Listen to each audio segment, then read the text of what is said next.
and welcome to another Volume 1 Community Live.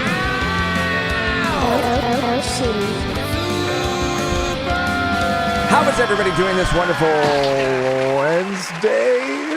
I had to double check. We're back. One of us is back. It's just going to be me today, but we got a lot to talk about and a super... All right, enough with the applause. Super fun live planned. Megan sends her best wishes. She's been going through it this past week, but everything is okay now. Her brother was pretty sick and ended up having to go to the hospital, but like I mentioned, is out now and on the road to recovery. So things are a lot better. It's just been, you know, on top of everything that we've been doing and recording reaction wise and stuff.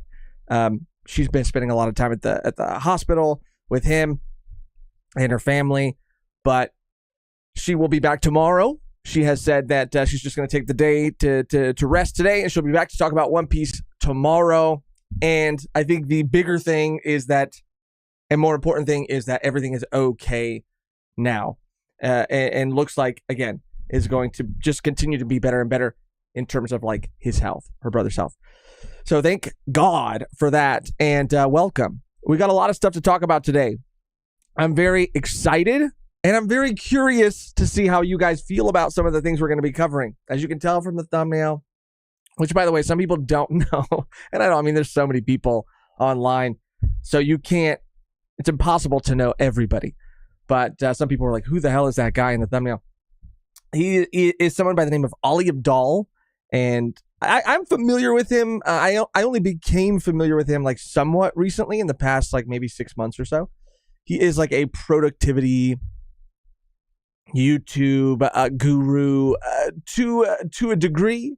I think he is one of the more tolerable people in that space, but an old clip of him talking about how he watches anime resurfaced. And a bunch of people have made videos on it. I know Chibi made a video on it. I think DBZ Man made a video on it. But it's just so funny to me.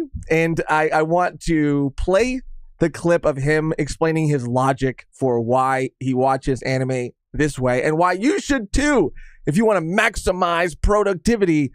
And just ask you guys like how you feel about sped up, consuming media sped up in general. Like tutorials and things I think are different, but like anime, TV shows, movies, it seems really wild to me.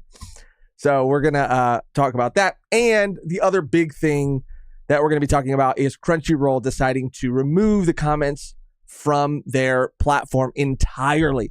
This was after some pretty toxic, I guess, stuff was happening after a certain anime debut. But we're going to go through all of that. We're going to look at that. We're going to get your thoughts, your opinions on that. I'll share my thoughts, my opinions on that as well. And then we're going to spend the rest of the live going through the community live section of the Discord.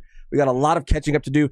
I was kind of perusing it before, and there's a lot of good stuff to talk about. So we're going to be just talking about news. We're going to be talking about things that you guys have posted. If you want to post something in the community live section for us to either watch, to talk about, to react to, there's always a link to our Discord in the description below.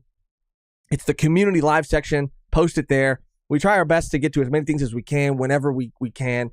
But it's fun and we like it. So you can post it there if you want us to talk about anything. I want to check in with you guys and see what's popping. H Field said, I didn't realize it was an old clip. So, and I see a lot of support for Megan's brother. Glad to hear it. Get well soon, Megan. Yeah. And I know she appreciates that. And again, it was something that I think was a little, scary, obviously, when any member of your family, any loved one has to go to the hospital. But I think not only is her brother, but her family and her are just, it feels like a weight has been lifted from their shoulders because he was discharged yesterday. And like I said, on the road to recovery. So yeah, very good news there. H Field said, I didn't realize it was an old clip. So my understanding, and I was trying to look into it because of course, when things surface and it catches a wave, a lot of people start talking about it. So I wanted to go straight to the source. I wanted to find not people's tweets of the video. I wanted to find the actual video. And the video apparently is private. And it linked me to a Reddit post that said like, hey guys, have you guys seen like Ali's new video about productivity and about watching things at 2 times speed, anime specifically? Here's a link to it, yada, yada, yada. And that post was 4 years ago. But I think that's also super important to understand the context of the conversation. That this was something, and Ali looks a lot younger in the clip that's been floating around online. But I think that's important too, to the overall context of the conversation, because people, when they see it and when they saw it, I think talked about it like it was this thing that had come from a problem that we were experiencing now. But it's from 4 years ago. And I don't think that, everybody can have their own opinion on it, but a lot of people have talked about it being about attention span. And I don't think it's about attention span at all. In the case of someone like Ali Abdall, I think it is productivity. It's hustle culture. And that's a whole separate thing. Because I don't believe, again, I don't expect anybody to know about this person, everything about this person, and even I don't. But he was a doctor. He went to medical school, and he would talk about listening to a lot of his medical books and things like that. Any sort of book or textbook or anything on 2, even 3 times speed, which is freaking crazy.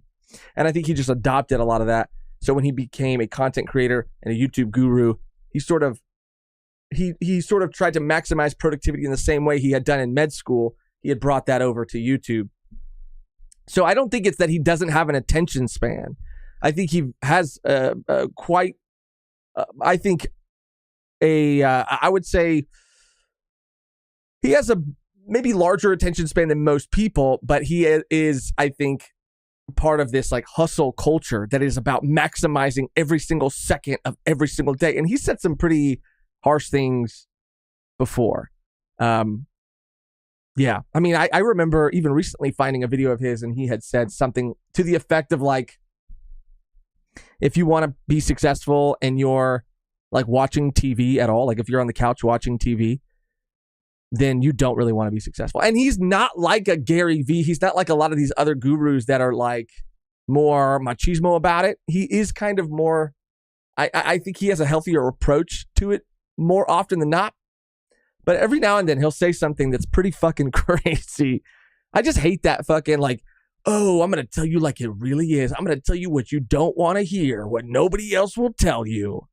It's like, relax, grandpa. You know what I'm saying? Like, I saw this funny ass comment on Eminem's new album. And it was like Eminem tweeting about like the death of Slim Shady and how, you need to listen to it in order because it's a conceptual album. And if you listen to any of the songs out of order, it's not going to make any sense. And the first comment was like, bro, put the fucking, what is it? Put the fries in the bag, unk. Like, we all know what a fucking conceptual album is, bro. Like, it was just the most like, I don't know. Anyway, I'm all over the place, but that's what you get when it's just me. This is from Spicy Kimchi. If you watch Mike Tyson versus Roy Jones Jr. on 1.5 speed, it looks like a real fight. That's funny. Yeah, I guess, do you guys watch anything on 2 times speed? I recently, like, I fought it for a very long time, and I recently started watching like tutorials and things, or if anything that's not like narrative based, like anything that's not like an anime, like a movie, like a TV show. But if it's just like news or information or a tutorial, I've been finding myself putting it on max, like 2 times speed. 2 times is the highest I can go, and even then I have to bring it down to 1.5 because depending on the person, 2 times speed is way too fast, like way too fast depending on the person. Ali Abdall in the video we're going to watch talks about watching shit on 3 times speed, and I just don't fucking buy that, bro, because nobody can comprehend anything at 3 times speed. I don't think so. Tiberius said, I watched the stream on 2.5 times speed. Damn, bro. I wonder what we sound like. I mean, I guess I could just do it right now. On YouTube, yes, definitely 2x speed. Money said I watch volume 1 content on 2x speed only when Josh is talking. Tutorials that have way too long of an intro. Soham, yeah, for sure. Javi, I use 2x speed for trash taste, but only when Garn speaks. That motherfucker takes 2 business days to get his point across. Yeah. There's I try to be like as aware of certain things that I do when I speak. Just because like I want to not only be better at speaking, but like I try to think about, because I find myself getting frustrated at things that people do, and maybe they don't know that they do it, and it's not even a bad thing. But I think if someone were to just tell them, bro, maybe just try, like maybe just put a little effort into not saying so much, because Brandon Sanderson, for example, love Brandon Sanderson, incredible author. Just I am a huge fan of his work and him as a person, really cool guy. But he says in like the most like aggressive way, and it's so often he's like, I can't do it.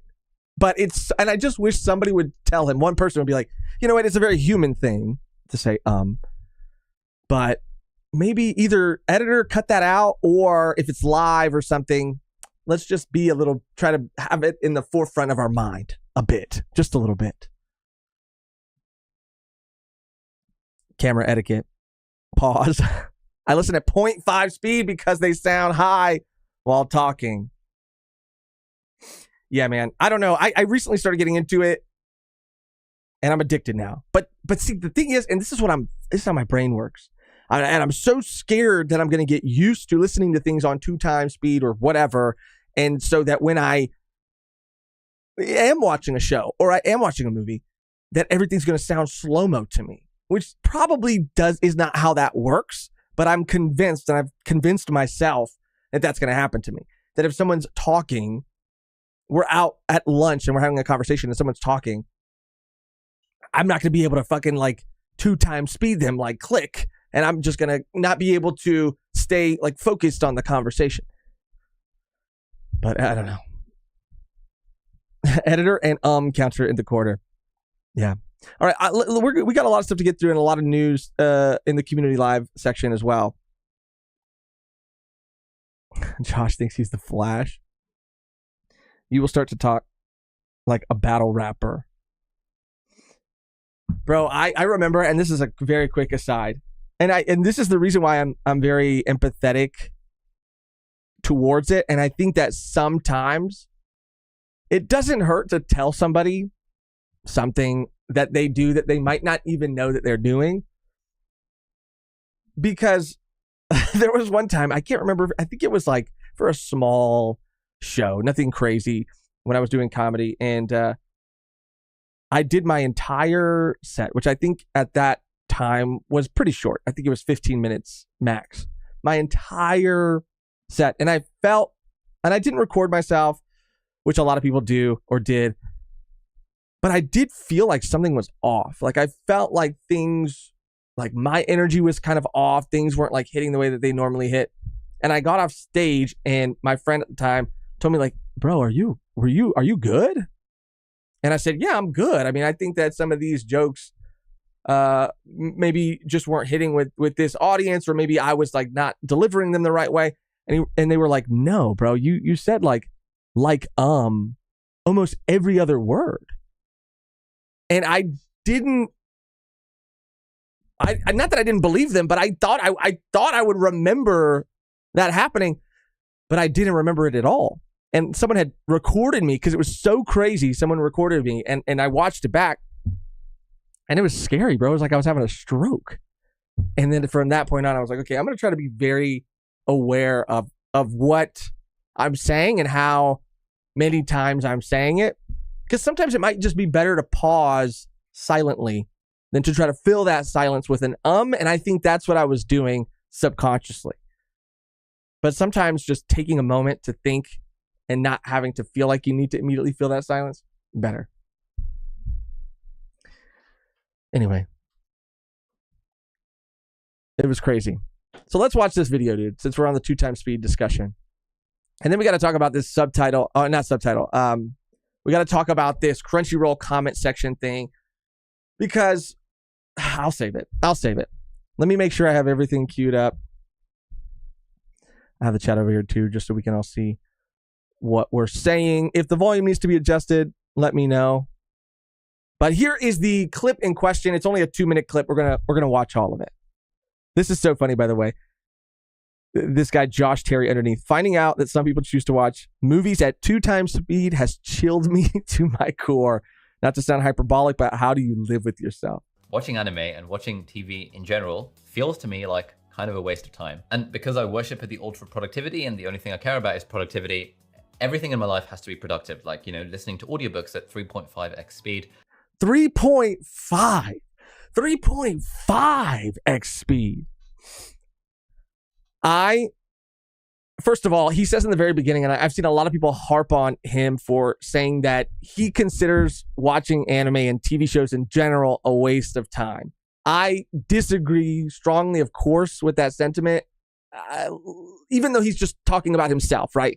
To him, it feels like a waste of time. I obviously don't think to me that it's a waste of time, but I can't speak too aggressively or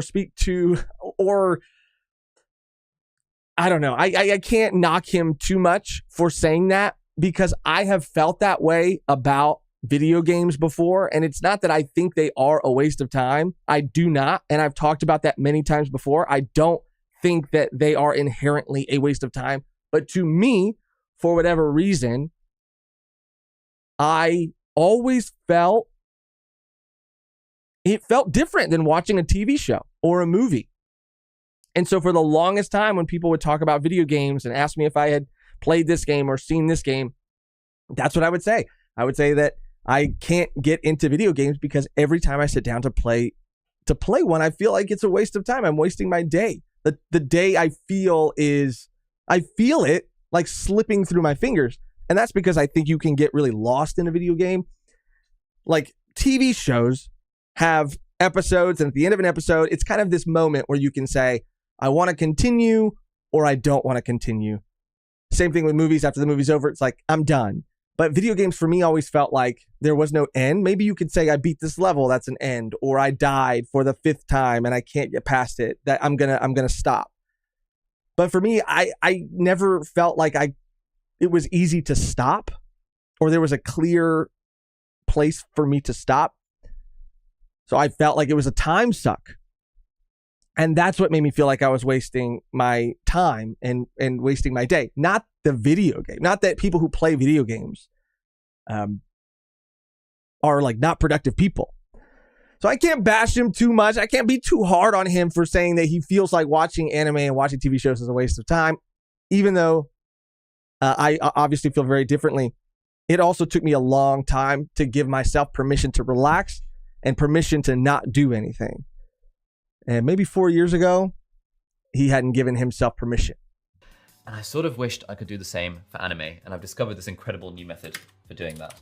This is not that revolutionary, maybe you know of it before, but it's basically based on a Chrome extension called Video Speed Controller. Wild. And this has absolutely changed the game. So now this is how I watch anime. So if we take like an early episode, for example, so there's no spoilers in this, it always starts with like an opening sequence. So obviously I'll kind of skip the opening sequence. I'll fast forward to like 2 minutes and then I go full screen. And then what you can do with Video Speed Controller, the extension, bro, watch this. Hotkeys to like speed up the video or slow the video down or reset it. And so normally what I do is I'll just speed up until it gets to an interesting point, and I'll speed it as fast as I can so I can still keep up with it. Bro, this man, look at, he's like gamified watching it. You hear the key clicking. And I don't give a fuck. Okay, he's going to medical school. He's smart. He's a genius, okay? Smarter than I am. I can guarantee that. I can guarantee that this man is 10 times smarter than I am. But I don't give a fuck how smart you are. You cannot read subtitles that fast. You cannot retain things that fast. I would maybe give you some credit if you were watching the dub. But the sub, you're out of your mind, bro. I guess I am kind of comparing his reading speed to mine. But like, bro, I could barely eat something. And I've talked about that before too, because the constant looking up and looking down makes me feel like I'm missing subtitles, and I don't have enough time to read everything that's on the screen. It's insane. It's insanity.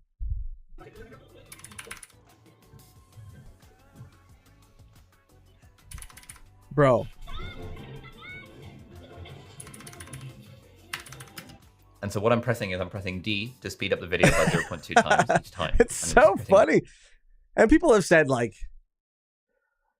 you know, that it's not just an insult to the creators, but the animators. And it's just not how stories are meant to be consumed. Pacing is a very real thing. And I think is a very necessary thing. And it does add to a moment. It can, in the hands of the right person, pacing can be a very powerful tool. And if you're controlling that artificially, then you're ruining that. Things aren't going to hit as hard. Moments aren't going to hit as hard. When you, and I don't want to maybe give any specific Hunter x Hunter spoilers away, but let's just say the first episode of Naruto, let's use that as an example. There's a moment where you find out that there was a switcheroo that had kind of happened. There is a twist when you find out that somebody who you thought was a good person is a bad person. And as a first episode, like, it holds up and it's really good. But if you're just like 2 times speeding that shit, the Zabu Zahaku stuff, like, I mean, it's just not going to hit. It's not going to hit. And so, and I want to find it, but it might have been on DBZ Man's video, but they shouted out somebody who on Reddit, I think, who had commented something to the effect of, when it comes to a TV show, especially a longer running show like One Piece, for example, if you're speed watching it, it feels like you're just trying to watch it, to get through it. Because otherwise, like, why would you want to take less time to consume something that you love? Like, if you genuinely love something, why would you ever choose to make it go by faster? And of course, there are factors of life and schedule and how busy you are. But are you ever really that busy? I mean, maybe you should zoom out and look at your your life and what you're giving time to, because that seems crazy to me. Lloyd said, I doubt anyone like this is like this. I think he just went too extreme with the productivity. Bro, I feel like he really is like this. And I feel like a lot of people, maybe even in the medical field, are like this too. Or in any, and I don't want to generalize, but I think that because he's also talked about like med school and a lot of people he went to med school with, and the amount of things that they had to learn and the amount of textbooks or things that they had to read, this was just how they got through things. And even just like being at the hospital, they would just, whether it would be a podcast or something for leisure, it felt like this was the only way they were able to consume stuff. I would almost go so far as to say I would excuse 2 times speed on an audiobook before, even though that's a story, before I would do it on a fucking movie or an anime. Tiberius, I think, let me check this. Yes, with the first super chat of today's stream, I'd love to tell him only 3x. That's it, weak mindset. I'd love to tell him only 3x. That's it, weak mindset. Bro, I'm going to listen to something right now on 3 times speed. And you tell me if you can. Does YouTube give you that option, by the way, to allow you to watch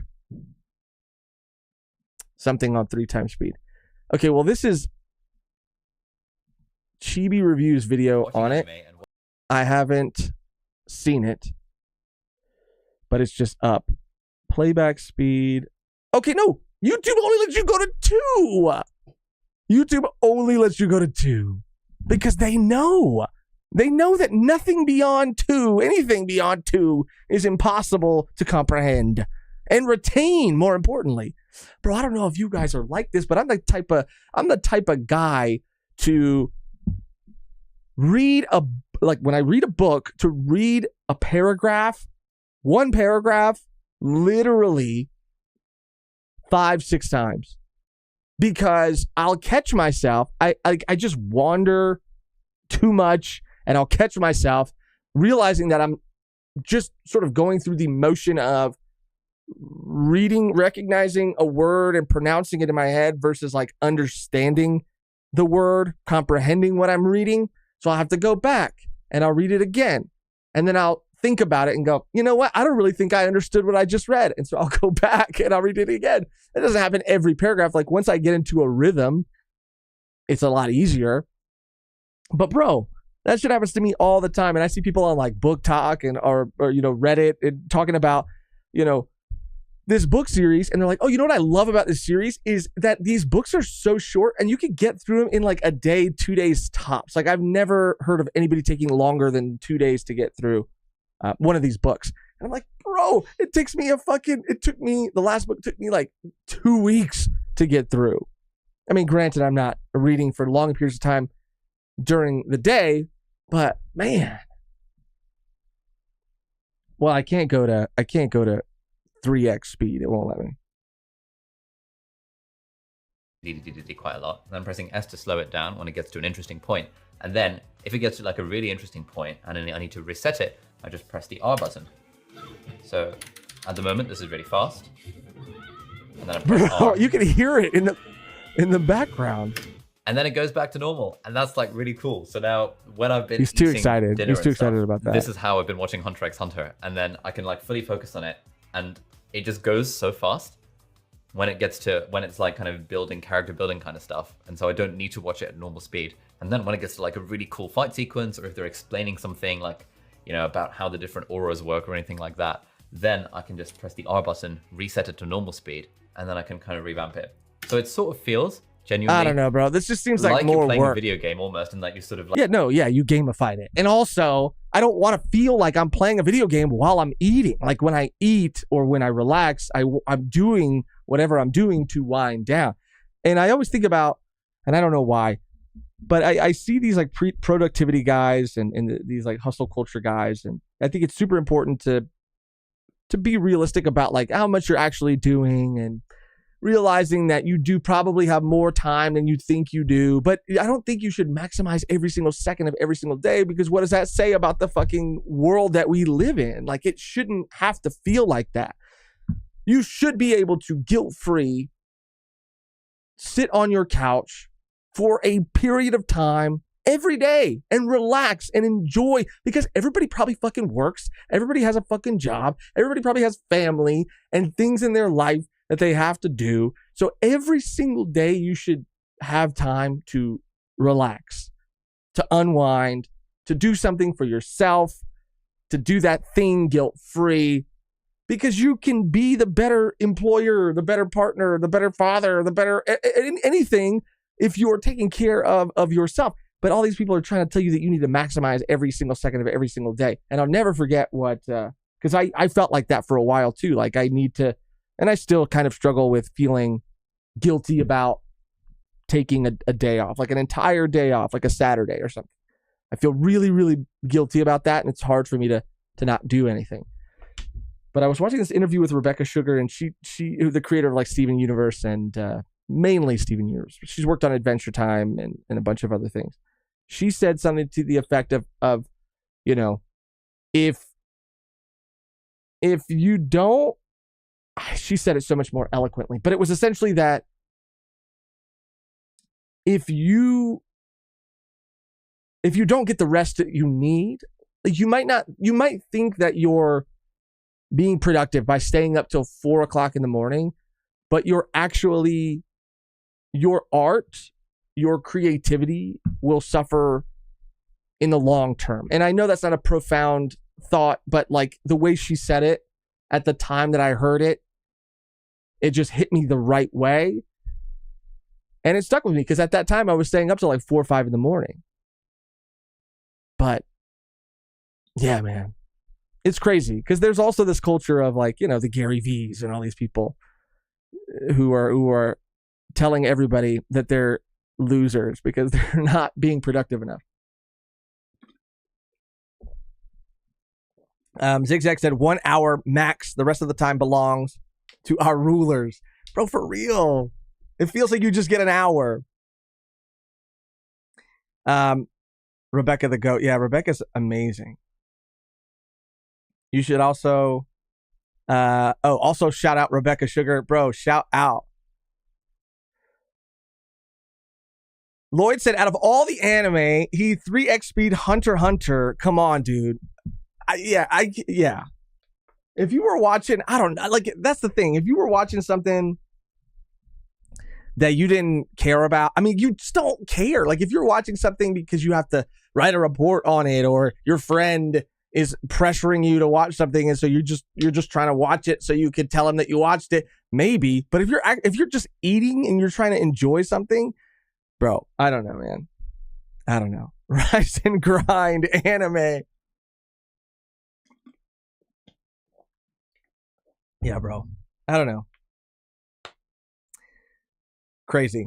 So yeah, it's kind of fucked up because even it's fucked up to normalize that, because in TV or movies, because you know there is a lot of work that goes into making shows and movies, but in anime it feels extra disrespectful because of how much work it takes to animate something. Each and every frame, how much like blood, sweat, and tears these animators put into these shows.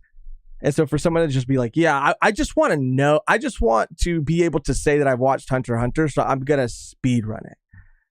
It just seems kind of wild to me. Things like One Piece, that's cool. You know, cut out the filler, maybe. But even there are some people who even have issue with that, right? Like maybe they're cutting out too much, or these other arcs are endearing and should be consumed if you are a One Piece fan and want to see more of these characters do more things. But I think One Piece and things like that, yeah, of course, that makes sense to me. But watching even One Piece on two speed, 1.5 times speed is crazy. It's madness, and it needs to stop. It needs to stop.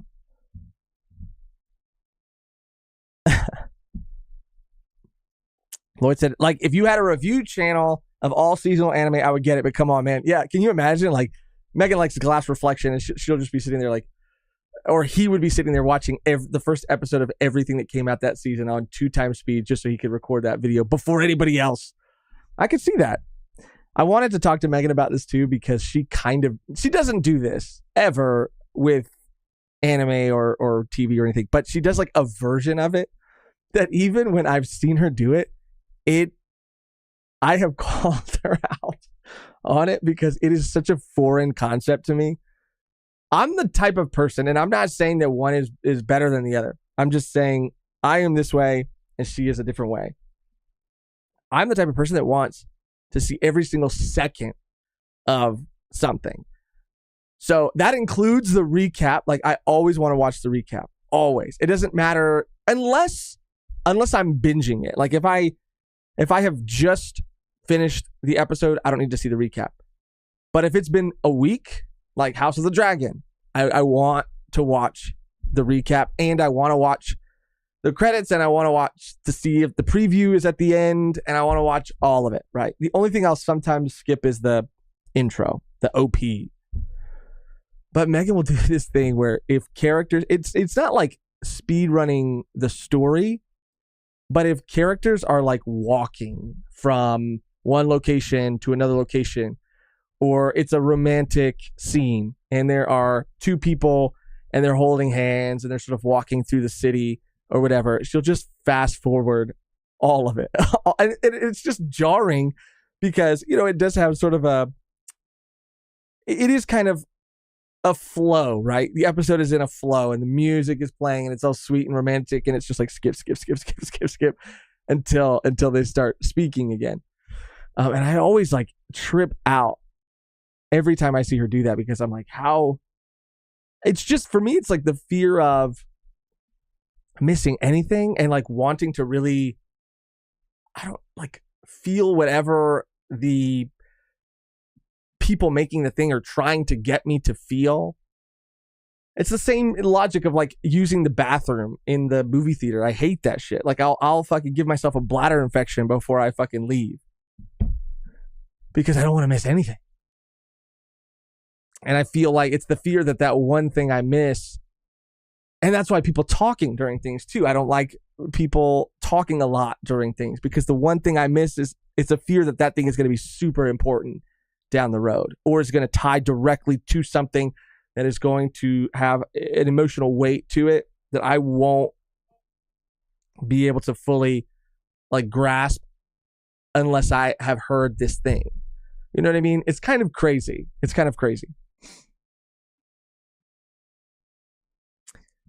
Spill the tea. Comrade Megan, no. But Josh, One Piece recaps take up to 3 minutes of the episode. See, I think One Piece is different too, because they're egregious sometimes. Sometimes they try to sneak it into. Sometimes they try to act like it's a part of the episode. Like they think that a week is enough for you to forget, enough time for you to forget what you just saw. So you're like, wait a second, is this where? Did we see this already? And it'll be like a long time before the title card comes on and you're like, oh, I guess that was all technically recap. But that's different. But House of the Dragon, there's a lot of relationships and a lot of history between people and things that happened. And everybody's playing their little games, and conversations. And so I do like to watch those kind of recaps, I guess. But One Piece, I think you can skip them. Skips ahead of the fights. Fast forwarding through the romance is crazy. Megan is wild for that. I mean, it is so funny. Because, and in her defense, she has always said, like, I think that the dialogue is important and that the characters are important. But like this 2-minute scene of them walking down a street, the significance, like why it is there, why it's included, is to show you how that they have fallen in love with each other, that they care about each other. She's like, and I know that. Like, I already know that. There's going to be no new information in that like walk, from one house to the car.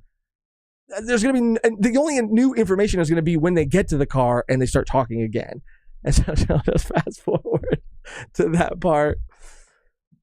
Oh, man. Terry said, let go of the FOMO, bro. I think it is FOMO, too. I mean, I say that all the time, too, bro. I literally did. The reason I mentioned a bladder infection is because I did develop a bladder infection as a child because I was afraid to leave the room to go to the bathroom when people were over, because I always thought I was going to miss something. And I literally got a bladder infection because of that. Yeah. Yeah. What about the walk in Arlong Park? See, I don't think she's ever skipped anything like that. Maybe she has. Quattro gifted 1 Volume 1 podcast membership. Ow! Let's go.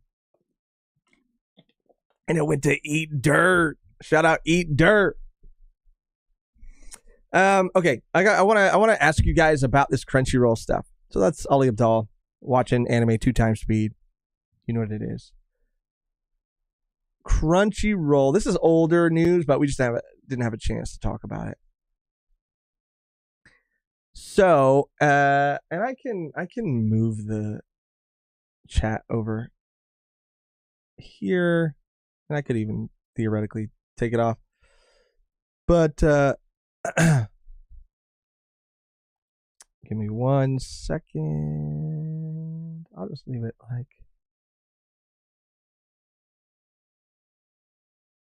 I'll leave it like that. Whatever, that's fine. Okay. So yeah, this is old news. We didn't have a chance to talk about it, and I want to get your thoughts and your opinions on it. Crunchyroll announces the removal of its comment section across all platforms to reduce harmful content. All user-generated content, including comments and reviews, are no longer viewable on the streamer.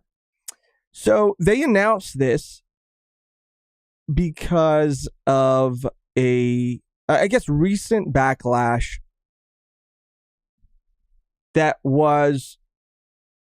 people were commenting. People were commenting about I think a new BL anime that had come out, and they were being, of course, very toxic, just very ugly, and Crunchyroll used that as an excuse to, I think, get rid of their comment section entirely.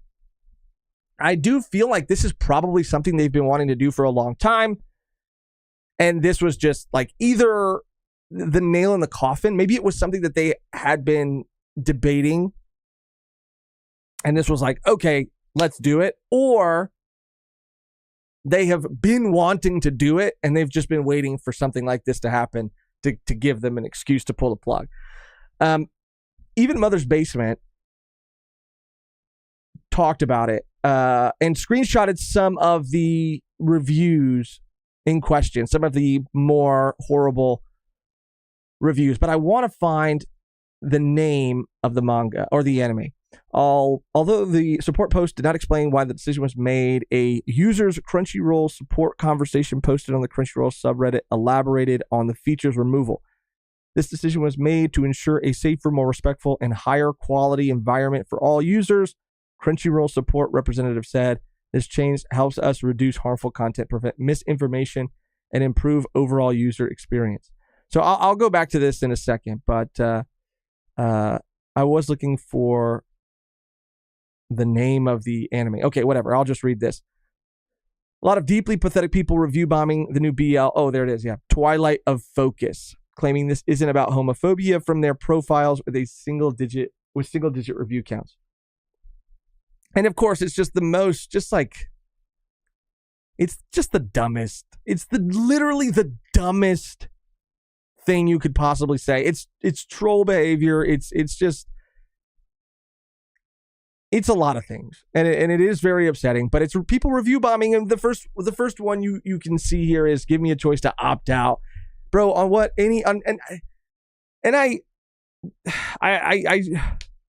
I struggle. Not that it matters, like that whether the fact that you're saying shit like this at all is not cool, and it's like deeply upsetting.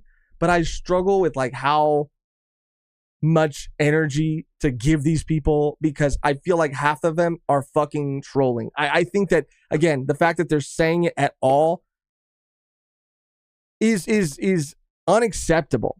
But bro, the anime community sometimes, not this fucking community, not our fucking community, but the larger anime community sometimes are just these fucking trolls, these like rage baiters, these fucking just like sometimes it could be very like even incel behavior. It could be, and I don't, man, I do hate it, and it is deeply upsetting, and there's a lot of other things that are deeply upsetting about it. But regardless, here are some of the reviews. Give me a choice to opt out, and all I was going to say to this person is, what other fucking, I mean, I guess every other streaming platform has some sort of algorithm that determines what you're being recommended. But like, are you going on Netflix? Are you going on Hulu and opting out, clicking on shows, like reading full synopsises of fucking shows and opting out, which is, it's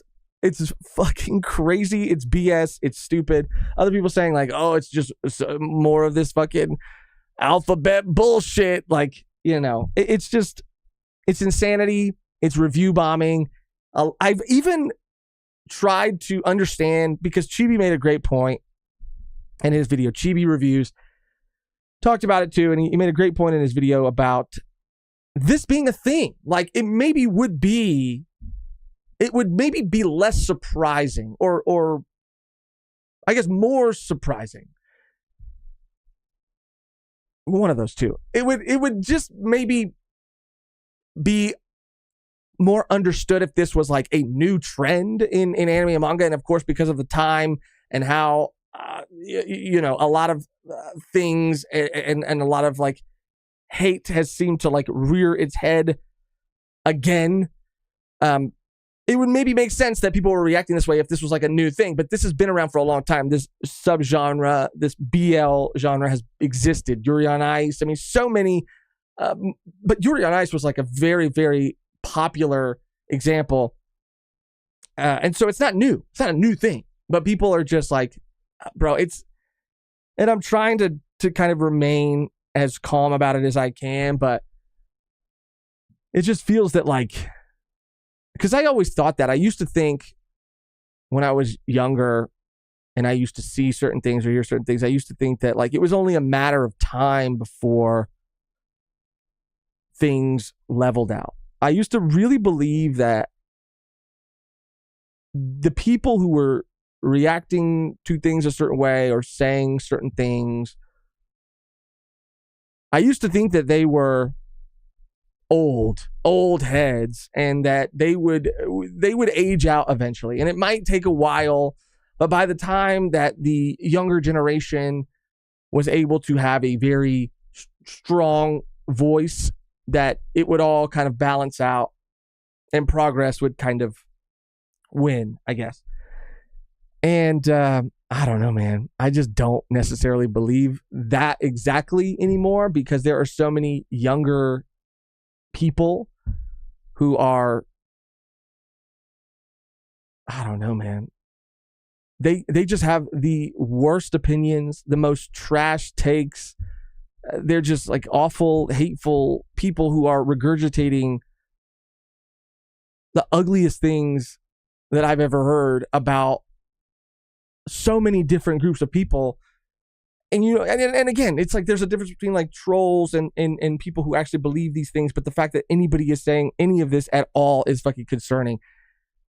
Side note, tangent, whatever. Sorry. But yeah, this all came about because of these review bombs, because of people just saying these things on this specific, in the comment section of this specific show. So I want to talk about how you guys feel about the comments being gone. On one hand, I don't think that it's that big of a deal because while I'm sure a lot of people used the comments on Crunchyroll as a source of community for whatever show they were watching, I always found I never really ever read the comments personally. And if I did, it was only like the top couple of comments. I think that reading comments on a YouTube video is a lot different than reading comments on like a streaming platform. Netflix doesn't have comments. HBO Max doesn't have comments. Hulu doesn't have comments. So anytime I go to any sort of streaming platform, I'm not going there for comments. People say or have said that it felt like there was a community for them. But I also think that like subreddits and Discords and just so many other places exist online to have more conversation about these things and probably have healthier conversations about these things. There were so many, we would see when we would be reacting to a video or reacting to an episode of something, we would see people, the moderators of the Crunchyroll chat had to be like on it sometimes because people would just be spoiling the fuck out of whether it be a One Piece reveal or any reveal that was coming. It was like vitriolic or spoilery, or I feel like it was maybe even 50-50, though it was 50% like negative and maybe 50% like positive. And it just like, I don't know, maybe wasn't worth it for them to have to keep paying such close attention to these comments, to these comment sections. Like, on one hand, I understand the argument and about the sense of community, but people have been saying that this is the most stupid, idiotic thing that Crunchyroll could have done. I kind of disagree because it feels like everything is so contentious and everybody is such a fucking troll And it feels like a lot more rampant in certain corners of this niche than in others. And it might be the smartest thing that they could do. And again, people are getting mad at Crunchyroll for doing this, but it's like they're doing this because people were saying awful things about a show on the platform. And if I want to tune into a show, if I want to tune into something, for example, Doctor Who had a lot of, certain people were upset because it had a lot of, it had a lot of progressive, what's the word? It was like very progressive, right? I enjoyed that. I enjoyed sort of like how certain the characters were like looked at like through this sort of lens that they hadn't been looked at or looked through before. A lot of people were upset about that. So I would find a lot of that stuff on Twitter, and it got to a place where I realized like I just don't want to go on Twitter after the episode comes out. I just want to enjoy whatever I saw. I want to feel whatever I'm feeling, and I want to live with it for as long as I can before I stumble upon somebody talking fucking shit about it. And imagine if that was in the comment section, because it would have been. Imagine if there was a comment section on Disney Plus, it would have been there. And Disney could have done whatever they could have done to moderate it or whatever, and have words that would auto ban and yada, yada, yada. There's so many things, especially with AI now, that they could do easily, probably to get ahead of it. But like, why even go through all that? Why? Anyway, I'll stop yapping for a second. Let me see what you guys think about it, because who knows? H Field said, what's crazy is Crunchyroll doesn't force you to watch anything. Like, all you have to do is not interact with it. I mean, yeah, it's literally, is it coming up in your recommended? Is it auto playing? Because I mean, like Hulu does that, and that's very annoying to me that they autoplay shit. It's like the same fucking sitcom that they play with the guy from That 70s Show all the time, the main guy, Eric Foreman or whatever. And I'm like, bro, I don't want to watch the show. But yeah, Crunchyroll comments probably deleted for the purposes of making the site more advertiser friendly, said Terry. That's another thing too. People have commented that the like to dislike button was also deleted or removed for a similar reason, for advertising purposes. It's not actually to benefit creators or even the user at all. It's to benefit advertisers. Advertisers didn't like posting things and seeing it downvoted or whatever. It didn't make them want to advertise on that site. So this is probably something similar. Yeah, absolutely. Absolutely. Is that a good thing or a bad thing? I don't know. I mean, I don't like doing anything for advertisers, but at the same time, this specifically feels like to me, and I understand, and I want to be clear, and I have to, and I hope everybody watching understands this, but just in case there are a few people who don't, I don't, if you love the comment section and that was like your community and that's what you went to Crunchyroll for, of course you're going to be upset about this news. And I'm not trying to take away from, that and say that anybody who enjoyed the comments on Crunchyroll is a fucking XYZ. I'm just saying that for me, it doesn't make a difference. And it's actually probably going to result in a more positive outcome for my mental health, me personally. Ramon said, it's getting worse because trash takes and hate get monetized. Absolutely. I don't think I've ever read the Crunchyroll comments, said Beans. Anyways, the Crunchyroll comments were never a source of critical excellence. It was always cool fights, nice boobs, etc. Yeah, absolutely. I mean, it's not like people were having these profound conversations. And again, I'm not even saying that you have to have profound conversations when you watch something. But yeah, it's like, what are we really getting rid of? And let's stop acting like there aren't probably better places to have, these senses of community and to have these conversations, right? Because again, if you compare it to Marvel and the Marvel Cinematic Universe TV shows, whatever, like there are just, whatever. Find a YouTuber or find a reviewer or find a Discord or a whatever that reinforces your views and your thoughts and your opinions, because that's what people do anyway. So, you'll find it somewhere else. I never read it. The Crunchyroll comments So it doesn't really bother me that much. I only use Twitter for OPLA updates. Is there a 2.5 times speed for this? Money said, I kind of miss the comments for smaller series, something huge like Demon Slayer isn't a big loss, but for a smaller show that less people discuss, that was the only place I could talk with others, said Money. Now, this I do understand and I do get, because there's probably not a lot of online communities outside of a place like Crunchyroll, although I would think that possibly Reddit would still have maybe some, not even a subreddit dedicated to this thing, but maybe a thread, an episode thread. But I do get that, and that does suck. And I'm sorry that it feels like, and I guess to me it does just feel like people ruined it. Other people ruined it. Rather than like Crunchyroll making this like fucking huge mistake. And I'm not Crunchyroll has done some things that I'm not a huge fan of. I don't know. It's not like I'm fucking simping for Crunchyroll, but I just think that it was people being dumb that ruined it. And that sucks. Bean said, I think you're right about them wanting to get rid of comments for a long time. I think so too. Dwayne said, lower my subscription fee since we're removing features from Crunchyroll. Hey, there you go. See, there's some logic there. See, I can maybe get on board with something like that anytime, because they're a giant corporation. So it's not really hurting them one way or the other.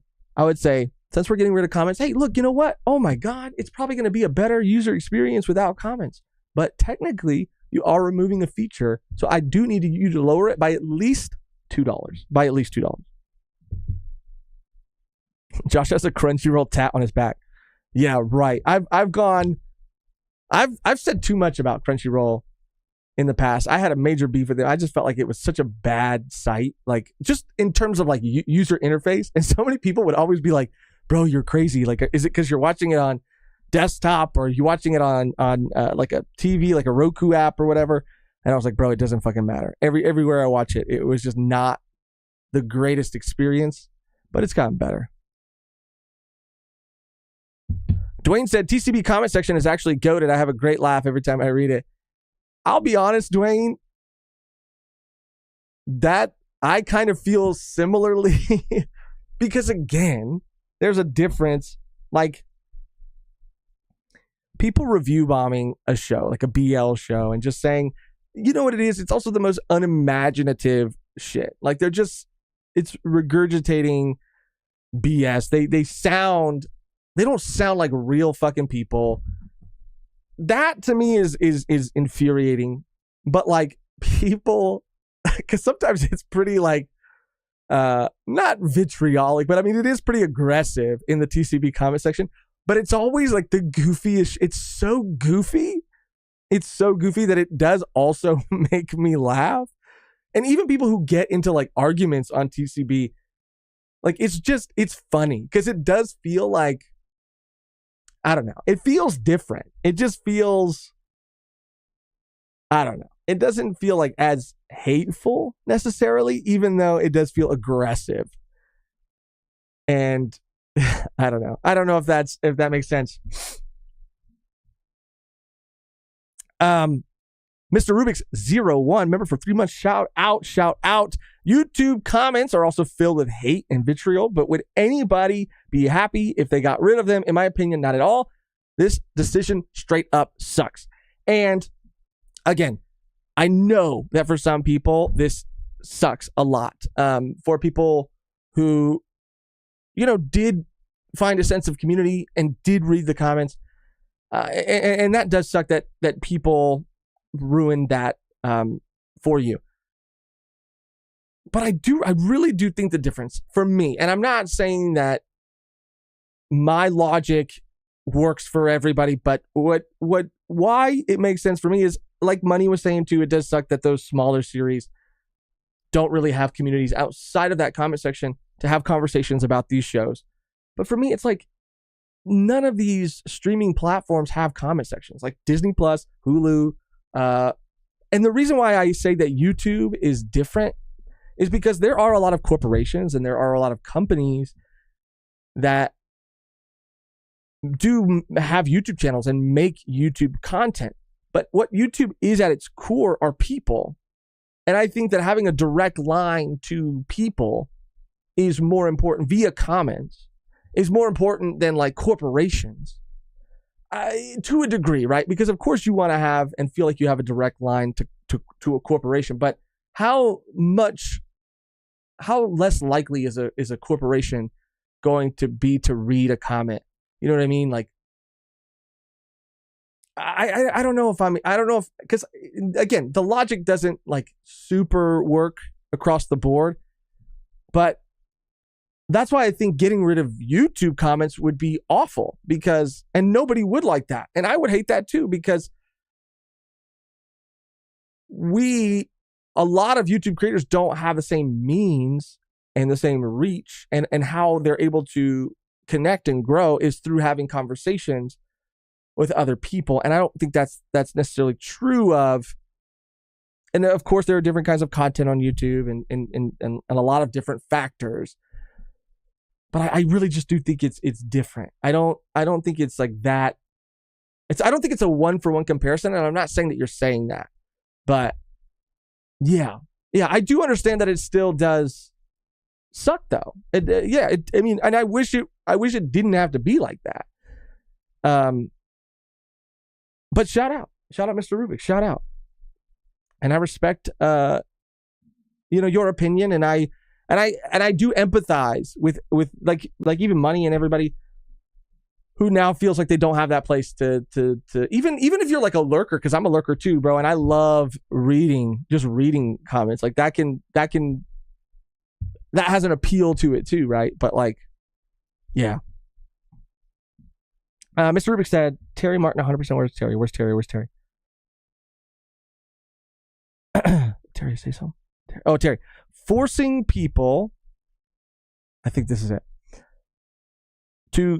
forcing people to go to a whole different site to discuss the thing they just watched is never not going to suck. Absolutely. It does. But it's, again, I think this thing of like having it and then having that thing be taken away. Because I've never heard anybody have this argument about a Netflix show, about, a Hulu show, because I don't think and maybe they did at a certain point have comments, but I don't think they did. So I think it's just a case of them having it and then now them not having it, because I think that that's always been the direction that companies have been going. And it's never not going to suck, but like I've already gotten so used to doing it that it is second nature to me. When I watch Doctor Who every week, like I said, which is also, it's a big show, sure, but it's also like not as big as like a Marvel or whatever. Marvel show, Star Wars show, whatever. I mean, it's just second nature to go to Reddit, to go to YouTube, to go to Twitter, to go to, all of these other places, because not only is it a UK based show, so there aren't a lot of, like, we don't have a lot of the channels, or we don't have a lot of the apps that they have to watch, like the behind the scenes and all that stuff. It's just become second nature, I guess. And I'm not saying that even that makes it okay, but you're right. It will never not suck. And I wish it didn't have to be like that, and I wish it wasn't like that. But I don't like. But what is the alternative to ban certain people from commenting? How are you going to ban people who are paying to have a membership to your platform? And of course they don't give a fuck if you're a hateful person or not. They just don't want you to talk, because they just want your money, and that's a whole nother thing. But like, what's the solution? Having better moderators, or like hiring more people to like be on top of those things? And like, are you risking losing more subscribers because they're seeing too many comments and feeling like the moderators aren't doing enough? So maybe you hire more moderators and you're like, okay, well, comment sections are back, but we hire more, people to kind of moderate things. And then things get through the cracks and then more people, so it's like, I feel like at the end of the day for them, it was like, it's done. It's all of it is fucking done.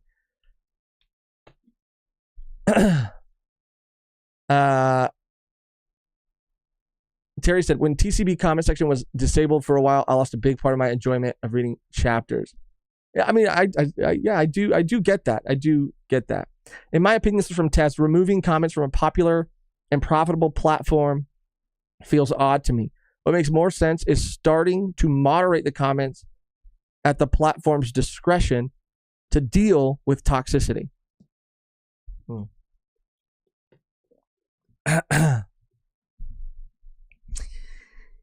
Yeah, I think, I mean, that's why people have terms of services and all of these things too, like what qualifies as like certain kinds of speech and things like that.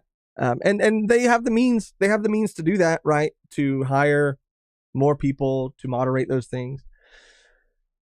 But again, I think it's probably at the end of the day just easier. And I'm not saying that makes it the right decision. I think that's the reason I don't enjoy Netflix shows as much, less of a direct line to the discussion around the show. Nico Mero said, it sucks, but it's not worth the drama it caused. I agree with the reduction in price because the removal of features, though. See, now we're talking. Now we can go to them with this.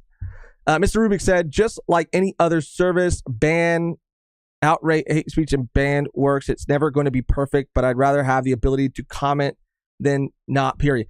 And that is also true, right? Like, no matter what, right? It's never going to be perfect. People are always, even in these other communities, like, it's never going to be perfect. And at what point are you just making it like you're sort of like punishing everybody for, one group's actions? But yeah, man, I don't know. I think that, and that's why I think, Mr. Rubik's, your opinion and everybody's opinion who really did look to those comments, like, matters in this conversation. Because again, like, I am speaking from the perspective of somebody who didn't ever really look at them. And that's why I want to make sure I am seeing your side of it, because I don't want you to feel like, I don't know, discredited or not seen, I guess. Kelvin said, can people just ignore the mean comments? I mean, the thing is, I'd like to think that people would get to a point where they could and can just sort of like turn shit off or like not look. But sometimes it feels like more work to dodge shit than is even worth being on the fucking platform or being on whatever. And that sucks too. Because yeah, you shouldn't, because it's the difference between a mean comment and like a fucking really hateful comment or like a really trolly comment. But though, like again, Mr. Rubik was saying, it's never going to be perfect. It's never going to completely go away. But you'd like to think that it would be at a level that was easier to kind of like not really see all the time. But I feel like sometimes, like, I really felt it. Like, I'll be honest, I really felt it when the newest Doctor Who season came out. It was so hard for me to just like find people who were enjoying it.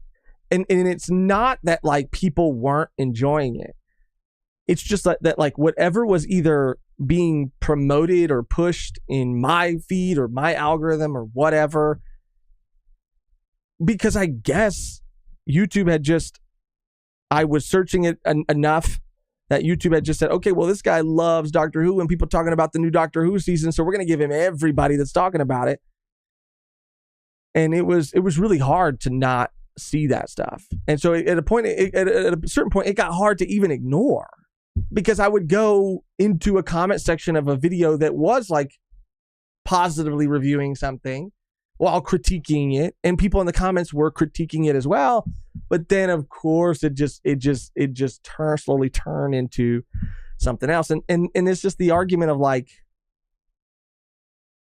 how long do we keep saying that? You know, like, oh, that's just the internet. Like, that's just the internet. Like, I guess that is just true, but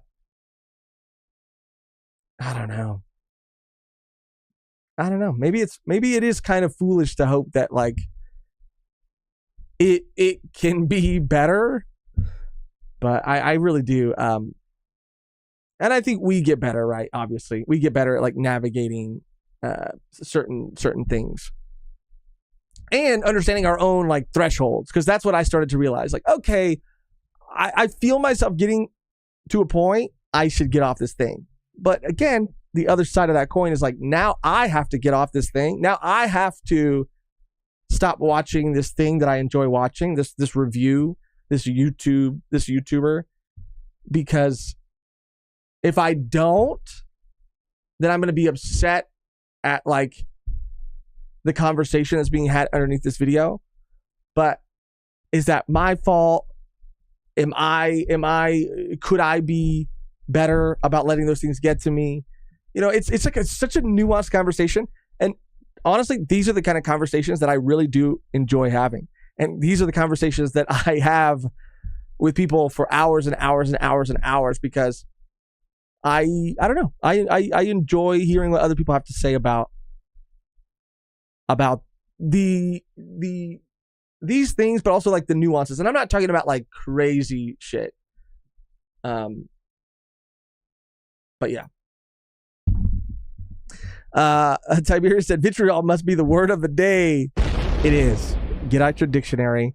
You should actually, we're going to make a volume 1 word calendar. And for every community live, every Wednesday, there's going to be, in every Wednesday square, there's going to be a word. And we're going to say that word 1,000,000 times during the stream. And today, it's vitriol.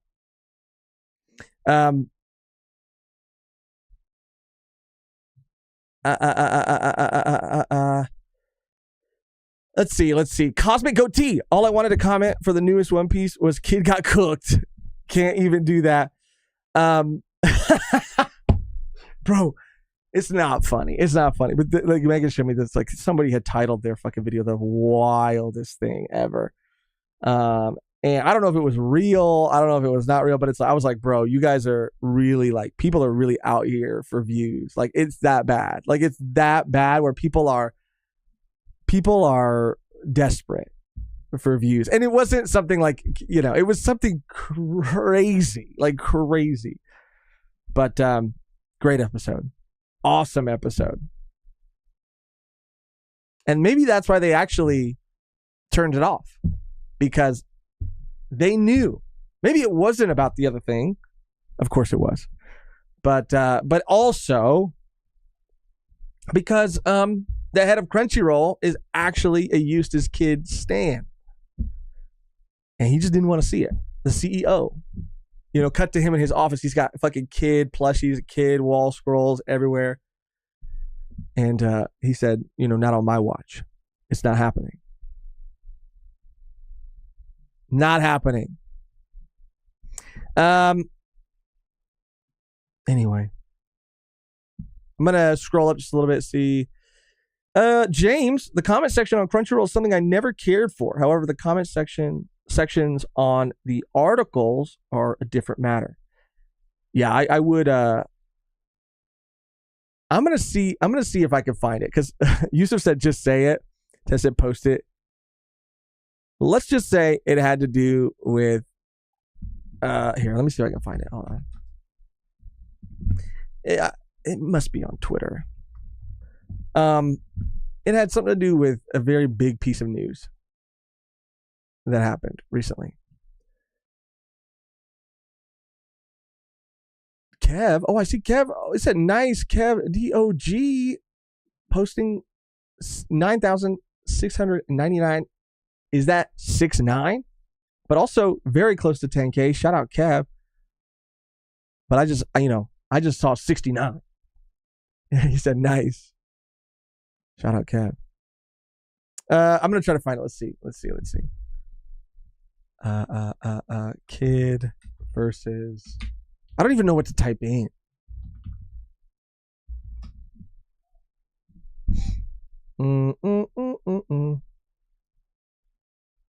I'll look for it later because I'm scrolling right now and I don't see it. And there's no way Megan would have bookmarked it. I don't think.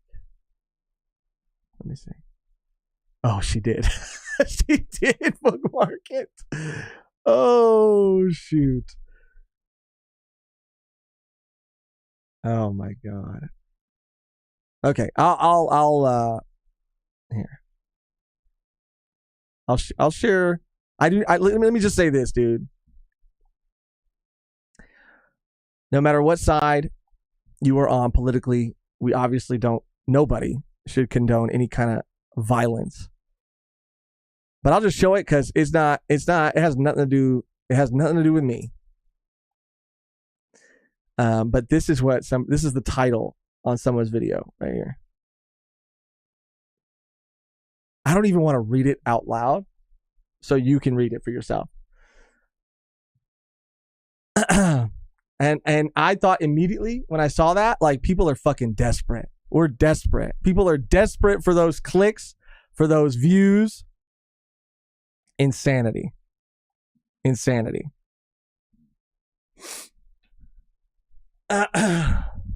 Yeah, dude. Yeah, see, user said, I knew it. Yeah. Ain't no fucking way. Yeah. Crazy, bro. All right, let's get to some community live stuff. Let me make sure we're all caught up on everything else too. Yeah, we are. It's been crazy, dude. It's been so crazy. It's just seeing some of the stuff that's been happening. I mean, obviously around that, but just like other things that have been happening involving that. It's just been fucking crazy, bro. Okay, let me catch up. Let me see where we left off. I'll pull it up while I oh, I just burped. Tasted like garlic. I'll just scroll. Let me move this over here. While I look and see where we left off. I think it was around here. Beautiful lie.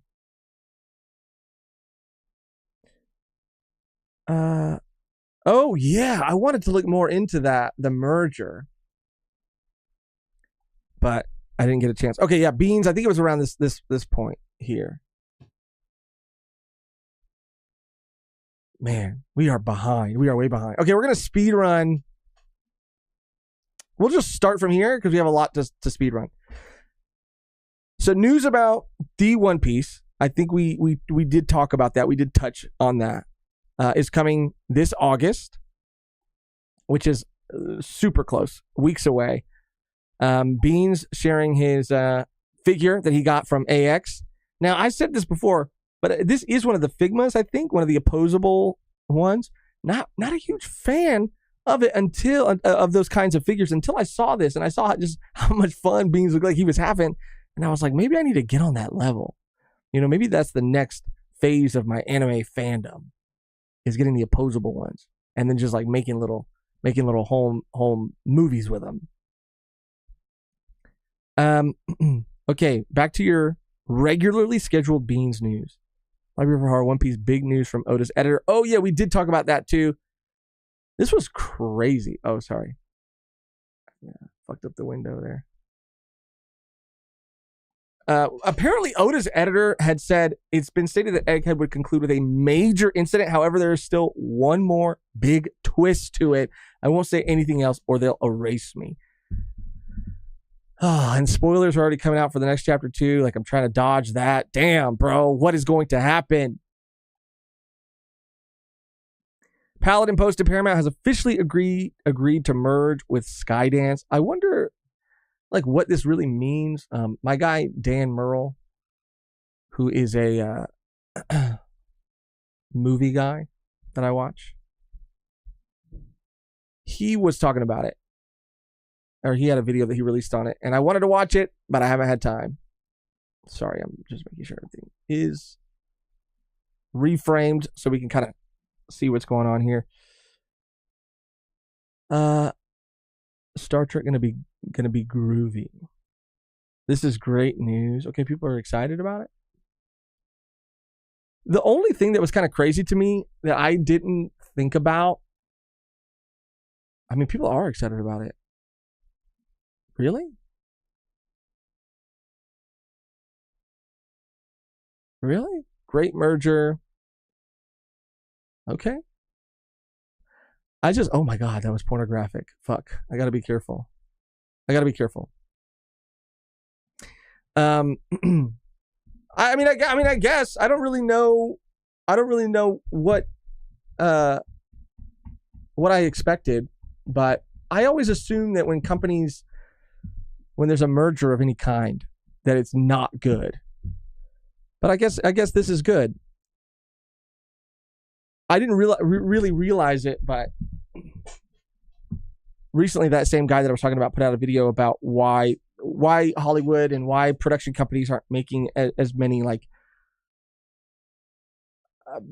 what's the right way to say it, like, original movies, original stories, why everything seems to be a sequel based on pre-existing IP, yada, yada, yada.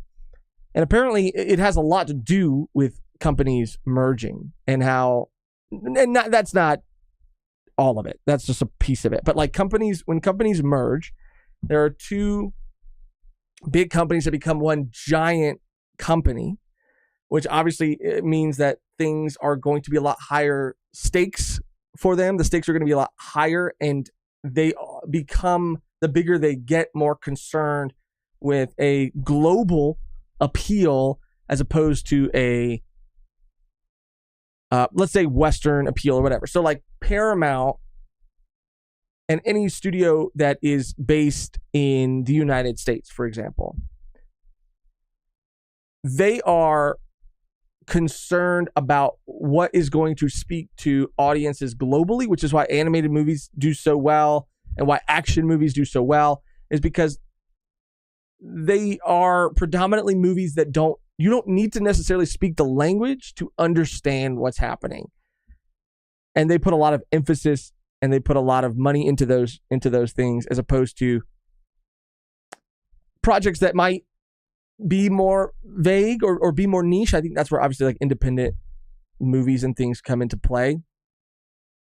But yeah, I mean, I guess people are excited about this. Eddie said, like Disney, Sony, Warner Brothers made problems. A merger is never good, and opinions on Twitter are always wrong. Yeah, I was like, I don't know why people are like, woo! People were like lit. People are lit. That's because most people under 50 have lived their lives with a giant corporate monopolies just being normal. Yeah. Skydance got animation now. Terminator Zero anime is what I'm waiting for. You know what's cool is I did see an article. This is like just completely tangential, like not really related, but the guy or the people, and I'm sure there's an article maybe in the community live about it, but who did Arcane is talking about maybe doing a Vagabond adaptation. I wanted to look more into that too. Did you hear about the merger of Volume 1 with Volume 1 Plus? Absolutely crazy. I did hear about that, and that's going to be a game changer. Quattro with a super chat. Theaters are too expensive, so people only want to see things that seem like safe bets, like sequels and big corporate movies like Marvel or Star Wars. Yeah, dude. Paramount is hurting right now, plus isn't profitable for them. Paramount has been struggling. I know in the streaming wars, Paramount Plus, like, bro, and that's what's so fucking funny about all of this shit, dude. Well, because, like, again, like, that's why I found that other video so interesting, is because we're looking at why, like, theaters are suffering the way they're suffering and how streaming fits into all of that, right? And looking at everything that the writers were fighting against and the writer strikes and like the new structures of like television and all of these things.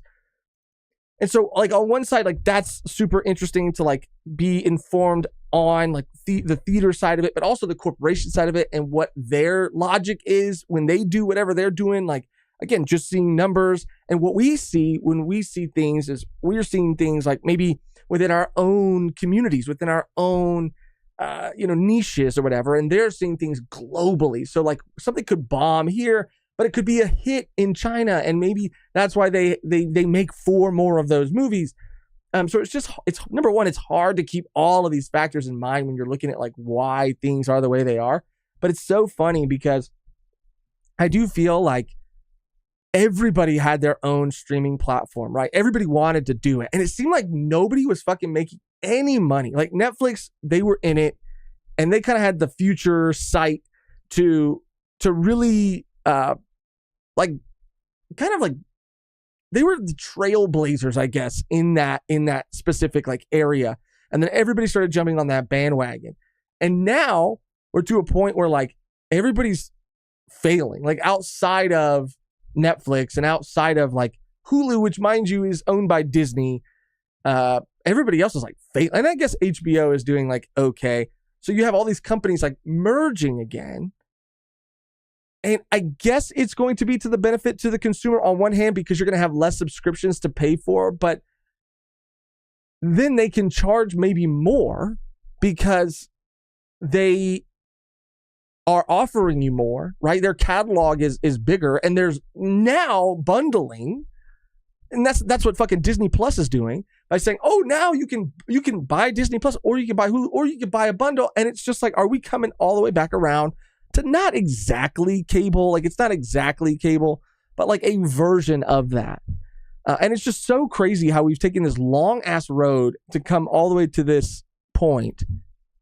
And I don't know, man. And I think just like anything, any pendulum swings and then finally settles, like the dust is starting to settle on this streaming war shit. And we're starting to see where things are going to land and who's going to be around and how things are going to look. But that's what's also been so cool about having all of these platforms is that it's been super, I guess, competitive. So people have been buying shit up and making shit that we would have never gotten to see. And that might not be as likely, I think, once that dust really starts to settle even more. You know what I'm saying? The volume 1 hierarchy is about to change. Sooner or later, streaming services will just merge together and eventually condense back into TV. Yeah. I mean, literally, like, the only difference is if they were to do that, if they were like, oh, yeah, you could just get every streaming service in one package, which would essentially be cable. And the only difference would be it'd be like on demand all the time. You wouldn't have, well, maybe you would have commercials because you have an ad, you have a package the cheaper package that it has ads. You don't have the ad-free version. Oh my fucking God. And that's why people are watching shit on 2 times speeds, because there's so much shit. There's so much shit, and there's a pressure I think people feel to watch as much shit as they can, consume as much shit as they can, that they're watching things on 2 times speed.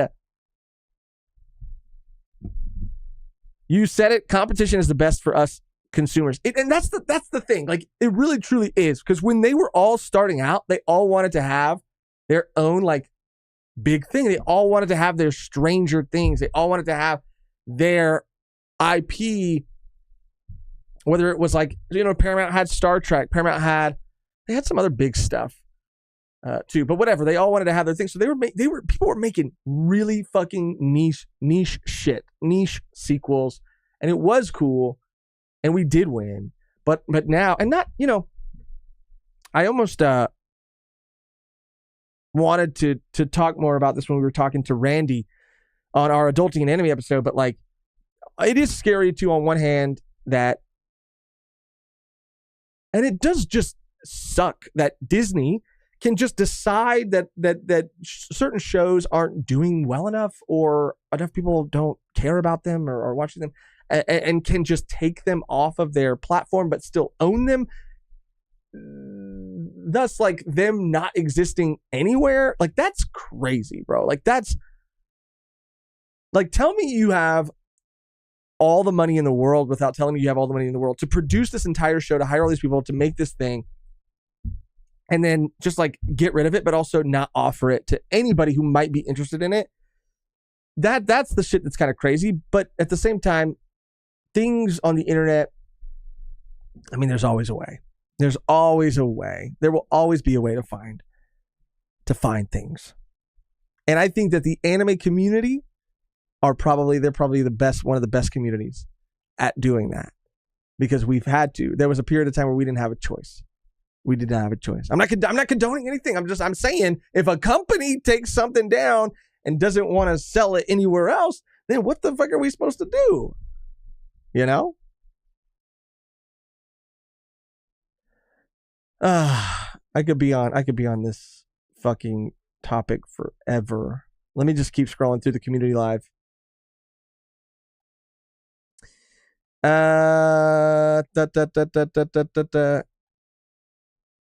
Beautiful eye.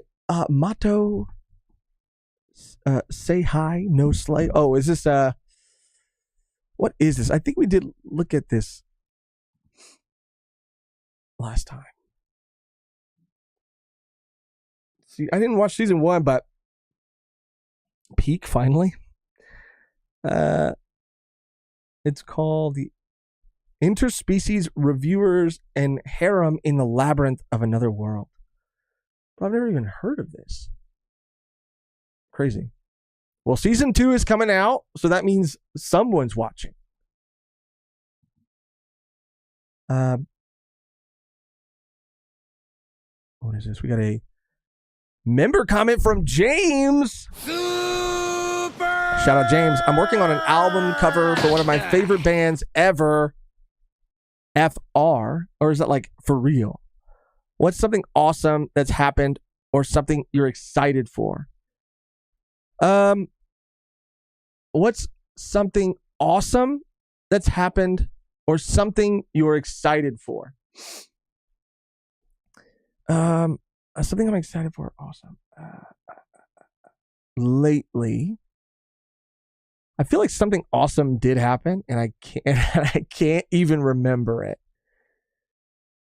I'm excited for. We finished our Fallout tabletop RPG TTRPG session. The first session that we played, we finished it, and that was super fun. That was super exciting. I got to really flesh out my character. I played a vault dweller named I named him Mo. They ran an experiment. I don't even know if I've shared this with anybody, but I think Megan's character was probably my favorite. Megan played a ghoul named Nifty that was really handy, and worked for Vault Tech at a certain point. But super interesting character. I loved everything about like the thought that went into her character. My character was Mo, Vault Dweller. The experiment that they ran in his vault was like that they thought that listening to classical music, they wanted to see if it made people like, if it actually like improved brain activity and like helped the brain develop. So in this vault, they played classical music at like a very loud level, like all the time, every single second of every single day. They played classical music at like, not like an ear, like bleeding level, but like pretty loud, not background level. And, everything was like kind of fine. People started to get used to it until like whatever was playing the music broke and just started playing the same song on loop over and over and over and over. And nobody could figure out how to turn it off, and nobody could figure out how to like fix it. And so just for years, the same classical song was playing on loop over and over. And it started to drive everyone in this vault like absolutely insane. And the only survivor was Mo, and Mo, his name is Mo because it's like Mozart, but I also felt like Mo was a very Fallout name. So that's my character. And there was some other characters that some of our friends Nolan was playing one. It was fun. It was cool. That was exciting. And what I guess is really exciting is that now that we're done, we're going to be taking maybe a little bit of a break while we give our GM a chance to work on another campaign. So that means I might get to run something, someone else might get to run something in the meantime, and so it could be like Call of Cthulhu, Dungeons and Dragons. They're coming out with their new updated player's handbook, so it would be kind of cool to run a campaign, a short campaign with that. That's exciting. But yeah.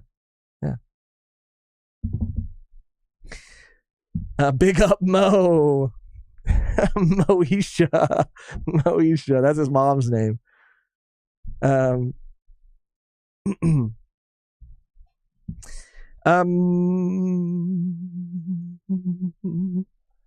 me see. Let's catch up. B has posted this. What is this? Sanda? Beastars creator Paru. Mystery manga Sanda anime adaptation by Science Saru Dandadan confirmed in upcoming weekly Shonen Champion. Santa Claus mystery set in a near future Japan with heavily declined birth rates. A middle school student is attacked by a classmate. This shit looks crazy, bro. Is this have people read this? A lot of people here read this manga? I'm going to take a picture of this, even though it's literally in the Discord, but I go through my photos more than I go through the Discord sometimes. So I'm doing that. But I would be really, really curious to check this out. Santa Claus mystery set in a near future Japan. I mean, it's so interesting. Like near future, heavily declined birth rate, Santa Claus, what middle school kids, what the fuck? And he looks crazy, bro. He's got, a very short chin, not a very strong chin, but he's in a tracksuit, maybe giving Russian vibes. I don't know. Low cut pants too. Real low cut. Look at that shit. That man goes deep. Deep. I could see I could almost see something.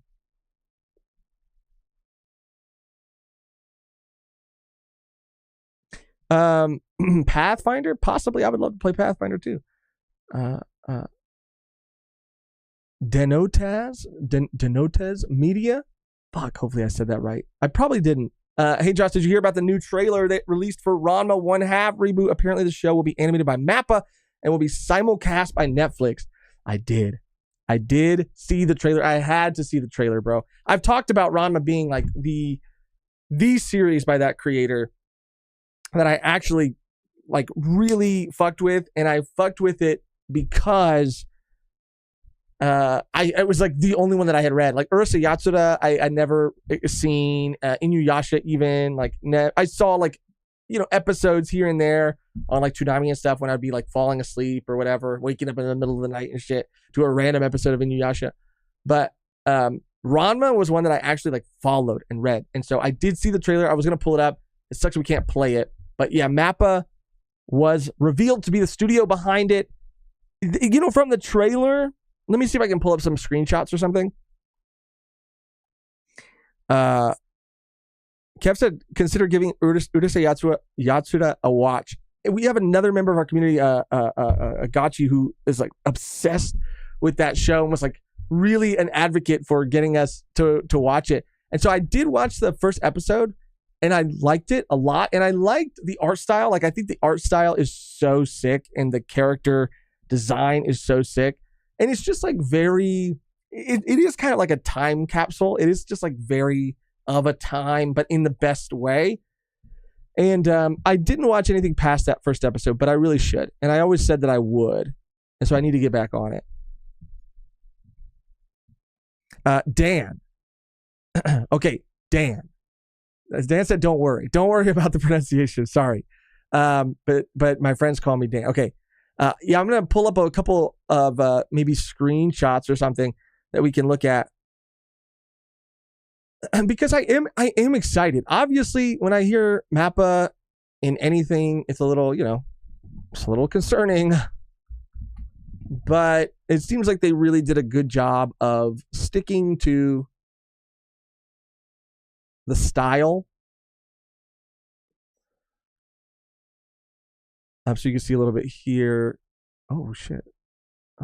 But yeah, I mean, this brought back so many memories because it covers the beginning of the story when they fall into the hot springs and they they get cursed to turn into a woman, a panda, his dad a panda.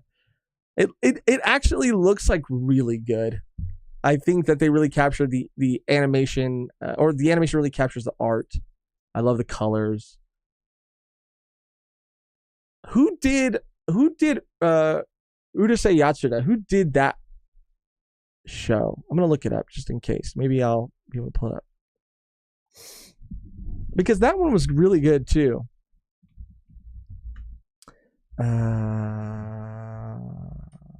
Maybe somebody will be faster than I. Well, Kitty Films? Is that it? It seems kind of crazy. Oh, that's the old one. That's the old one. Gotchi would be pissed.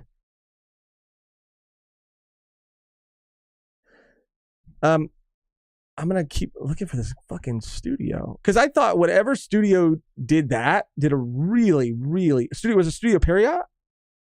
Studio Period. They fucking crushed it. They did such a good job. David Productions. Lum is the first waifu. Before her, everyone was gay. Original or remake Urusei Yatsuda? The remake. Who did the remake? Because I thought the remake looked really, really good. Someone was saying something about Mappa having a lot on their plate. Beans. Mappa has a full plate that they can barely hold with both hands. That's the only thing, bro. It's like it's so hard for me to get like super excited. Like as a fan of Ranma 1/2, and this is like why it kind of sucks sometimes. Because I already think that they have so much shit going on. And then they announce that they're doing something else. But like not just anything else, like a beloved classic series. And I'm sure they're going to give a lot of resources to it. That's not my concern. My concern is obviously the things that have come out about their animators in the past. So it's like this double-edged sword of, oh, it does look good. And I do love Ranma 1/2. But like, fuck. Can Mappa just chill the fuck out for a second? Take a breath. Because H. Field said, I know no studio is perfect, but I really can't bring myself to support anything they create when so much staff in mass were tweeting vaguely about how terrible the working conditions are for them. Oh, David. So it was. Even Dan said Urusei Yatsuda reboot was animated by David Productions. And Kev said that earlier too. The same studio that animates JoJo, Fire Force, Undead Unluck. Now that's a fucking studio right there. David Productions. That's a fucking studio. Where is Steel Ball Run though? I'm tired of this shit. But yeah, dude. Because it was like pretty awful. It was probably the most awful. And I guess like if there's just enough silence and if people.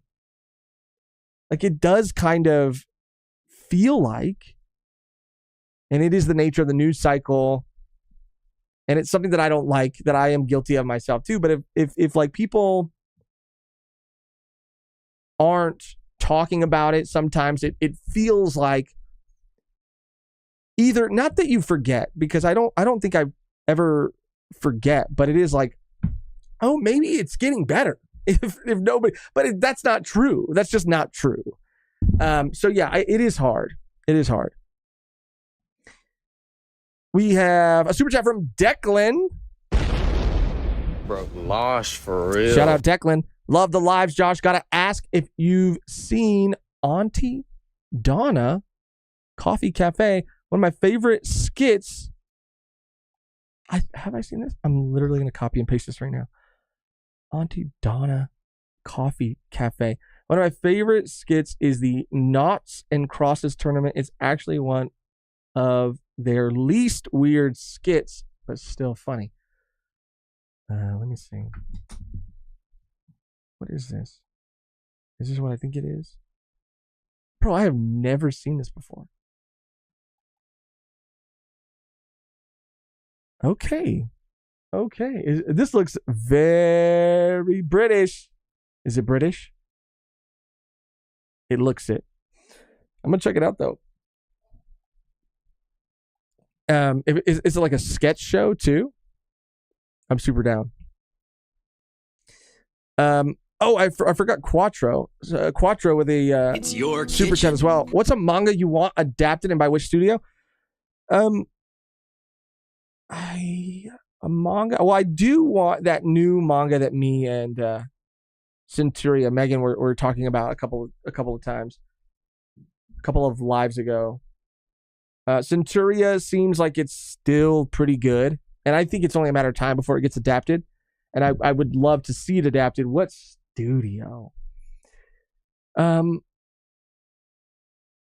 studio do I think would do a really good job with that? Because it would have to be.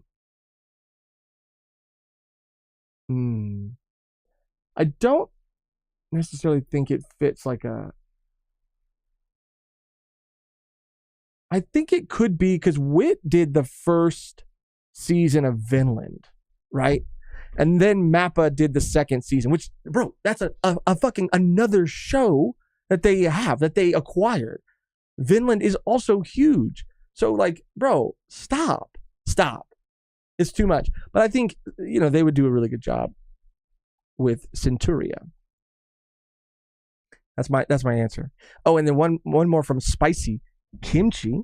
Ranma was one of my first anime exciting news. Yeah, dude. I am excited because it is Ranma, but it has to fucking be Mappa. And that's the thing. That's that shit I don't like.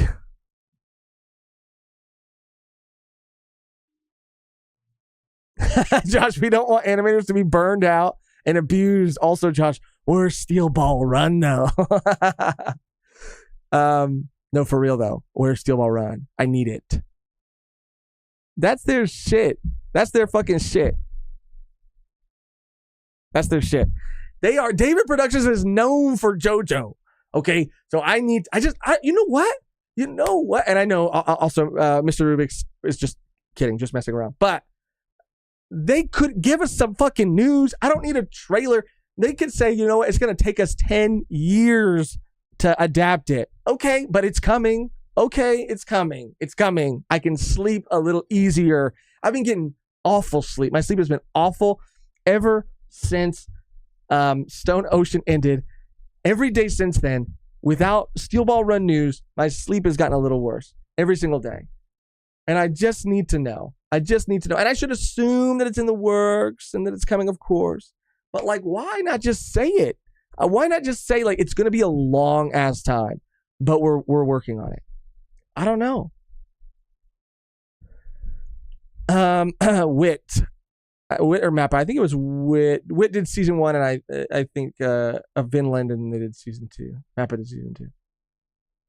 James said, animators have always been grossly underpaid and oftentimes put under ridiculous work schedules. But then again, so is everyone. It's just an example of how disgusting our overall system is, really. And that is true too.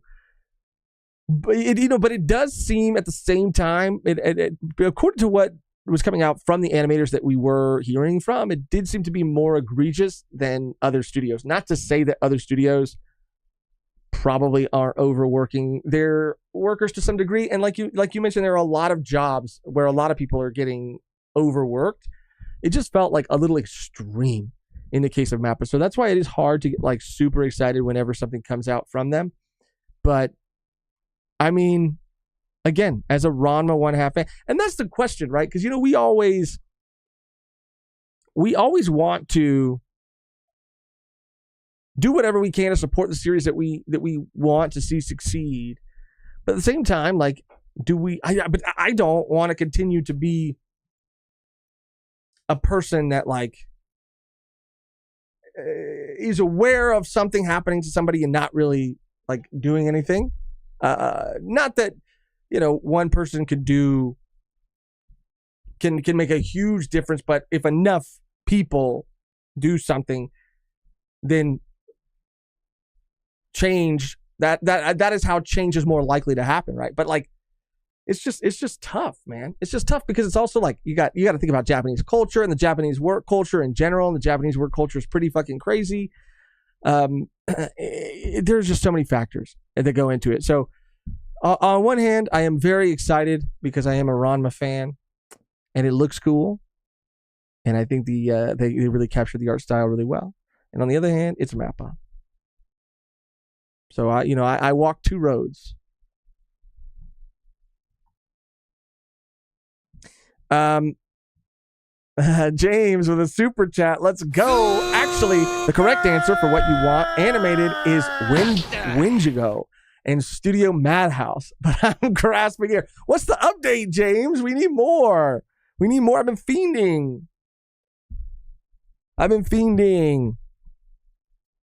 It's not just Mappa. They were a PR fail. Every studio is that bad. And that's what I'm saying. I know a lot of these studios have to be equally bad, right? Or I don't know. I want to do more research because I don't know if they're like equally bad or if they're just like bad.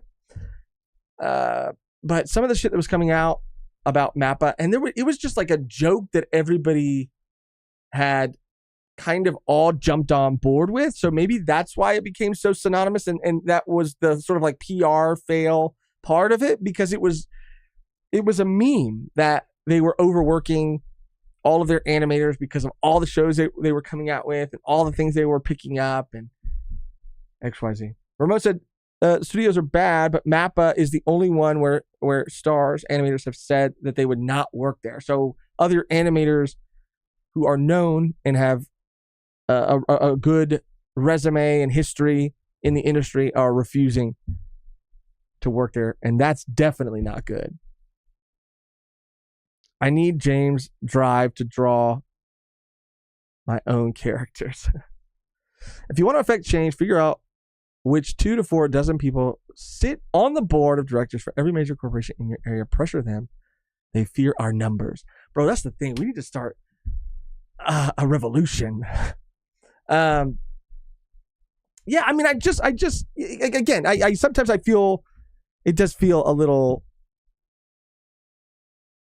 it's not a good feeling, I guess, because yeah, you want to make sure that you're doing what you can, I guess.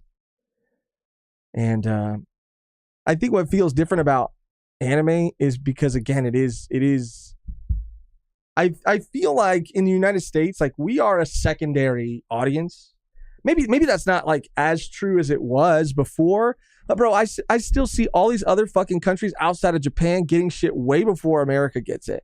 So if you look at the numbers, and I forgot who we were talking to recently, it might have been Grand Line, actually. It might have been somebody else, but I was just saying that as popular as anime and manga has gotten in America, as popular and mainstream as it seems, it's still not as big in America as it is in like Spain and France. Like, bro, they're always the ones that get these fucking manga, and I'm tired of it. So we're going to start a revolution, okay? And the revolution will be to bring Zatch Bell to America, to reanimate Zatch Bell, and for Mappa to not be the one to do it. Who are we going? Zatch Bell. Who are we picking? We're saying Trigger. We want Trigger or Bones to do a Zatch Bell, or you know what? Fuck that. Science Saru. We want Science Saru. To reanimate Zatch Bell, and we want them to release it in the United States in English, and we're gonna all come together, and that's gonna be the cause that we fight for.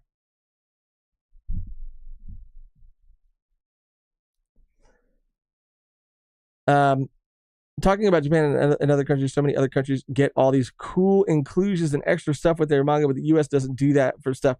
Bro, what? So, I mean, they get cool shit in their manga. It's like a Wonder Ball. They crack it open and a fucking card comes out, or a coupon for another manga comes out, or a bookmark. Like, we don't get shit because we suck. America sucks. Oh, man.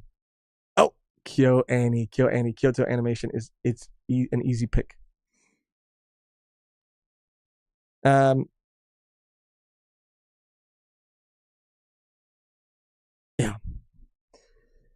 But also, to just put a bow on it, and I think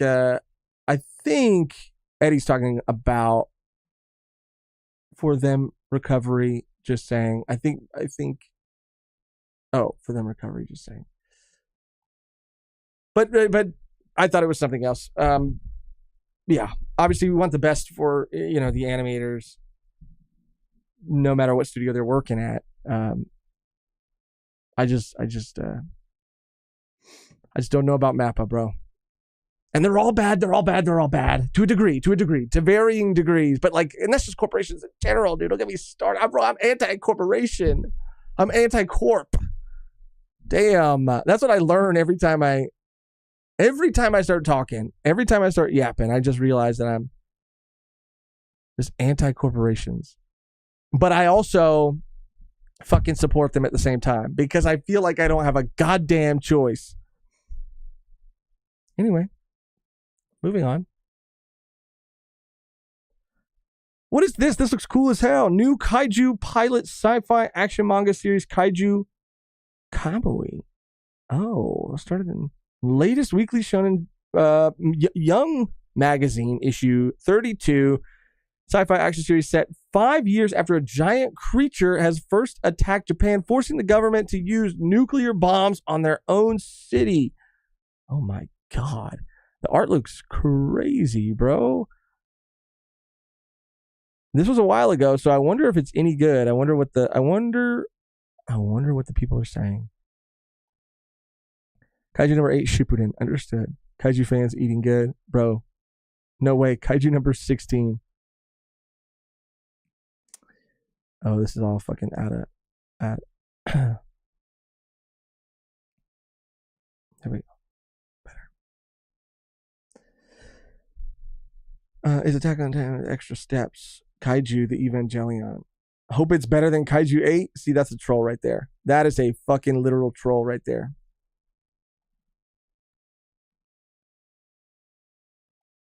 It's hot as fuck again. I was cool a minute ago. I was chilling. I was like, you know what? It's not that bad. But then I got heated. And now I'm hot. This is cool as hell. I don't know where this is. Probably fucking not America. Probably fucking Spain. Let's see. Special collector's edition of volume 109 featuring a Luffy, Zoro, and Sanji cover. 100 million thousand bucks. This does not ever come out in America because we suck. But that is cool. That is super cool. Around this time before One Piece, I was proud of having... Oh, what is this? Pew. Otis said this recently. Oh, wrong tab. God, let me see if I can fix this. I hate that this happens and I have to switch off. There we go. Around this time before One Piece, I was proud of having already imagined a character like Luffy as the main character. Next, I thought I would like to make a supporting character into a main character. I believed that if we had 2 main characters, we would be able to secure a serialization spot. Ryuma is that character, created with the aim of being the number 2 main character. What does that even mean? Wait. What does that even mean? Around this time before One Piece. Oh, okay. I see. I was confused. I thought he was, bro. See, that's what I'm saying. My reading comprehension is not it. I was like, this man is dropping that Ryuma is a main character in One Piece currently. but I don't think that's what he's saying. Oh, I thought I was going to scroll that. Bro, I got to be careful because I last time I scrolled like that, we all saw something. We all saw something we shouldn't have seen, or that we should have seen, but maybe not on a stream.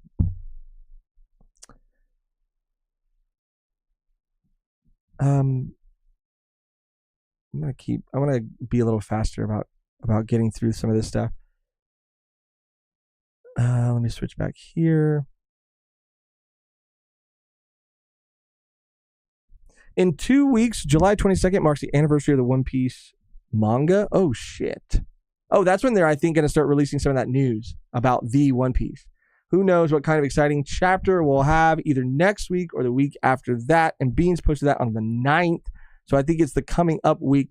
The last chapter was crazy. I'm really curious. I've been avoiding everything, especially after what that editor said about there being one more crazy thing. What's going to happen?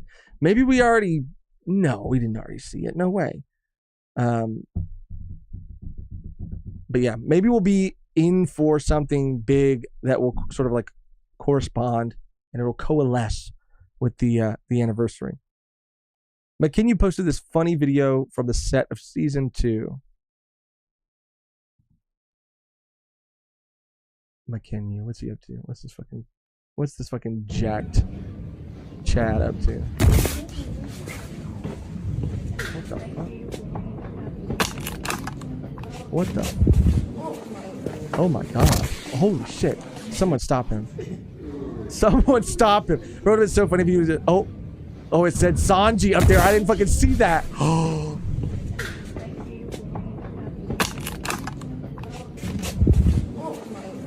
Yeah. Fuck. And he's been working out too. He's been working out. This man is diabolical. Oh my god. It's not looking good for them, dude. They're gonna fuck each other up, dude. Tensions are high on set right now because they're both. Imagine, I'm obviously fucking around, but imagine if they get so in character. They're like, yeah, I fucking hate Taz. I fucking hate him. Beans again. Shout out Beans. Adding a little info on the Dan panel that I unfortunately couldn't get into at AX. They also had the director of the show and a few other key staff members at the episode's premiere. Key points. Oh, I think I saw this. Key points of what the staff said about the production of the Dan MBS approached Saru for the anime project. They are ahead in schedule of episodes. One of the producers said that they can't wait to go back and work on the next arc, indicating next season or next core. I think it's a no-brainer at this point that they're going to get a season 2, but I could be very wrong. This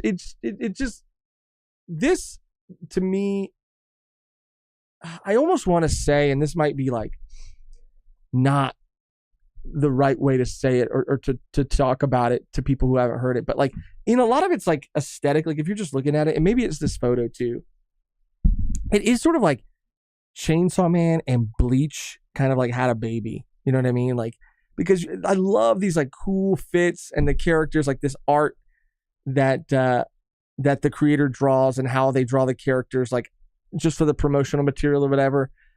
It's just so cool. It oozes cool in the same way that a lot of Kubo's art did, but it is kind of wackier and crazier than Bleach for sure. It was kind of shocking to me, the reception of Chainsaw Man, even though I think that it was a success.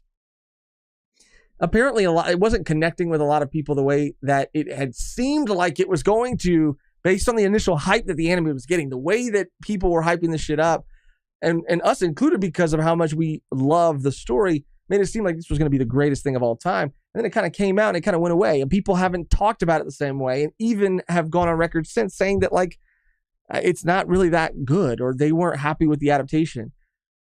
Regardless, that's still getting a season 2 and a movie and all these things, as it should. And so I think that there's going to be many seasons of Dan to come. This is a classic, bro. Far worse anime gets season 2, and I think Dandadan is going to capture people's hearts. It's going to capture people's souls. And it's going to take one of their fucking balls, just like Okarun. I'm excited.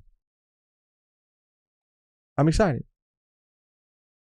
That's still shocking to me. I mean, I get it, but... By the way, that line was wrong. I almost got to the front before the theater filled to capacity and they capped it. The guy said, if you were here waiting for Dandadan, go do something else. Holy fuck, dude. Damn, it's over. Damn.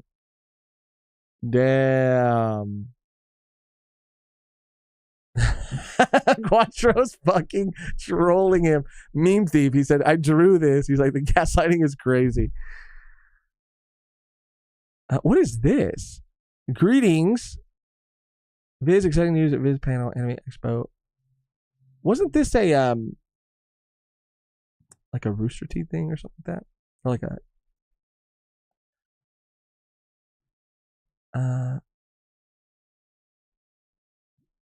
this is a show I've never watched. And I should I? Zigzag said, I'm at full midnight for Dandadan anime. Second trailer was fire. Bro. There's nothing like fucking Dandadan. It's going to take over. It's going to take over. I'm telling you.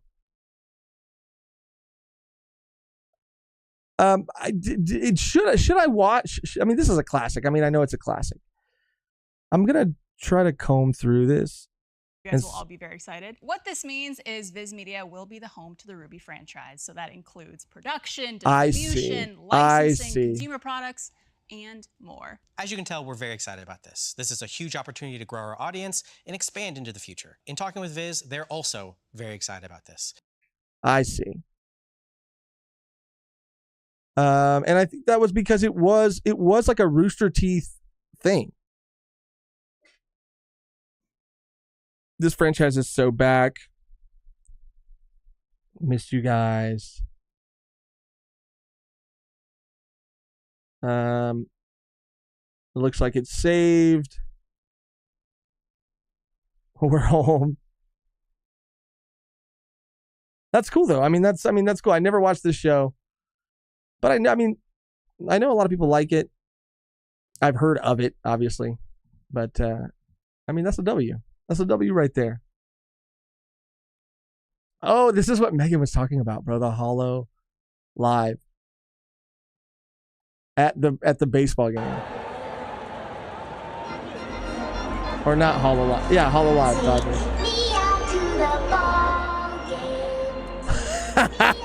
The crossover, dude.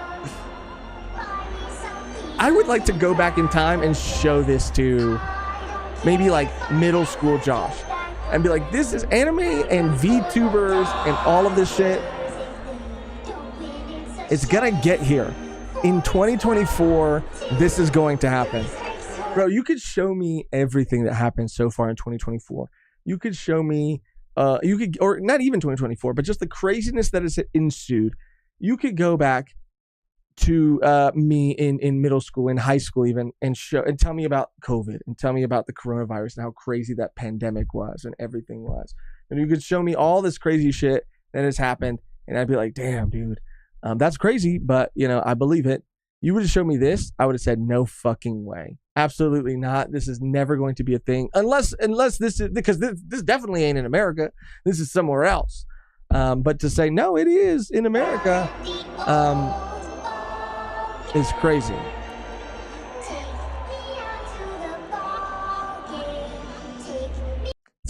It's kind of awesome. Like it's kind of really beautiful in a way. Even though I really don't give a fuck about baseball at all. It's kind of sick. It's kind of sick.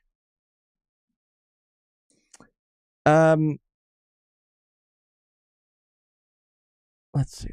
Oh god, the Borderlands shit.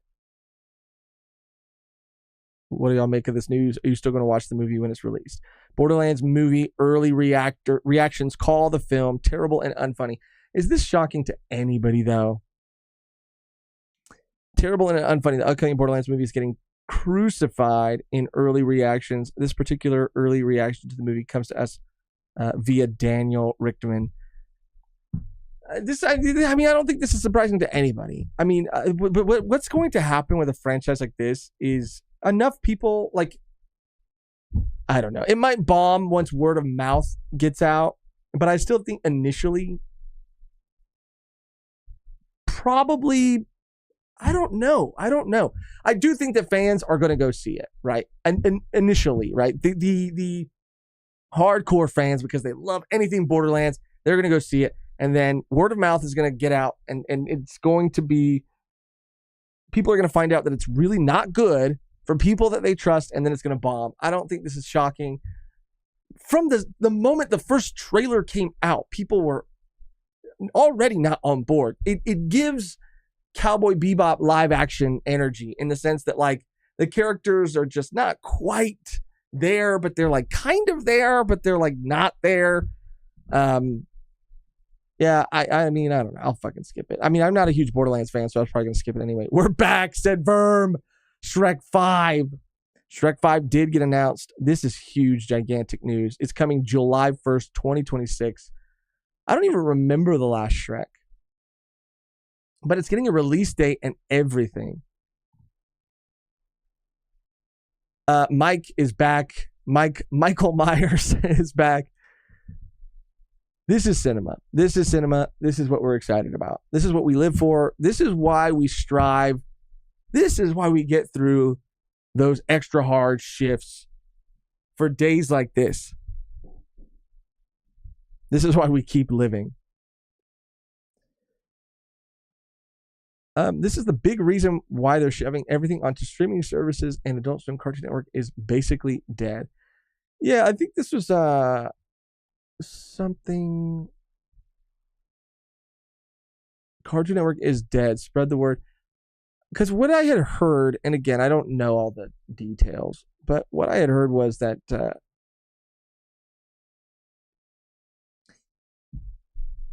it's not that it was dead so much as it was like, what's the right way to say it? Like, they downsized a lot, and they had like their own building and and studio, and I guess it like that got shut down, but they got their own department at like another studio, but it is significantly smaller. I don't know, but I don't know. I don't have all the info. I mean, it doesn't surprise me that they would even do either downsize or completely cut Cartoon Network. But I mean, they wouldn't completely cut it because it's Cartoon Network. There's no way.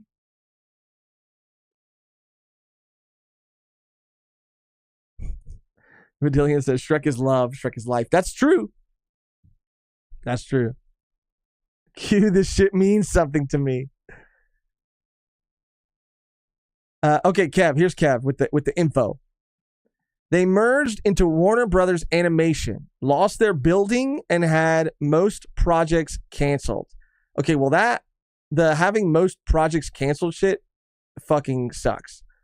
I'm gonna pull up this hashtag and see if we can find some more stuff. The golden age of Cartoon Network. Okay. David Zaslav. This looks, the original Cartoon Network studios shut down. Cartoon Network isn't dead as a brand and a channel, but many projects got canceled and a lot of employees were let go due to outsourcing and corporate mergers. It's that fucking corporate merger shit again. So you see, when we see Skydance and Paramount merging, it's never good. It's just, it's companies getting stronger, and you'd think having more money, but apparently having to cut more departments. Wow. This sucks. Cartoon Network to me is one of the most, it's one of the most, to me, in my childhood, it was the biggest part of my childhood. Cartoon Network, I mean, I guess we do live in an era now where kids, there are so many other platforms for kids to watch things. Of course, there's like YouTube, but you have huge shows and Disney and Nickelodeon, like all these things. Like Disney, I think, has Bluey even now. But there was something so iconic about Cartoon Network. There was something so different about Cartoon Network. I felt like, I don't mean to use the word like, sorry, Monty was doing something. It felt like edgier, darker, kind of, sort of. I mean, Nickelodeon had those shows for sure too. I think, like, you know, I Ren and Stimpy was on Nickelodeon, but something around like the Billy and Mandy era, the Courage the Cowardly Dog era, like Foster's was cool, but there was something still kind of like not adult, but like adult. Blue was an asshole, and there were some jokes from time to time that just like hit a different way. But yeah, it was a huge part of my childhood, and I don't know what it's going to take for people to realize that animation is something that so many people connect with. And I don't know, man. I feel like, at least in America, they just don't understand what they have. I know that they are looking at numbers and they're trying to compete in their own market, and they're looking at all these other companies and seeing what they're doing. But then, like, and that's why I think monopolies are so good for consumer. I mean, not monopolies. Competition is so good for consumers as opposed to monopolies, is because at a certain point, even when these monopolies, like, or these big, huge companies, when they start competing with each other, sometimes it results in like things feeling so fucking samey. Like everybody's kind of copying everybody, and it takes somebody to, like, I don't know, like do something different. But then that thing that's different works, and then everybody copies that fucking thing and makes it not fucking different anymore. And it's like, bro, can anybody just have an original fucking thought, an original fucking idea? Can anybody just fucking do something? But I just think that, like, I don't know. Cartoon Network announced that they're bringing a lot of these shows out or back recently, with the Foster's Home for Imaginary Friends. I think it's like a show aimed at preschoolers. There was a new regular show thing announced. There was some Adventure Time stuff announced. I don't know, Kev, I don't know if you're still in the chat. I don't know if all that stuff is still happening. I think it is, right? Because that was huge. That was really big news. But I don't know, man. It's just so frustrating. It's frustrating that because of these mergers, to have that, like, for them to be downsizing it again just feels so fucking foolish. It feels foolish as hell.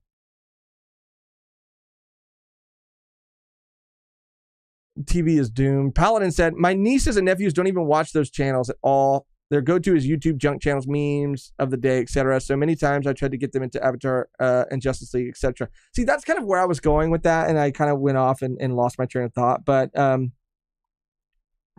yeah, I have a nephew, and he watches, as far as I know, I mean, he watches like Bluey, and he does watch like movies and stuff, but I don't think, yeah, he watches like Nickelodeon or Cartoon Network, but I think, you know, Disney Plus is something that he's probably really familiar with. And me and Megan talked about that too. I think we've even mentioned it on the channel or had that conversation on the channel. And it's not like a new conversation, but it is just like interesting that we've talked about, like, oh yeah, I was a Nickelodeon kid, or I was a Cartoon Network kid, Disney Channel kid, you know, XYZ. But now it's going to be like, oh, I was a Hulu kid, I was a Netflix kid, I was a Disney Plus kid. And it's just different. But yeah, these channels, they're not going to exist, I don't think, for much longer. Which would mean that, like, they're just going to be on HBO, or like, because HBO is who owns them, I think, right? Warner Brothers. But like, I don't know. Why don't they make a... I'm trying to think. I'm trying to put my head in my head in their head, my mind in their mind, and I'm trying to think about like why they do the things they do, and it doesn't make sense. But it has to it has to make sense to somebody for them to be doing this shit. My nieces and nephews are iPad kids. I was a Disney Plus kid. God. Boomerang was the best for cartoons. They have all the bangers. Shit, I used to fucking stay up late watching Boomerang, bro. I used to watch the Jetsons. I used to watch, the Flintstones, all that. Other way around, Warner Brothers owns HBO. Okay, yeah. Sorry. Yeah, thank you, Dan. Eat applesauce off the iPad.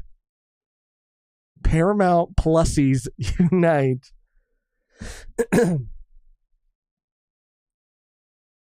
Yeah, I mean the brand, I guess, is not going away, but it still sucks.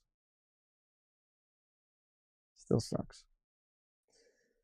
All right, let's keep trudging on. Time Lord. Apparently a shop is selling One Piece underwear. Oh, hell yeah, dude. Let's fucking go. Now we're talking. I should just have another window open so I don't have to keep doing this. Okay. Oh, yeah. Now, are we looking at ass or are we looking at crotch right now? I think we're looking at ass. Hop shop. Okay. Underpants package. Ooh, we can see the package too. So this is okay. Is it the front or the back? Are we looking at crotch? Or are we looking at booty? What are we looking at? I think booty, because the way that this has a curve to it, this is giving booty. So I'm kind of curious. They know they were onto something with Usopp. They could have had Usopp right there on the crotch, and they could have really been onto something. Probably sold a lot, maybe went viral. Dofi. I mean, I guess I would like Dofi on my ass, so I could just I could sit on Dofi. That'd be kind of cool. I need these if I could get any of them. They got a Rob Lucci. Like, that's so random that they have a Lucci pair. I would probably get, if I could get anyone, I'd definitely get Robin. The Mihawk ones go kind of hard too. And the Frankie ones, of course. I would probably get the Frankie one. The Kaido one, I kind of like the Kaido one too. The Odin one is scary, bro. You don't want to drop your pants. Like if you know how sometimes, you see, like, I don't know if you ever, as a kid, because I don't think any adults do this, but like as a kid, they would take their pants too far, like too far down at the urinal. They have their whole ass hanging out. You don't want to see Kozuki Odin smiling at you like that in the bathroom. You don't want to see that. And I don't know. There's a lot of people I might not really want to see on other people's asses. But this is like the Juicy phenomenon. When they put Juicy on the back of pants, and then everybody's looking at people's asses because they're trying to read the word juicy. I'm going to be looking at everybody's ass now, but I'm really just trying to look at Jinbei, So don't get mad at me if you buy these and you wear these and I'm looking at your ass. And I know you're saying, well, Josh, but the problem is I'm wearing pants. You can't even see my underwear. So how do you know what you're looking at? And I would say to you, I have x-ray vision. No, I'm getting these for real. I'm getting the Usopp ones, and I'm turning them the other way around, and I'm getting the Frankie ones. They're cool. Hancock. They revealed more? Bro, they must be popular. They must be selling like fucking hotcakes. The buggy balls. I'm dead. Yeah, Lucci is mad. Like, Lucci knows he's on underwear. Like he is actually awakened, and he's aware that he's, like, anytime you see him, he's aware of whatever merch he is on. And here he knows he's on underwear, and he's fucking pissed. He's not happy about it. They revealed more. Shit. Let's see. This is so funny. Oh, this is so funny. Oh, they got some ulti ones? Bro, some Korra ones? I don't want Otama. If you're a certain age, get the fuck off of underwear, okay? I don't want Otama. Now, Dragon. I take back everything I said. These are the ones I want. These are the ones I want. Right here. Bro, I will wear them. I will wear them without pants. That's so funny. Zeph, okay. Ace. Bro, these must be selling really, really well because they're coming out with more designs. I'm for it. I'm for it. I love it. I love to see it.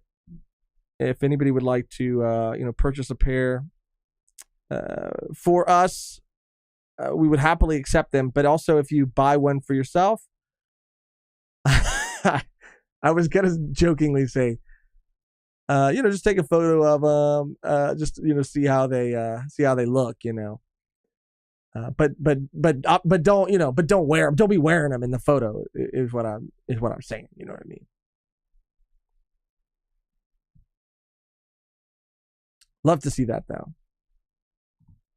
That's awesome. That's good shit right there.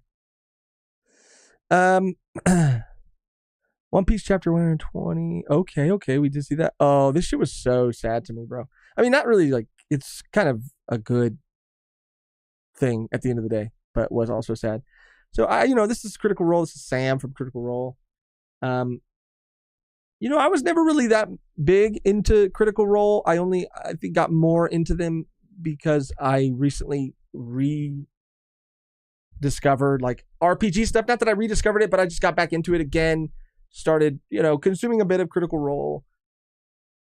And Sam, this was a member of their cast who was gone for a while. People were kind of wondering why he was gone. It was revealed that, he had cancer, but I think it was from HPV, and it was like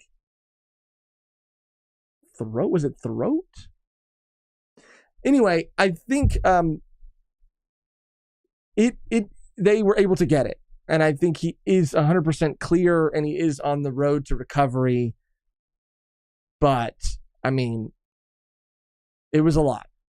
And I'm just glad that he's okay and that he's doing better.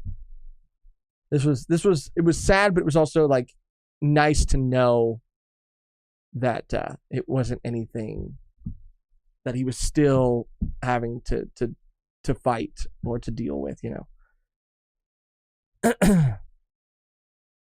What is this?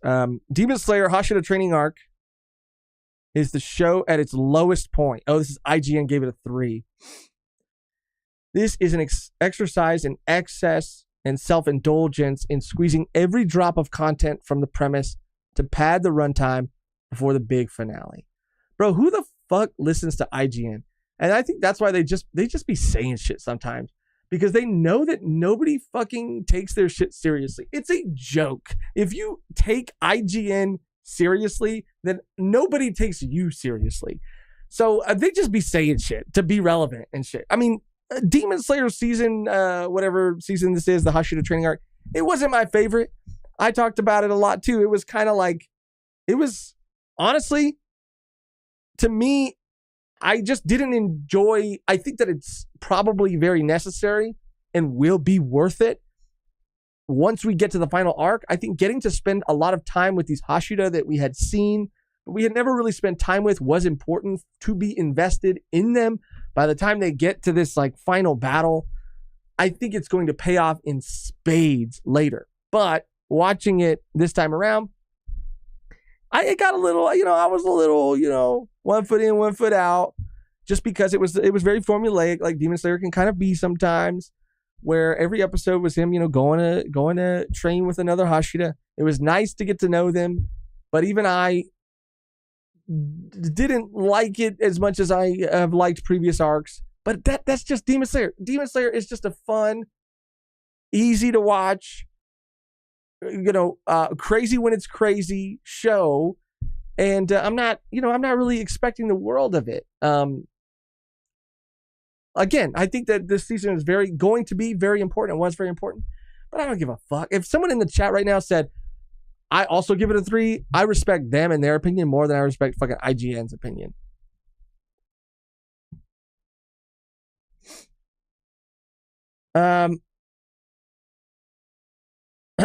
Zigzag said, pick the boxers that rep your shaft. Smoker, King, that's what we want. Okay, shit, I'll go back. Oh, shit. It's kind of true. If it's kind of true, like I said, I trust you more than I trust IGN. All right, I got to do this. This is because this is like real important. Just from this original, and I think there's another one in the Discord, maybe a little lower. I'm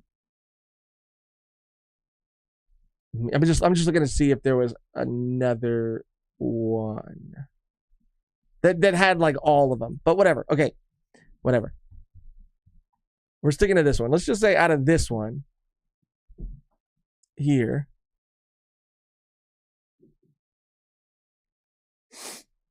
damn, I hate that it does this. Which one best represents my crotch to me? Okay.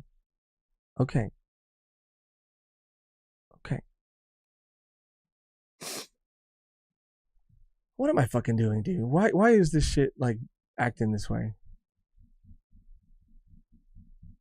I guess I could just keep on this.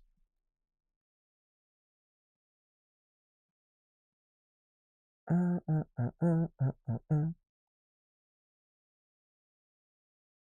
gonna keep it like this. Okay, sorry. I would say, okay, this has nothing to do with characters, right? This is just like, what do I feel best represents my crotchal region? And I would probably say, if I'm being honest, let's see, Big Mom. Big Mom. I would say Big Mom. If I'm being honest, I would say Big Mom. Yeah. No, I would say Mihawk Tua, probably. Let me see. I would probably say, you know what? Fuck it. Ooh, I would just want to rename all of them. I want to be like, you could call him Rob Gucci, because it's like, it could be the Gooch area. Katakuri. I mean, I feel like if you are saying that your crotchal region is best represented by Katakuri, then that's definitely not a good thing. I feel like it maybe means that you have a lot of pubic hair, and that you probably and probably that's the same with Brook, maybe even Usopp, maybe, but Katakuri especially, because he's got all that fur. But so I don't know if that's a good thing. Maybe not Katakuri. Maybe Usopp would not maybe mean that as much. But definitely Katakuri. Yeah, fuck it. I'm saying Big Mom. I'm saying Big Mom, and not Charlotte. I don't want to say Charlotte Linlin. It needs to say Big Mom. It needs to say Big Mom on that shit. Josh's Odin. Oh God. Rob Cucci. Kozuki Odin. Kev said, huh? The Boa one is nasty. Katakuri giving extra cheeks. Writing is ass. Acting is ass. Besides 2 fights, the choreography is ass. The story make no sense. The lore, it reached breaking. The first 2 episodes make it. Oh, I think you're talking about, are you talking about Acolyte? Oh no, or are you talking about Demon Slayer? Oh, I guess you wouldn't be talking about, you said acting is ass. You must be talking about I saw people talking about Acolyte earlier. Yeah, now the writing in Acolyte ain't it for me. Okay, so Paladin. Acolyte is like a 7 at best because I think that's what sparked it. I watched like the half of the first episode of Acolyte and I could not do it. I wanted to so bad to like it. And it was the writing. And the acting, but also like I feel like the actors, Trinity is like a good actor. But the writing, oh brother. It was not, and maybe I didn't give it much more of a chance. Maybe I should have gave it more of a chance. I should have watched more than just half the episode. But I was like, because again, from what I've seen of Andor, fucking way better. Acolyte, I watched half of the first episode. I was like, I can't. Brandon King saying the Frankie one's not being a thong Speedo is blasphemous. I agree, dude. I agree.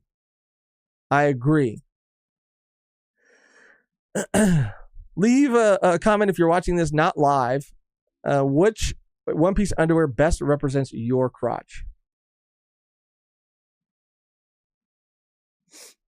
Let me see. Let's get back to this. We're going through it. We're cleaning up. We're getting all the way through the community live today, and you can't tell me otherwise. Demon Slayer. We got through that. Oh, Rent a Girlfriend season 4 has been announced in 2025. That's a W right there. Top 10 female characters in the spring of 2024. Final results. Let's see this shit right here. Bro, I don't even know. Oh, who is it at number 1? Oh, it's the vote percentage. It doesn't tell you where they're from.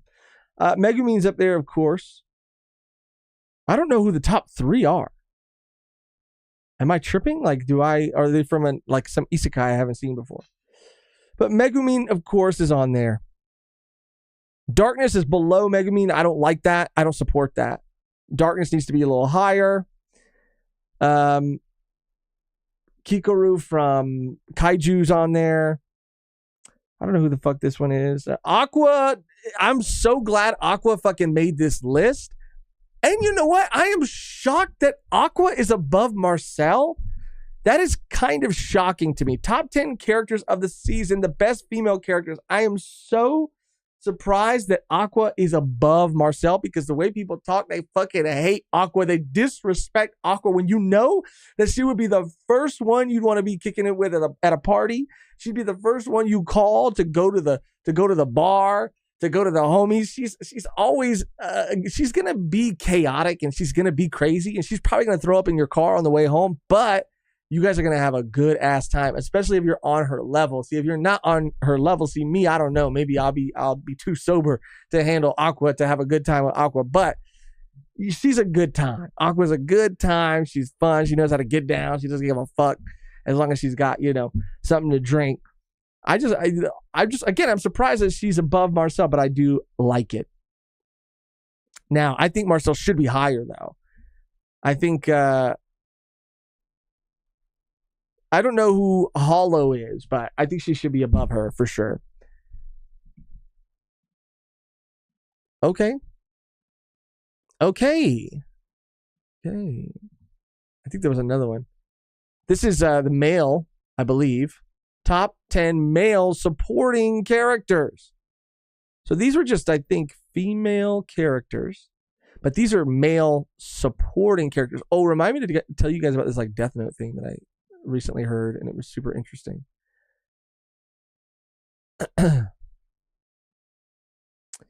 So, let me just have this open too right here. Are we Darkness so overrated? Eddie.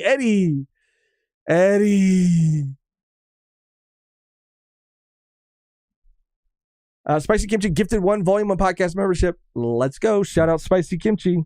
Where is my... It's too big, too long. Oh my gosh. It's so fucking hot today. It really is. Josh, next con, let's hit the after party, bro. I'm down.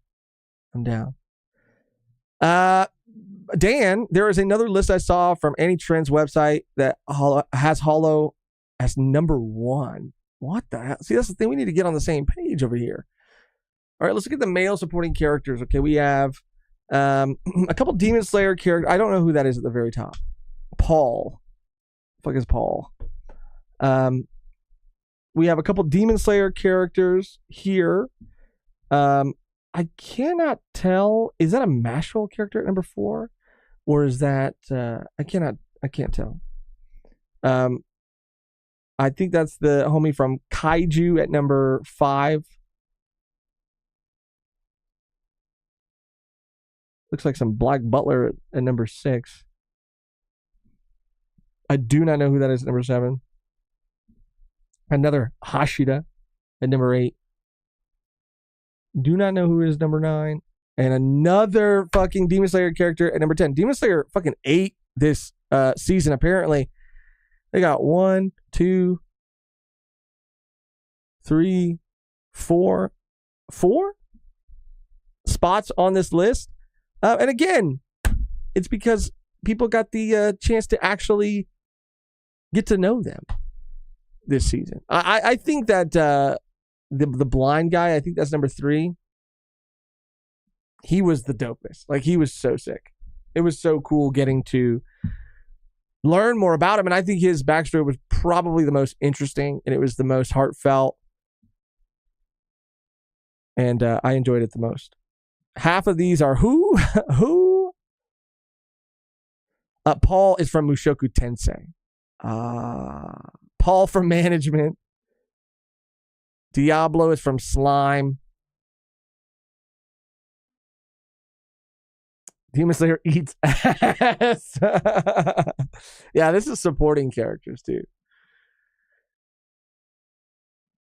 Yeah, I mean, he was definitely by far the best. I'm scared to click on this. This is from Shine Yi Yent. I'm not scared to click on it because of Shine Yi Yent. I'm just afraid to click on it because of the oh, there's a Rick and Morty anime trailer is out. Bro, I'm so out on Rick and Morty too. So let me see if I can break down the entire fight between Kid versus Shanks, because a lot of y'all don't know what y'all were watching or reading. The fight ain't animated yet. So you're saying that he didn't put up a good fight because it wasn't like back and forth punching and fighting each other. Oh, are you talking about Kid? With Kid and Shanks was nothing like the fight with Luffy and Kaido. Luffy versus Kaido was like watching Roy Jones versus Mike Tyson. Back and forth slug fight. And this makes sense because this is how Kaido and Luffy do fight. You know, throw in some like hand-to-hand martial art techniques, the drunken rage stuff from Kaido. But this is the lens that a lot of y'all are looking at every fight from, even though majority of the fights in One Piece is between one another, and you like agree on the starting time, and the moment that starting time hits, that countdown stops, you quick draw, and whoever pulls out their gun, I'm so terrified about this fucking music in the background. So I'm gonna just pause it for a second. Because I want to know what point they're trying to make, because right now, and I haven't watched the whole video, it seems like Kid did put up a good fight, but because it wasn't like blow for blow, that people are saying that it's not a good fight, or that he didn't put up a good fight. But technically, I mean, he didn't do anything. Technically. I mean, sure, Shanks saw a little bit into the future. A future where he was going to do something. But in reality, that man didn't do anything. That man rolled up, made a bunch of noise, and got sunk. Fastest to shoot the other person wins right then and there. There is no back and forth in this. You're not going to see this guy shoot this guy and be like, oh, that guy's trash because he went down in one hit. That's the whole point.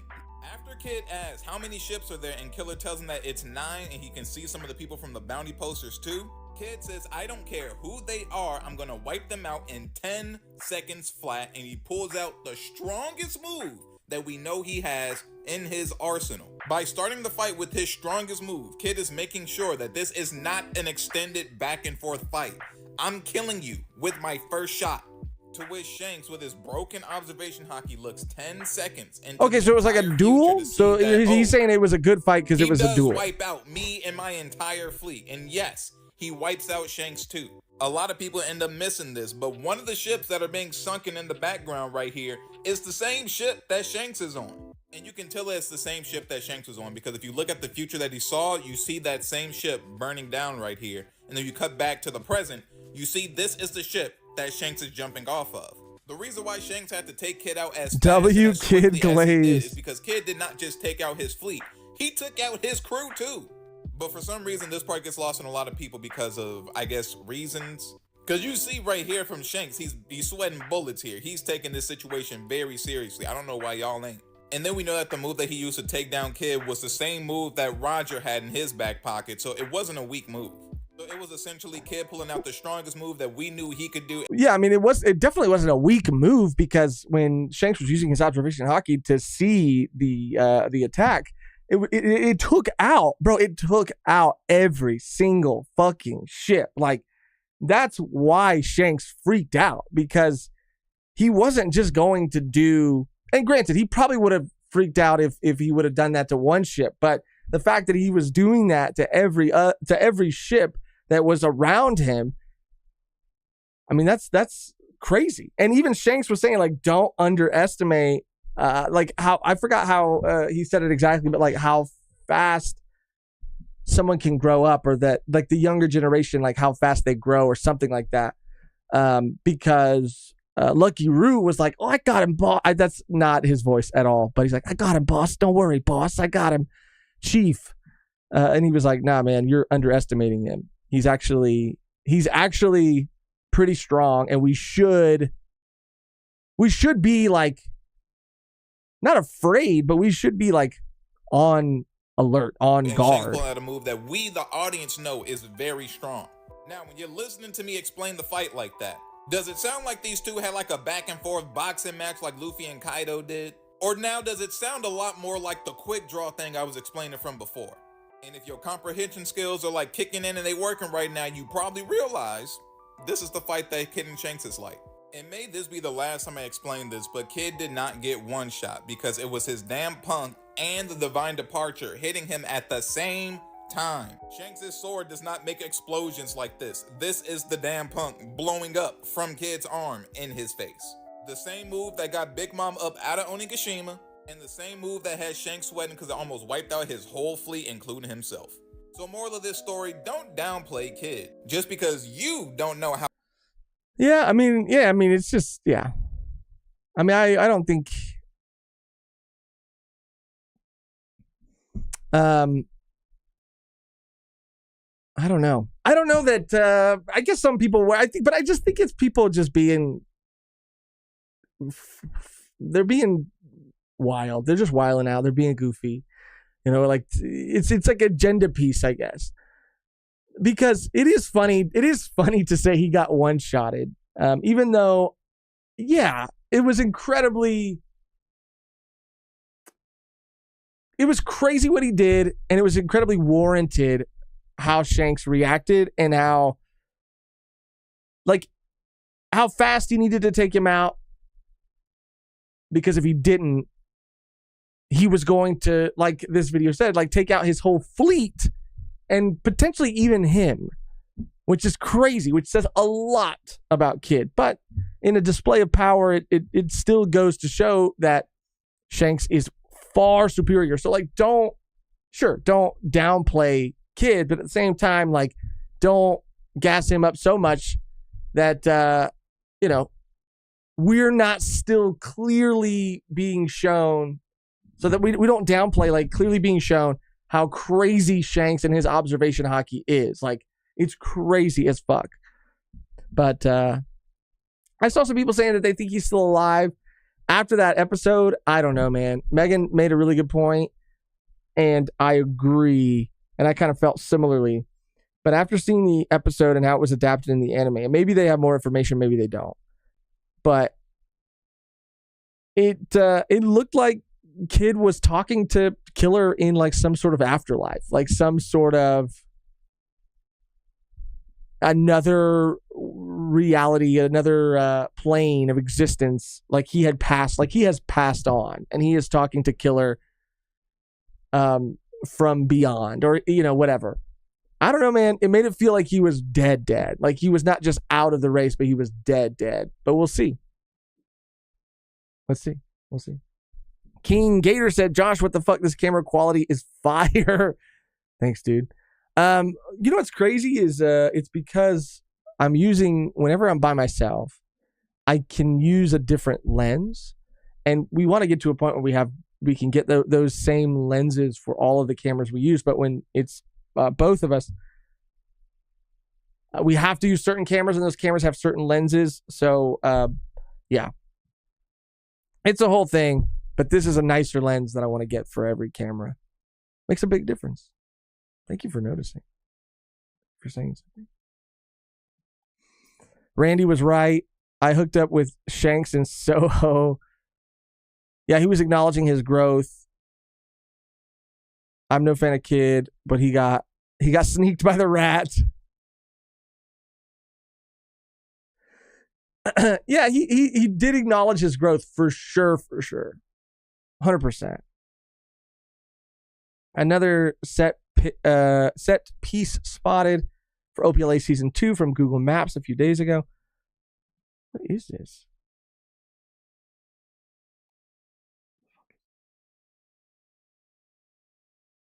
What the fuck is that? It's the inside of a whale.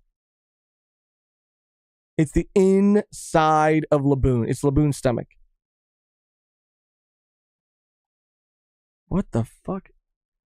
Inside Laboon's mouth or the walls of Reverse Mountain? Crazy. Looks like they're building Noah's Ark. They are. The flood is happening. It's coming. This was awesome. This was so crazy. And I wonder if Brago, Brago saw this. But this is from the Zatch Bell sequel series, Zatch Bell 2, which of course isn't getting published in America. And they're releasing, every cover has like a time skip version of these characters. And this was Sherry and Brago is jacked. And this makes so much sense. And I love it, dude. I love it. And I want it. And I need it. And I'm so close to just getting them in fucking Japanese, dude. Oh my God. Tia looks crazy. There's some that look fucking wild. Godzilla -1. Minus Color is coming to Netflix. I would watch the fuck out of that. I would watch the fuck out of that. That's awesome. Evolution of Oda's early Straw Hat designs. Oh, this is interesting. This is cool.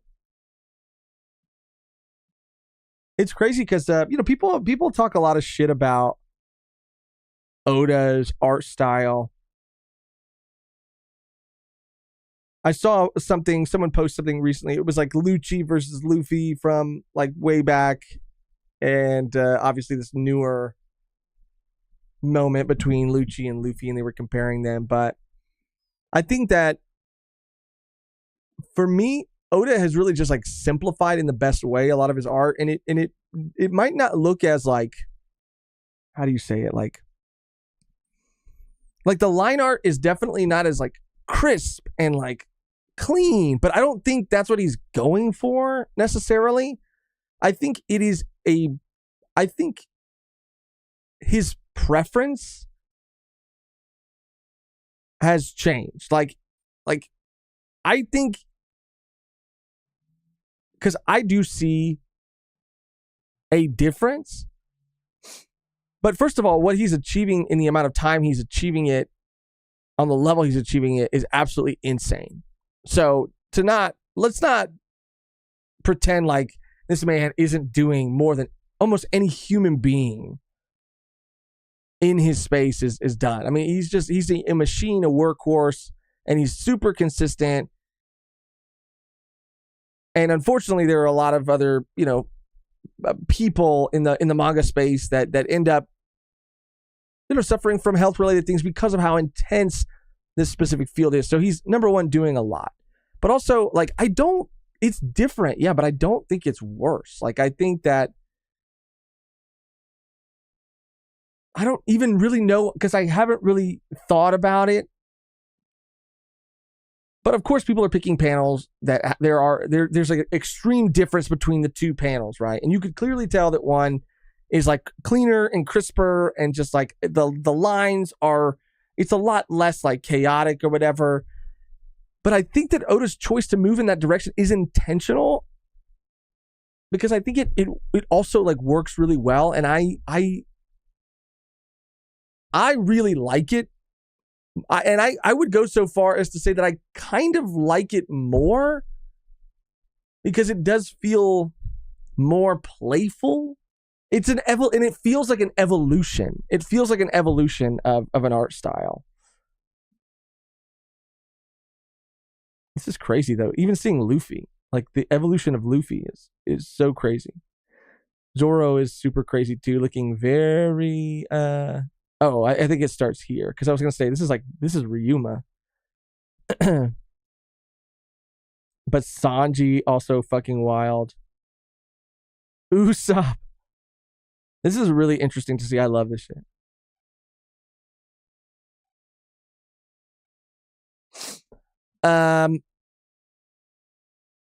His line art is fire, but bozos keep reading fan scans. Like, let me pull up something. I mean, and that's another thing, is that yes, people are fucking pulling from fan scans when they make these comparisons, and it's just it's to really, I don't know, rile people up.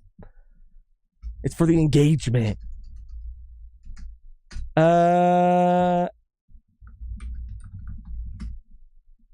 Let's see. Because I want to figure out a way to articulate it better, because there's definitely a style change, but it is, I believe, to be an evolution of style. I can't really put my finger on like how to describe it the best.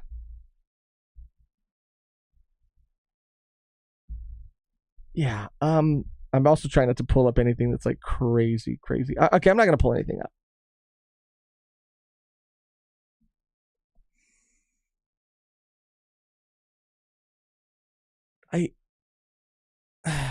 All right. I'm gonna close that out so I don't accidentally pull anything up. There just looks to be, I think, what people get confused by, or okay, I think what people associate with bad art is like whatever art like looks to, because obviously art is very subjective, right? And I think that even there is a more like wobbly nature to a lot of Oda's like art now. But again, I think it is super intentional. I think it's a choice, and I think it's a choice that really works. And if there are other artists in the chat that can better articulate, I guess, what I'm trying to say, then please help. But yeah, I just hate that. Number one, yes, they are pulling from shitty fan scans. But number two, that just because something is different, and it is something, and maybe a style that, because it doesn't. Let me pull up an old panel.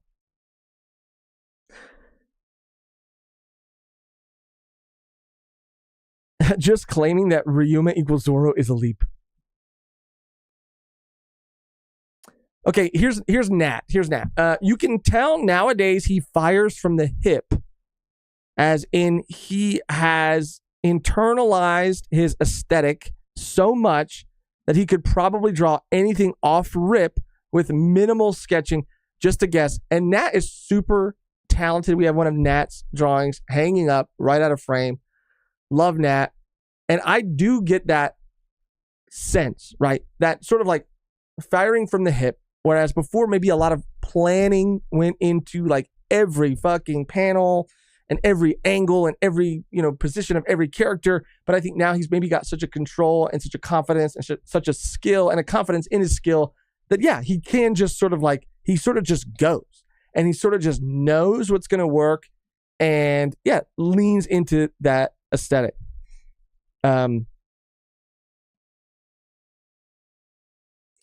Bad art is the dumbest statement from a guy with 2 master's degrees in art. Yeah, it's just that. Yeah, the term bad art is so.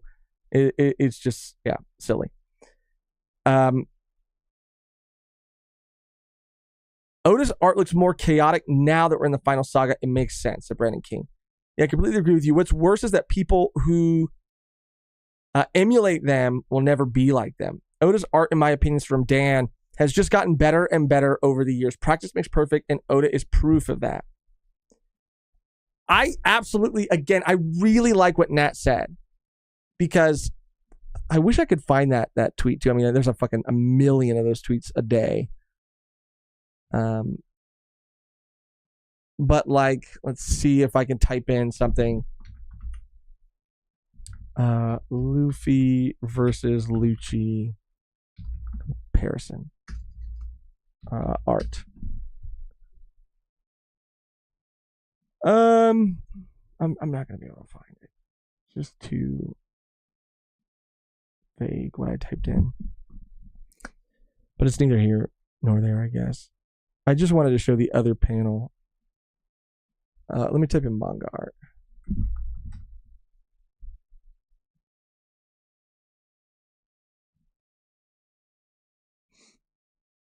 Shit.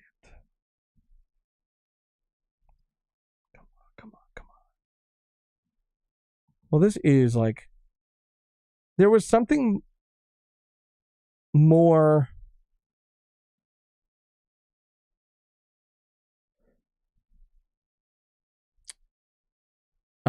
Fuck, I'm not going to be able to find it.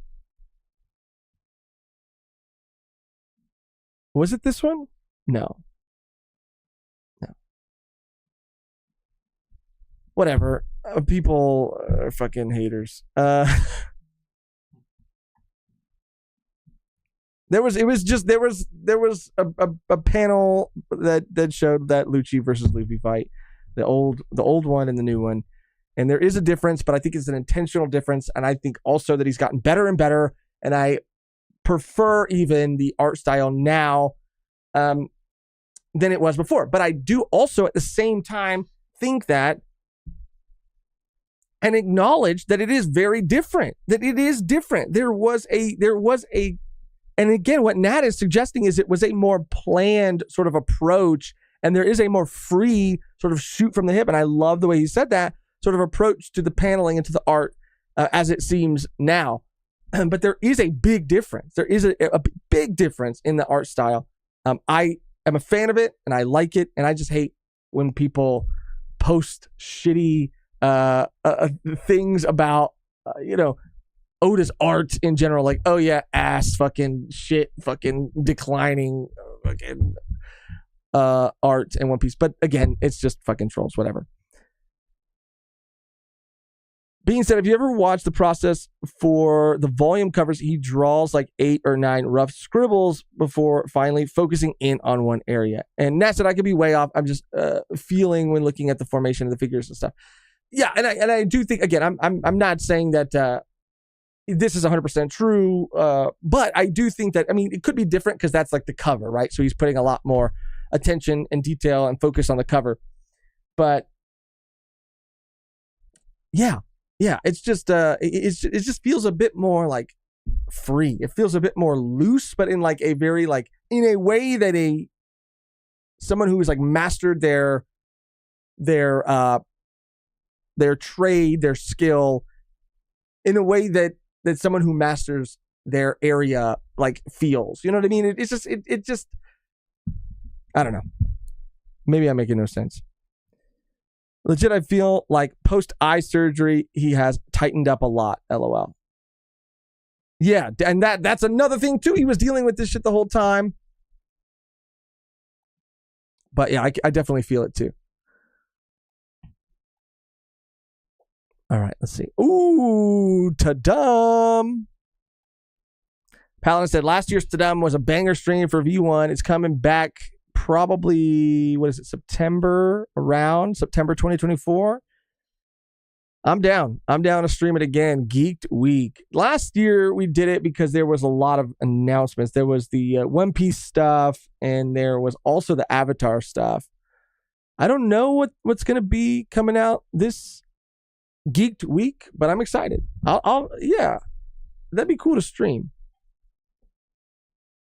Oh, I watched this video, Jacob, just talking about what's the title of the video? Jacob reacts to Usopp fan art and posts One Piece. Yeah. So, but also it was just people saying how hot Jacob is, which is funny and is true. That's also my one beef with the live action adaptation is Usopp should not be as attractive as Jacob is.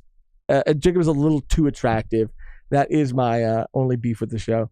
But this was a funny ass video. And I just love Jacob, dude. I feel like he's really leaned more into like the Usopp like persona as the series has gone on, and I love that, dude. I love that. An exclusive advanced screening of the penultimate episode of The House of the Dragon will be shown at San Diego Comic-Con on July 26, 2 days before the release date. I am one episode behind on The House of Dragon. The last one I saw was the greatest episode of all time. And there's been so much shit going on. I haven't had a chance to see the latest episode, and I'm one episode behind on The Boys as well, but I'm excited. This season's been good, bro. I don't give a fuck, bro. And that's what another thing that people want to talk about. People want to talk about,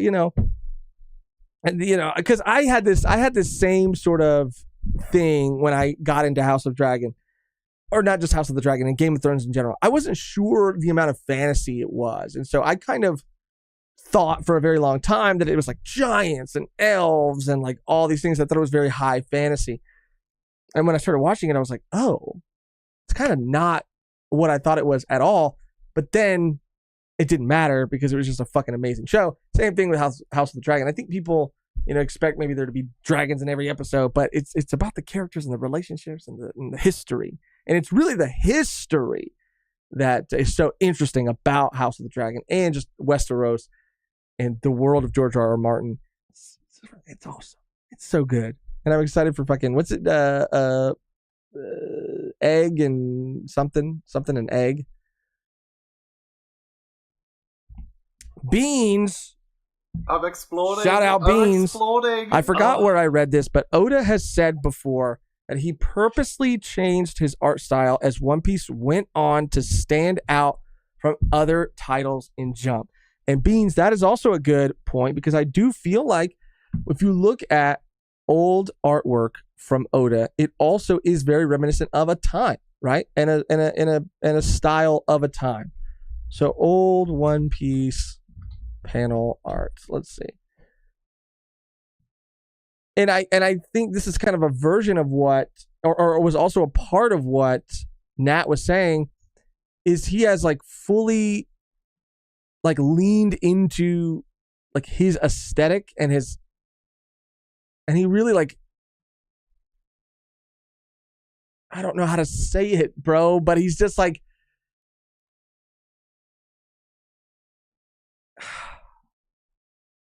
he just knows. He just knows himself and his voice and his style.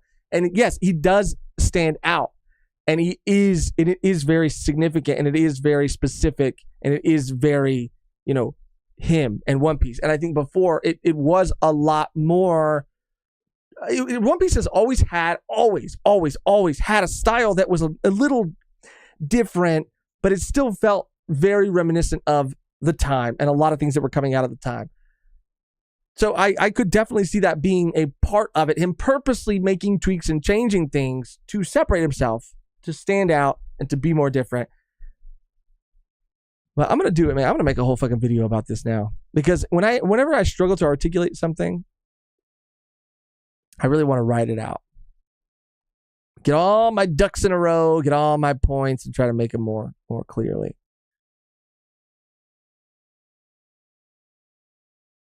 All right, I think we're almost caught up, believe it or not. Oh, this is so sick. Alvida, Usopp, and Nami hanging out.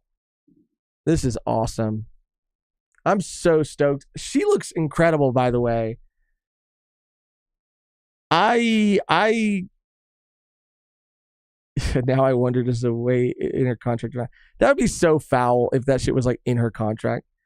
I think that it's my headcanon currently until something else comes out, and I just think that, you know, there's absolutely no way it would be in her contract.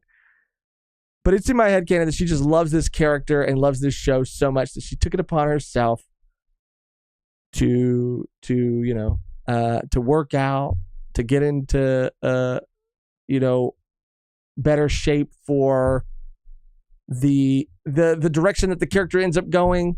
I think she did it of her own free will, out of love for the character and for the show. And you can't convince me otherwise. I don't ever want to believe that, like, the Netflix higher ups were like, yeah, we're going to need you to lose some weight or we're going to fire you. I just feel like that would be so crazy. Nat. I'm exploding. Shout out Nat with a super chat. People don't know what they want when they get it. It usually sucks, but it's scary to try new things.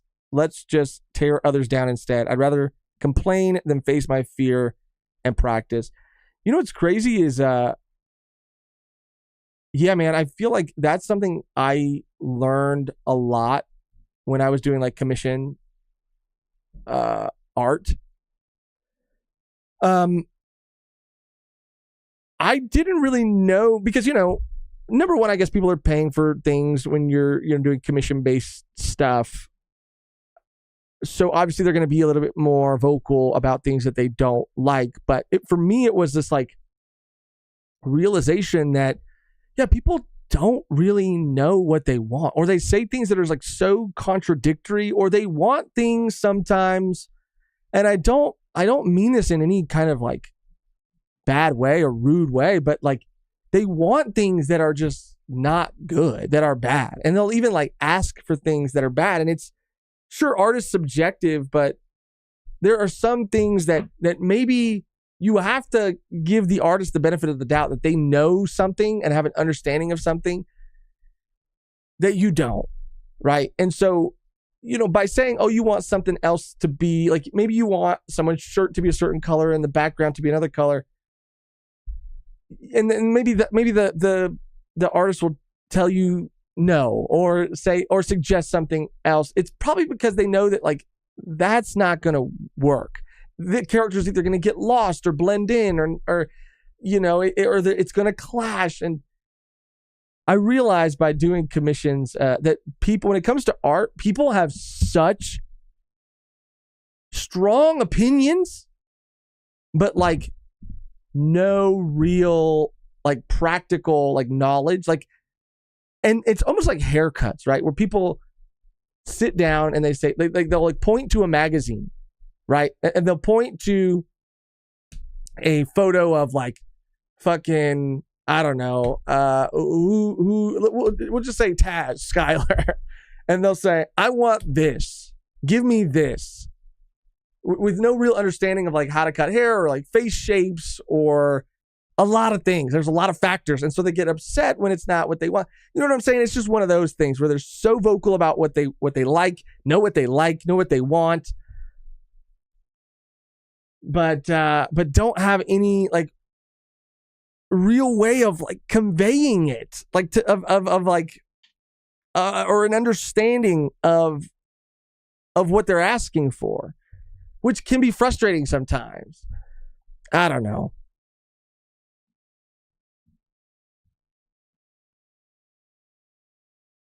A Beautiful Life said, was a baddie before? Absolutely. Absolutely.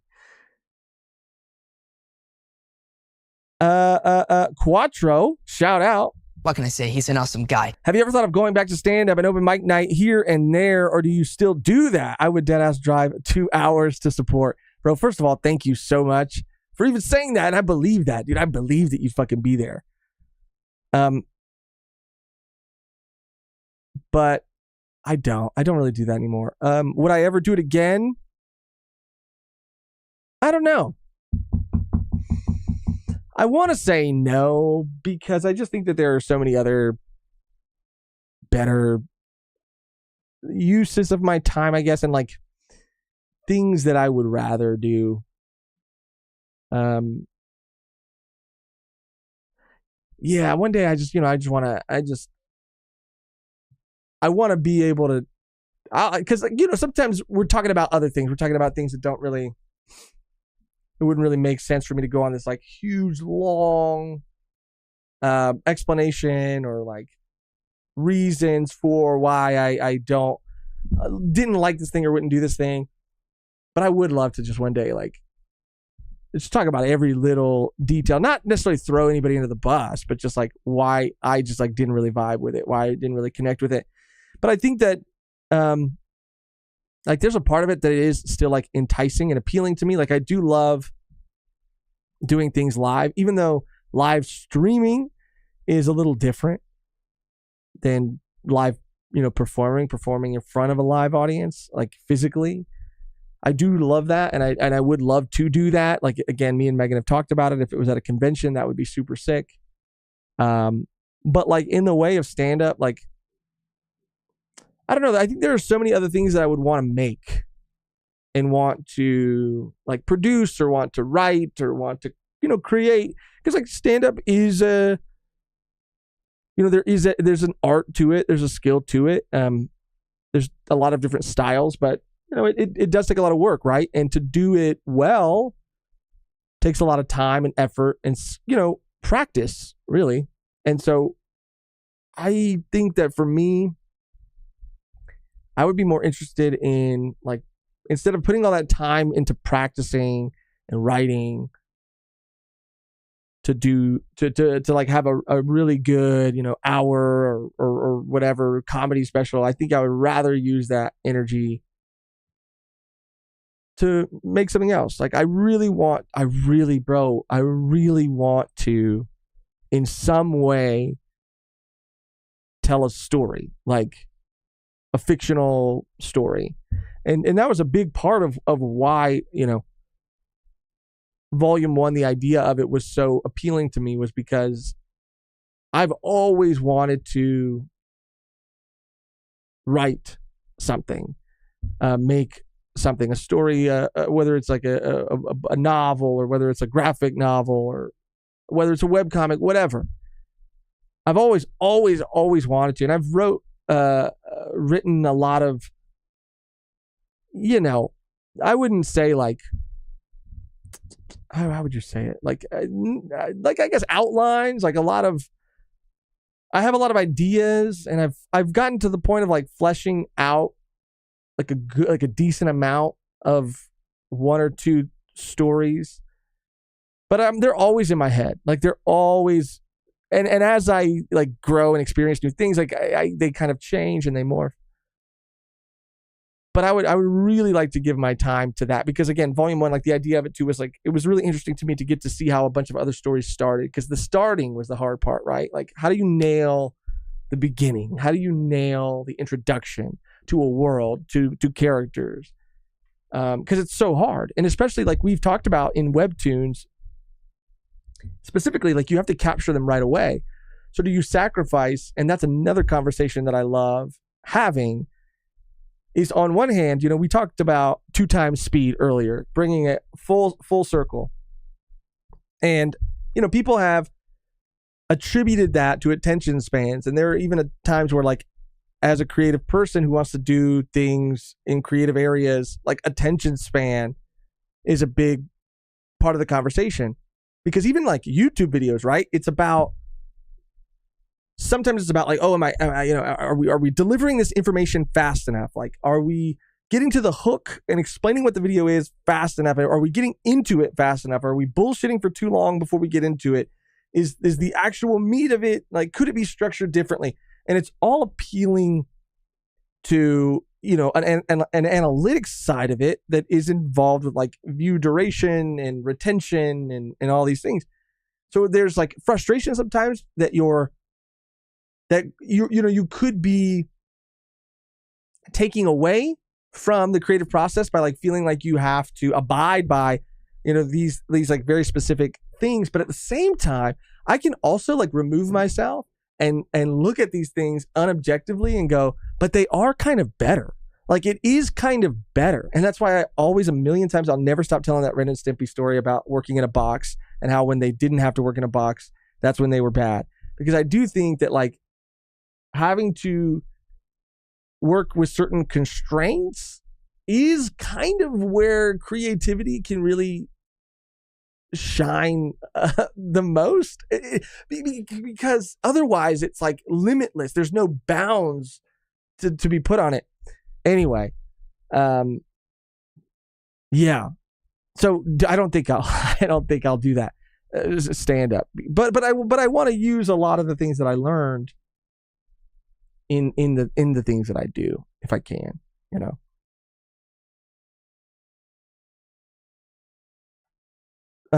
Jonathan R with another super chat. That's more. Let's go. People judging art generally with no knowledge or practice. Such a true statement here. Most of Oda's haters are that. Yeah, dude. It's yeah, and I get it, because it's like it's so different, because it's something that you're seeing and you know what you like and you know what is like, and that's why first of all, it's if people are just like being shitty, then fuck them. But like, if you're genuinely like, maybe something is just like to your eyes or in your mind, your head, it is, maybe you think it's better or you see it as being better than what is actually on the page.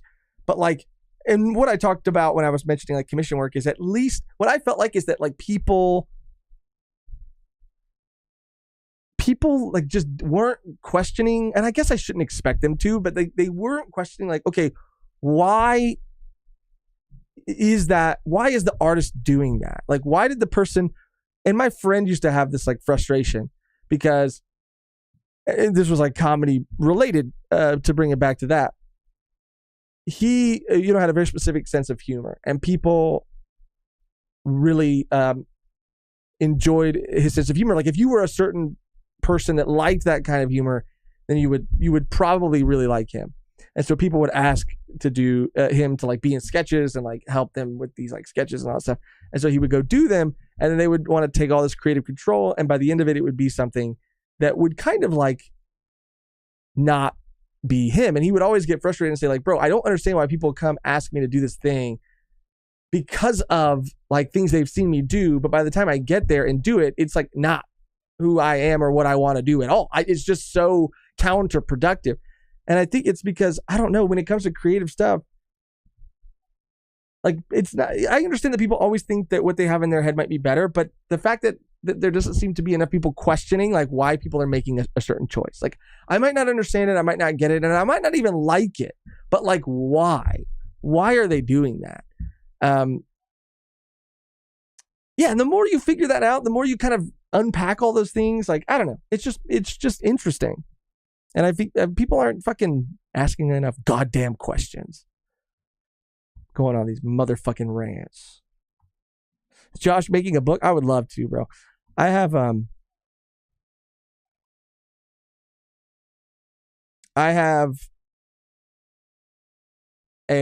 couple. I have two like ideas that I love. One is a sci-fi idea, and one is a, I guess, fantasy, but it's sort of it's not Tolkien fantasy. It is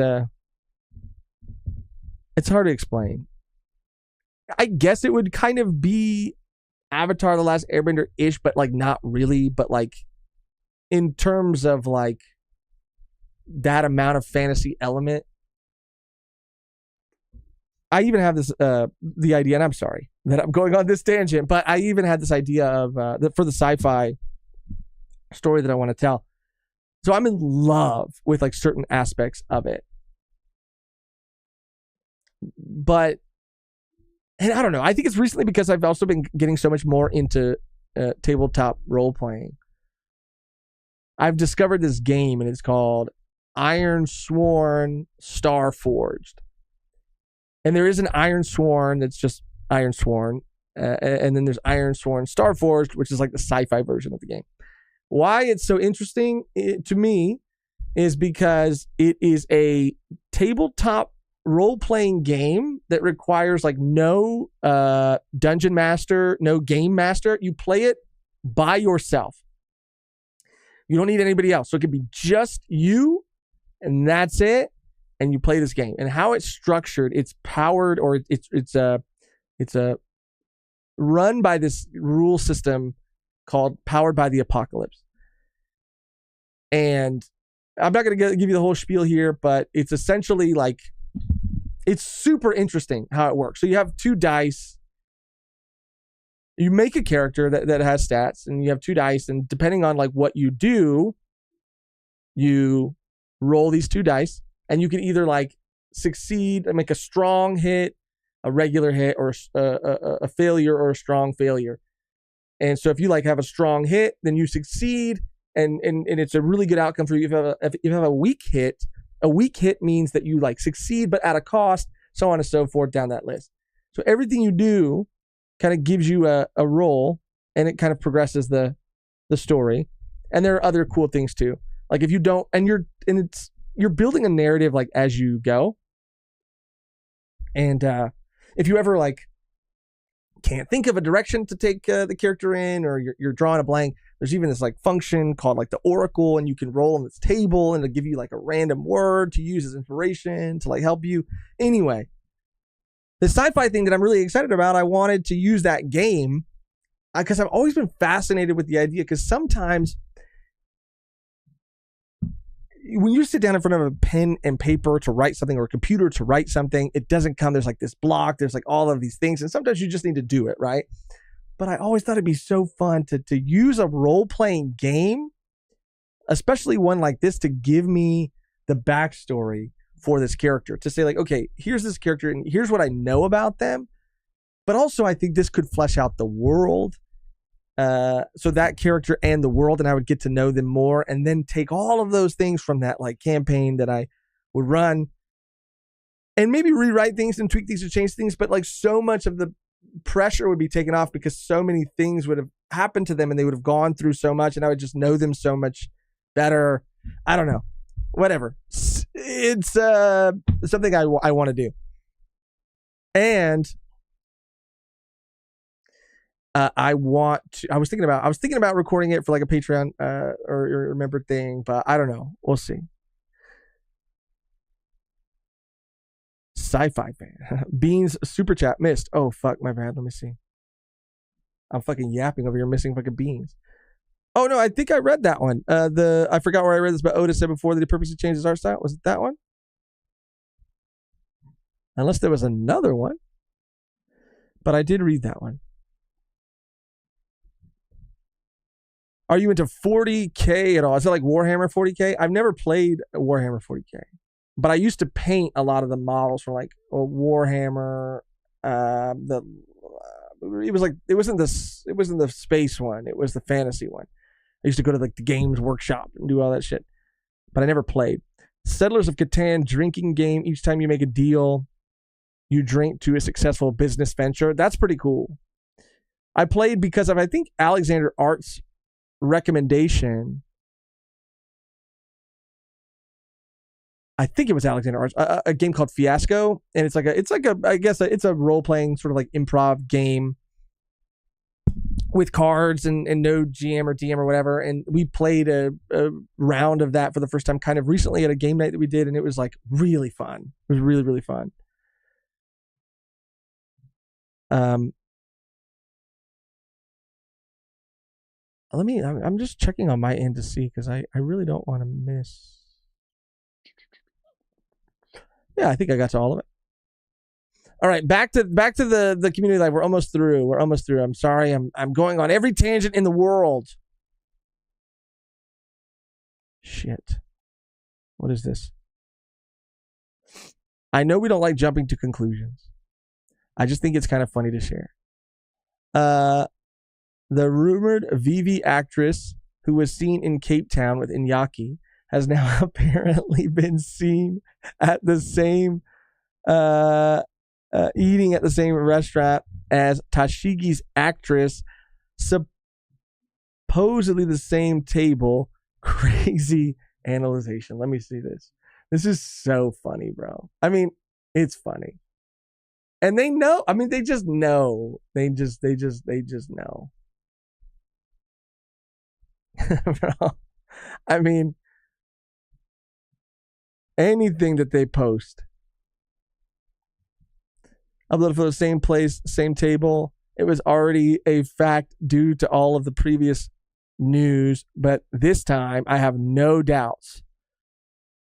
Bro, so you're telling me, hold on. Okay, so you're telling me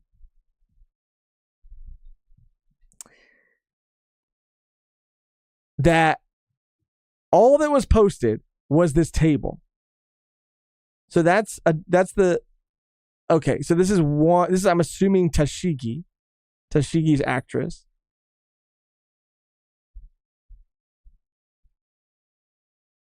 How I get like so the only thing that they're going off of, because the dishes are different, they're going off of the table being the same.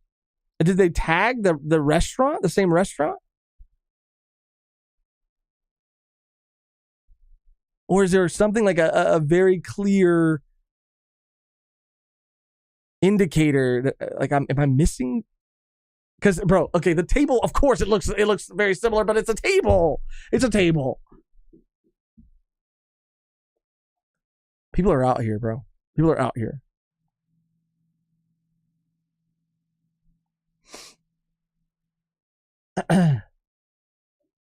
Jonathan Arce, can you imagine if Oda made a TTRPG based on One Piece's world? That would be pretty interesting to see, bro. I not only do I think a One Piece like fighting game would be a no-brainer and would kill and would do fucking gangbusters, but I think a TTRPG would be super sick. And I think Rustage and Tekking have done a lot for that too, like just playing their adventure, right? But having an official, because Konosuba has one. Konosuba has an RPG, a TTRPG, and I have the rulebook. I just haven't really looked into how it's ran or how it's played. But bro, that would be incredible. With the and you know, it honestly, it might happen. You could be a Marine. You'd have obviously your classes and subclasses. You could be a fishman. You could probably play as a fishman. I mean, it would be awesome. It would be awesome. And yeah, that'd be so sick. They're eating presentation food. That better be an appetizer. I'm still hungry. Bro, I wasn't even looking at that, but you're right, dude. This shit is fucking, what the fuck is this? Bro. First of all, okay, this I can kind of see because this is dessert, right? This is a little cheesecake. This is maybe a little something here too. This is dessert. Okay, you had a big meal. Maybe you had a big meal. You're trying to go for something a little light. But this better be an appetizer because I don't know, bro. I don't know about that. I'm going to need a little bit more. Just a little bit, though.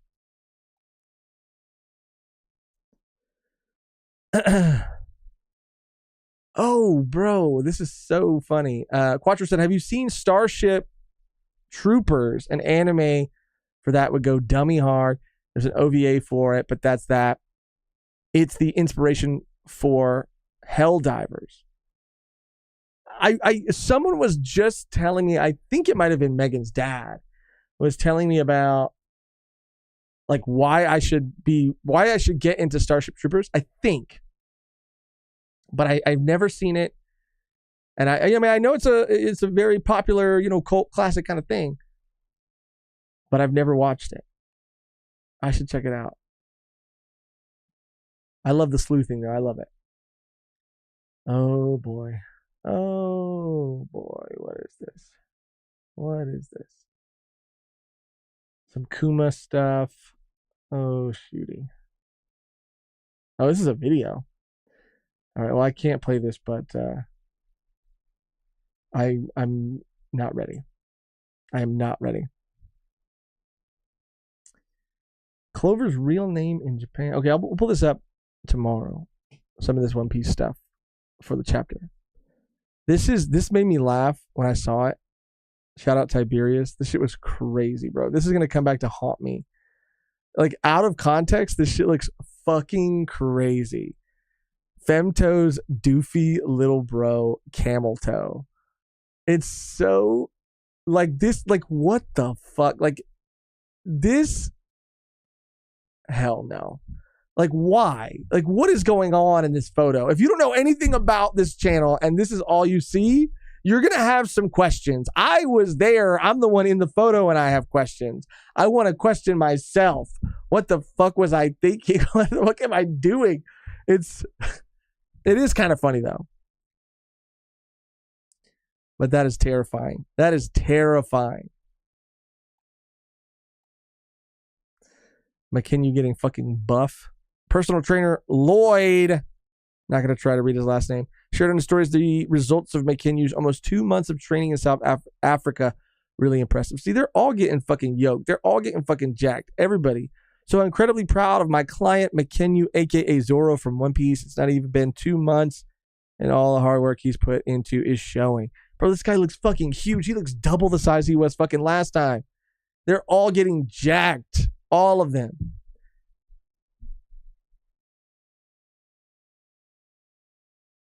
Watch up to 38 seconds. Anything after that will be spoilers for Demon Slayer. Oh, yeah, I was watching a little bit of this earlier. I'm going to play this in a second. Let me catch up. Switch over here. Start. Oh, you love it? Yeah, dude, I got to watch it. The Kuma vid? Okay, I'm going to watch it. I'll watch it. Let me watch it off screen, actually. Just because this... Everything that we play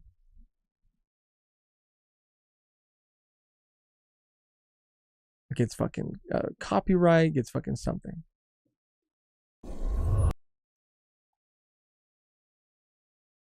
I'm just going to play a little bit of it, and then I'm going to watch all of it. Oh, oh my God. Oh my God.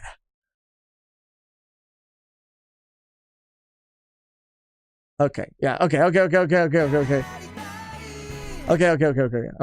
watch this all later. I'm not ready, dude. And these are just fucking manga panels. These are manga panels. All right. Shout out Tiberius. Looks like you may be working on some kind of AMV. The highly anticipated movie series Infinity Castle is sure to be full of great moments and surprises that fill the spectrum of good to bad. I'm not here to rate those moments, but to tell you the 5 things I'm looking forward to, and am hoping those moments are done right. But I mean, come on, it's Ufotable, right? These won't all be fights, but I know at least 2 of the fights included are most likely on everyone's list. Past this point, there will be manga spoilers, so please be wary of that. And with all that out the way, let's look at the first thing on my wish list. Oh, I mean, yeah, it's really well put together. Watch up to 3:38. Anything after that will be spoilers. Currently working on this, and I think it's my best work yet. I wanted to share it with you. I want to be able to watch it all, but yeah, I mean, so far, I mean, it jumps into it really fast. I love the footage that you're overlaying. Damn, I wish I could watch it all. I wish I could watch more of it. But shout out Tiberius, always grinding, always working hard, always improving. That's dope, dude. Terminator anime. I didn't watch this, but I want to. I'm just going to pull up a little bit of it off screen so that I can just kind of see what the animation looks like. Believe it or not, I was never a huge Terminator fan. I mean, obviously, you know, I like it. I've seen the first 2 movies. Oh, the animation looks like it goes pretty hard, though. Oh, shit. It looks amazing. The art looks, the animation looks really good. But yeah, I don't know. I never really got into Terminator, like all the way in, you know what I'm saying? Like deep in. Because, I mean, I feel like they could have done so much more with it. And maybe they did. Maybe they did. But I didn't watch the new Christian Bale one. Because I kept hearing bad shit about it too. Like the new ones would come out, and I just kept hearing like that it's bad, that it's not good, that they fucking fumbled it again, and I was just like, oh my God, you guys aren't making me really want to get into fucking Terminator. If I could be reborn, I wouldn't want to do it no matter who I'd become, because even if I was reborn again, I don't think I could ever live a life as good as the one I'm living right now. This is from Oda Monsters Volume Interview 2024. Bro, his life, first of all, he was already on top. I mean, he was already killing it. But now, with everything else that's come out, I mean, the show being a success, the reanimation from Wit, like everything. He really is living the best life. Like, he fucking won. But I even think this is true of, like, I don't know. Of everybody, dude, you don't want one thing to be different, because then you wouldn't be who you are, and things, I mean, I don't know. I mean, I can't speak for everybody and what everybody's been through. But for me, there's some shit that I definitely don't want to have to relive, but I wouldn't be where I'm at today if I didn't go through the things that I went through. So I wouldn't want to change. I wouldn't want to change a thing. I want to change things going forward, but that's beautiful. And if I could do it all over again, and if reincarnation is real, or it's some sort of, like we perceive time as sort of this, like, not as this, like, if time isn't this linear thing, but it's happening sort of like all at once, and I go to an afterlife, and God is like, you could come back as any person, anything, animal, any creature, anything, tree, you could be anything. What do you want to be, or who do you want to be? I would say Ichiro Oda. I want to be him. I want to just live his life. Now, that'd be a different universe. I'd tell you some fucking crazy shit would happen if that was the case, but or if that was possible. But hey, you think ruining universes is like, ruining, when people ruin an adaptation of something, that you hold near and dear to your heart? It's like the original universe will always exist. Hearing Josh and Megan talking about this on stream would be nice. I don't recall either of you talking about colored manga particularly much, and want to know if you share similar thoughts. Note, you could watch off camera if you prefer to. Well, let me just see if there's any music or anything in here. That's really all it is. Oh, this is totally not Mark. Fucking Mark, dude. I might have to pull it up right here. Let's see what this as the manga guy on this side of the anime internet. But now I'm leveling up and taking this stance. Full color versions of manga that get released after the series is finished are a near objective downgrade to the original manga. Okay, that's a pretty sweeping statement, and not always true, but I do honestly think for that a was lot fucking of manga wild, that adapting bro. it. This is how you know he's again.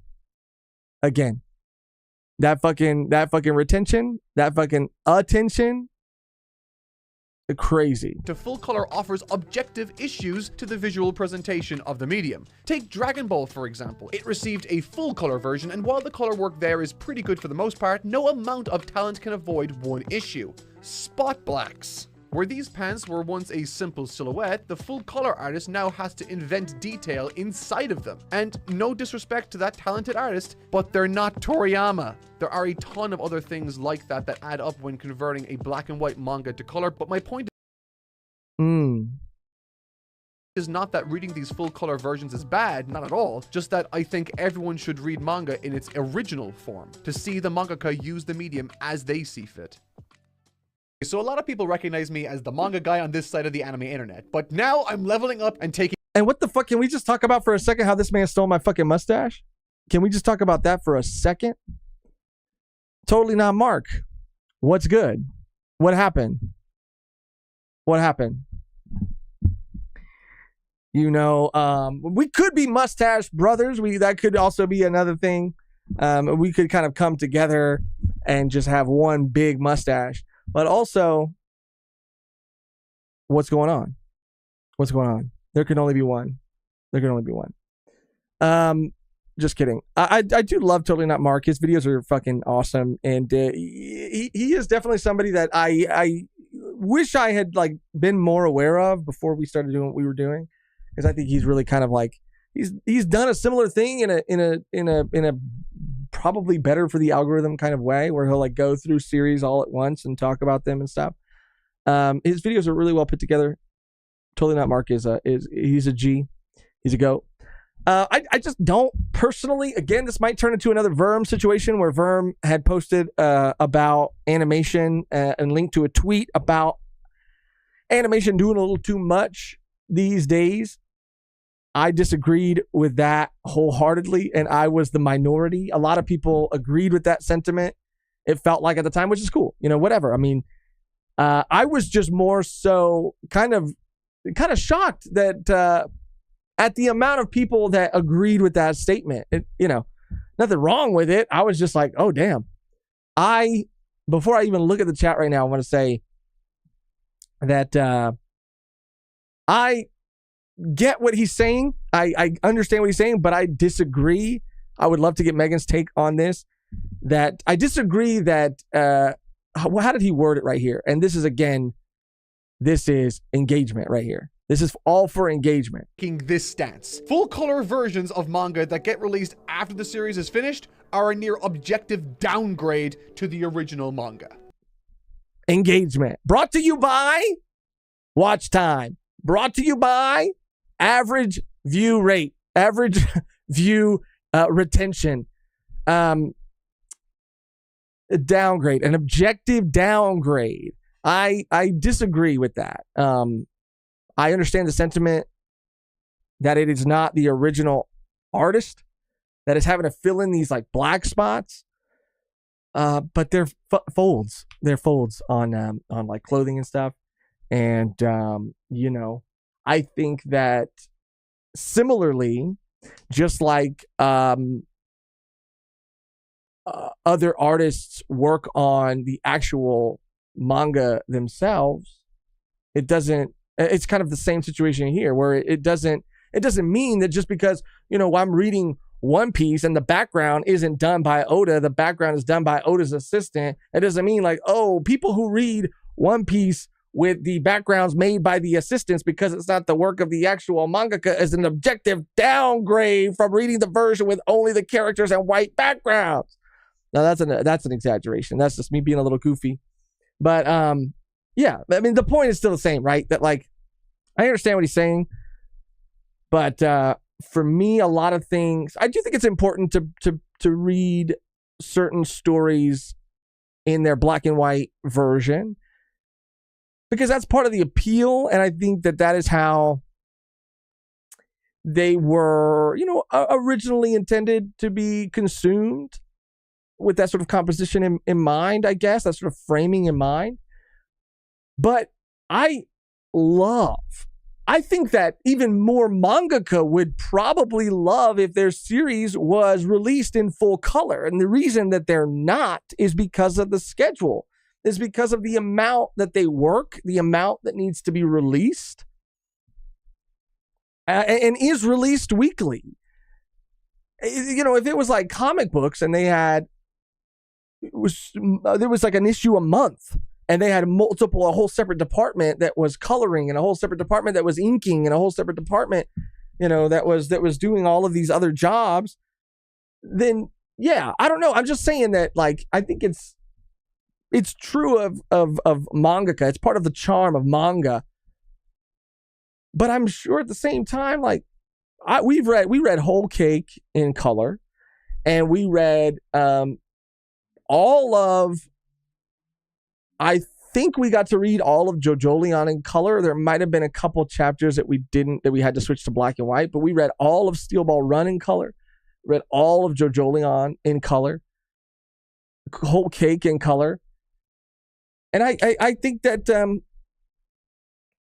if they're approved, if because there are fan colorings too, and I think the One Piece one, I could be wrong, correct me if I'm wrong, but I think that one is a fan one. But I think the JoJo one is an official one.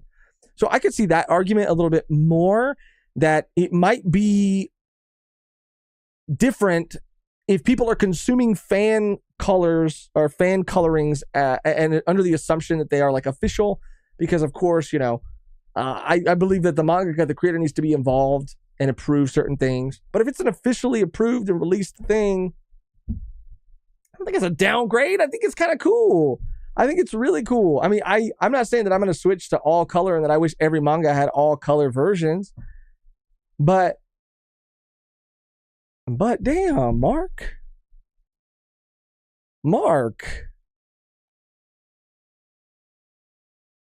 Yeah, he stole your whole stash.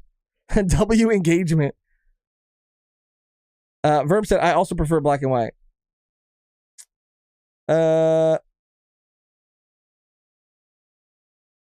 Parts originally black and white. Understand whatever people needs to know colors look like. Josh, talk about color from your bit of knowledge of American comics. I mean, I just talked about the other stream. Fucking colors are fucking a whole nother world to me. I'm trying to be a master of colors, and I never will. James is saying, well, taking DBZ or DB as an example, there are entire chapters that Toriyama did in his own colors with his choice color palettes, and the full color version did not adhere to that at all. See, that is, again, very important, and I think what makes this argument case-by-case basis. If you're saying that is true of the official colored version, even if it is official, if they still didn't get the approval of the mangaka to release it in certain colors, then that's fucked up. I mean, that's not good. Then yeah, of course, that is an objectively worse version. But again, I really do believe that it is case by case, and maybe I'm wrong, but I would think that a lot of, I don't know. I can't even say that because I'm not a mangaka and never have been. But if you're approving the colors, I don't know. I just think it would be a really cool thing. I think it would be a really exciting thing for a mangaka to have their story released in full color, as long as they were involved in that coloring process. Because, yeah, Ramon said, the reason manga is black and white is affordability and time constraint. Every other reason mentioned is bullshit. Again, it's so much different than how we create comics in the United States, how even smaller comic book companies work. But it's the time constraint for sure. And yeah, affordability. I didn't even think about that, but yeah. I think it's cool, man. I don't want every manga or need every manga to have a colored version. But for example, if One Piece, after One Piece was completely done, came out with an official colored version, and Oda got to approve the colors, not only would I buy the fuck out of that, but I would recommend that to people. And if people asked me, again, it would depend, right, on the quality. But like if they were like, oh, should I read the black and white version or should I read the colored version? I would probably tell someone to read the colored version. Because I just feel like there's a thing that I had to kind of get over. And I'm not quite there yet all the time. But like I tend to recommend to people, or try to recommend to people, whatever I believe they're going to be the most interested in. I think there's this thing and this like tendency that I'm very guilty of sometimes to recommend someone something the way that I consumed it because that is the version of it that I like the most. Therefore, that is how you should consume it because I want you to connect with it the same way that I connected with it. But at the end of the day, what I really want you to connect with is the story. And maybe you'll never connect with the story if I tell you to consume it the way that I consumed it. And I really, I went through this with recently with Kaiju number 8. Someone was asking me about Kaiju number 8. And I've been very vocal about not really liking the direction of the anime. For whatever reason, it's not really clicking with me, especially compared to the manga. I think the manga is superior, and I enjoy it and the art style a lot more in the manga than I do the anime. And someone said, Kaiju number 8 looks really cool, looks really interesting. Should I read the manga or should I watch the anime?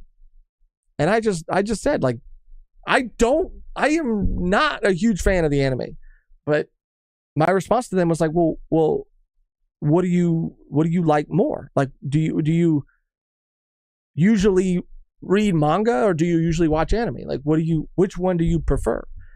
And I know that they consume both, but I think that they had mentioned like, oh, but I've just been seeing the anime and I've been hearing about the anime and it looks cool.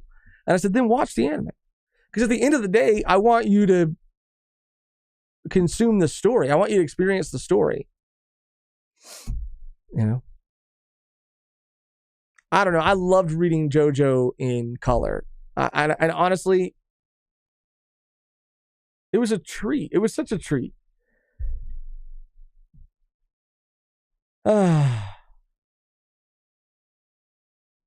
James said, can I post a link to a section of my fan comic to kind of talk about this bit? Yeah. Post it in the community live.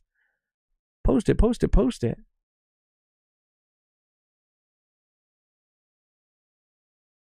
Adding color to something designed for black and white is like adding classical music to the fuck scenes.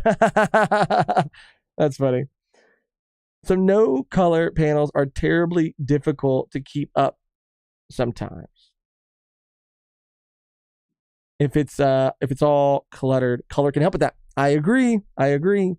Color is so relational. Purple, what's next to the purple? Is it hot or cool purple? What's the atmosphere?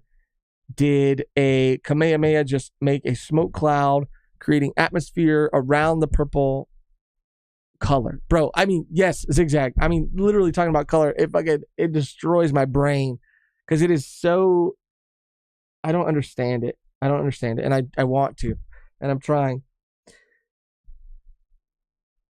But, yeah. Verb said, I'd be more inclined to read American comics if it was just inks. But see, I also, there have been like variant covers that are just the inks and just the sketches. And I think that's an aesthetic, that's a preference, right? Because there's a quality to seeing rough sketches that I like. If I see a cover, because even there have been times where even as I'm drawing something, like I'll look at the line art and I'll go like, yo, this looks really cool. And then I'll go fill it in and I'm like, oh man, this looks kind of goofy. And it's because it's not really until you put like the shading right or the lighting right or like all of these little things on it. Because if you just put flats on an image, like it doesn't look good. I mean, it can, and it's obviously dependent on the style as well. But like most of the time, it just still looks kind of flat. It looks kind of plain. It doesn't necessarily look good. But a sketch, like a rough sketch, just it has so much more, like it's kinetic. It's got so much more energy, I feel like. But it's preference. And I think there are some incredibly talented like artists and color artists, colorists that work in comics. And it just depends, right? It depends. Like Jim Lee, seeing some of like Jim Lee's stuff sketched is insane. But there are also people like there's John Romita Jr., who's an artist I've always loved. And I think that his art shines in color. But yeah. It is interesting. It is interesting. Because again, I want to be very clear. I don't think that I don't think that manga should just be in color. Or that every manga of a certain success should have a color version. I think that these cases here and there are cool. Are really cool. And I like them a lot. And I would recommend them. personally. Josh, I actually DM'd a cool video about color theory, sort of simplified. I don't know if that. Okay, damn, I'll check it out. That's cool. Thank you. Jonathan R. What can I say? He's an awesome guy. Kaiju number 8 isn't a bad anime. It's just the shift in style is too jarring since the manga has a set style that defines it so well. The anime makes it seem like a different series. And that's it in a nutshell. You said it way more eloquently than I could ever say it. James posted it in the community live tab. Let's fucking go. Let's get Mark off the fucking screen. I've seen enough of you, Mark. Mark is cool, though. Mark is cool. Japan officially declared July 22nd, One Piece Day. Let's fucking go, dude. We're getting there. Let me scroll to James's first. Ooh, I'm seeing a lot of cool stuff. Oh, whoa. That's funny. The temptation is real. Hold on, I gotta show this. From Paladin. The temptation is real. Do it 3 times speed. Wow, that's cool.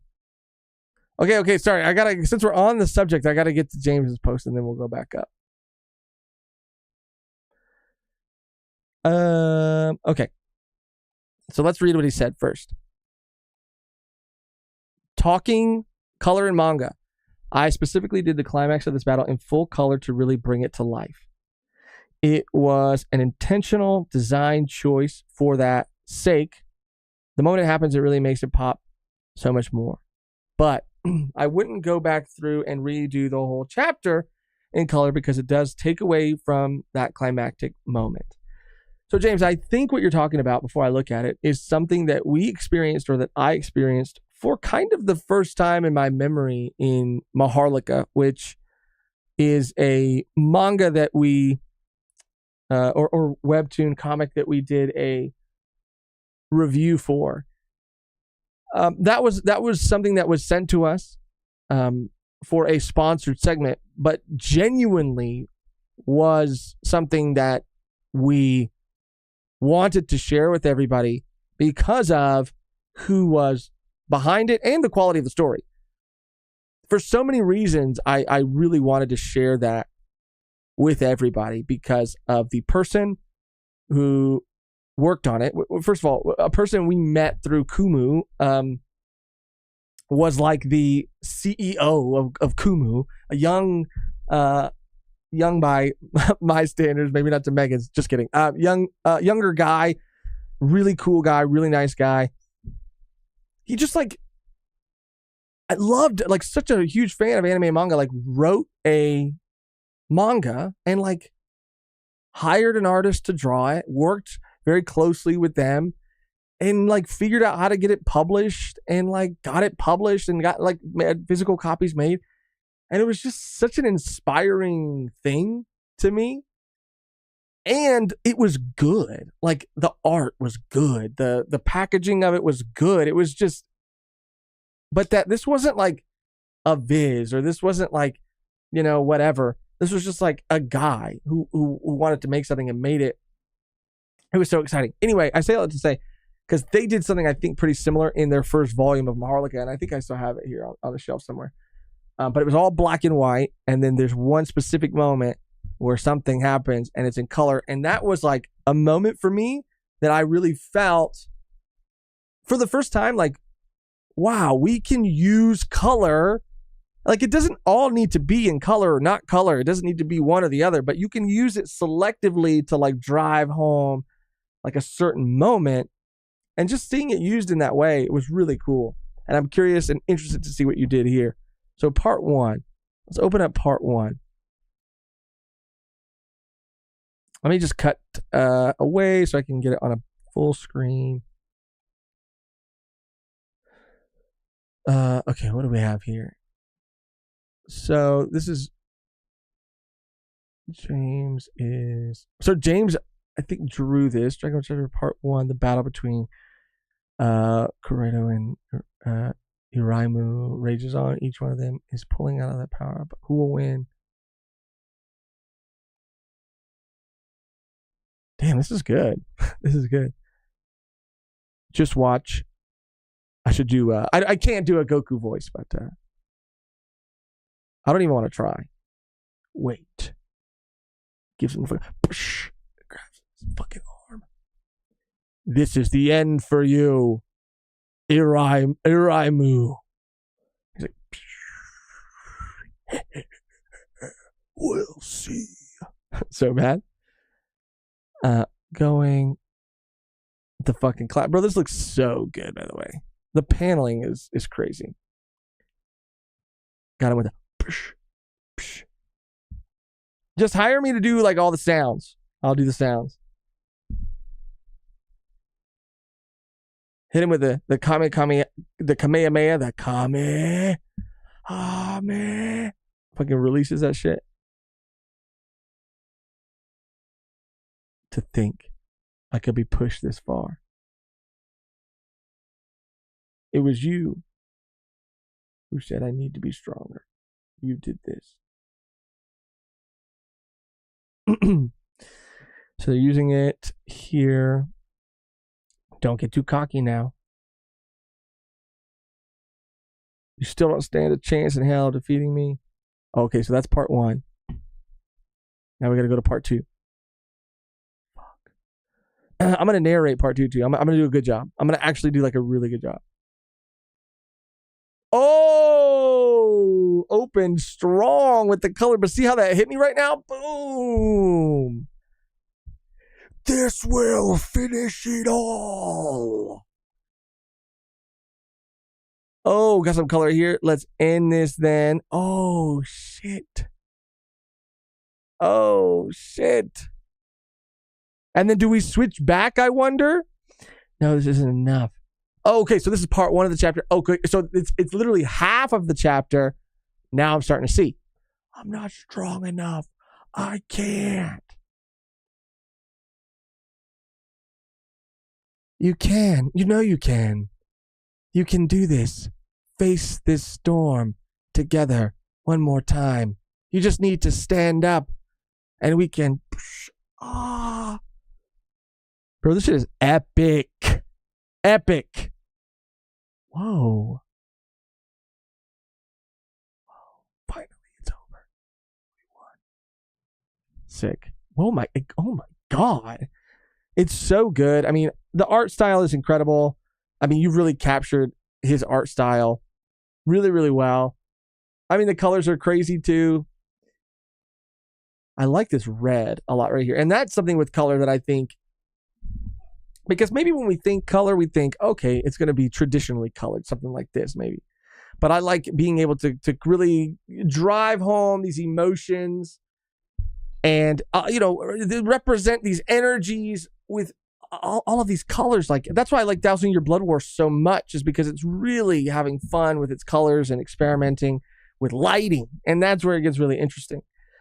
This is incredible. So what you're saying is, and let's cut back to the Discord, is that you chose to color half of it because it was a choice for that moment to be more impactful.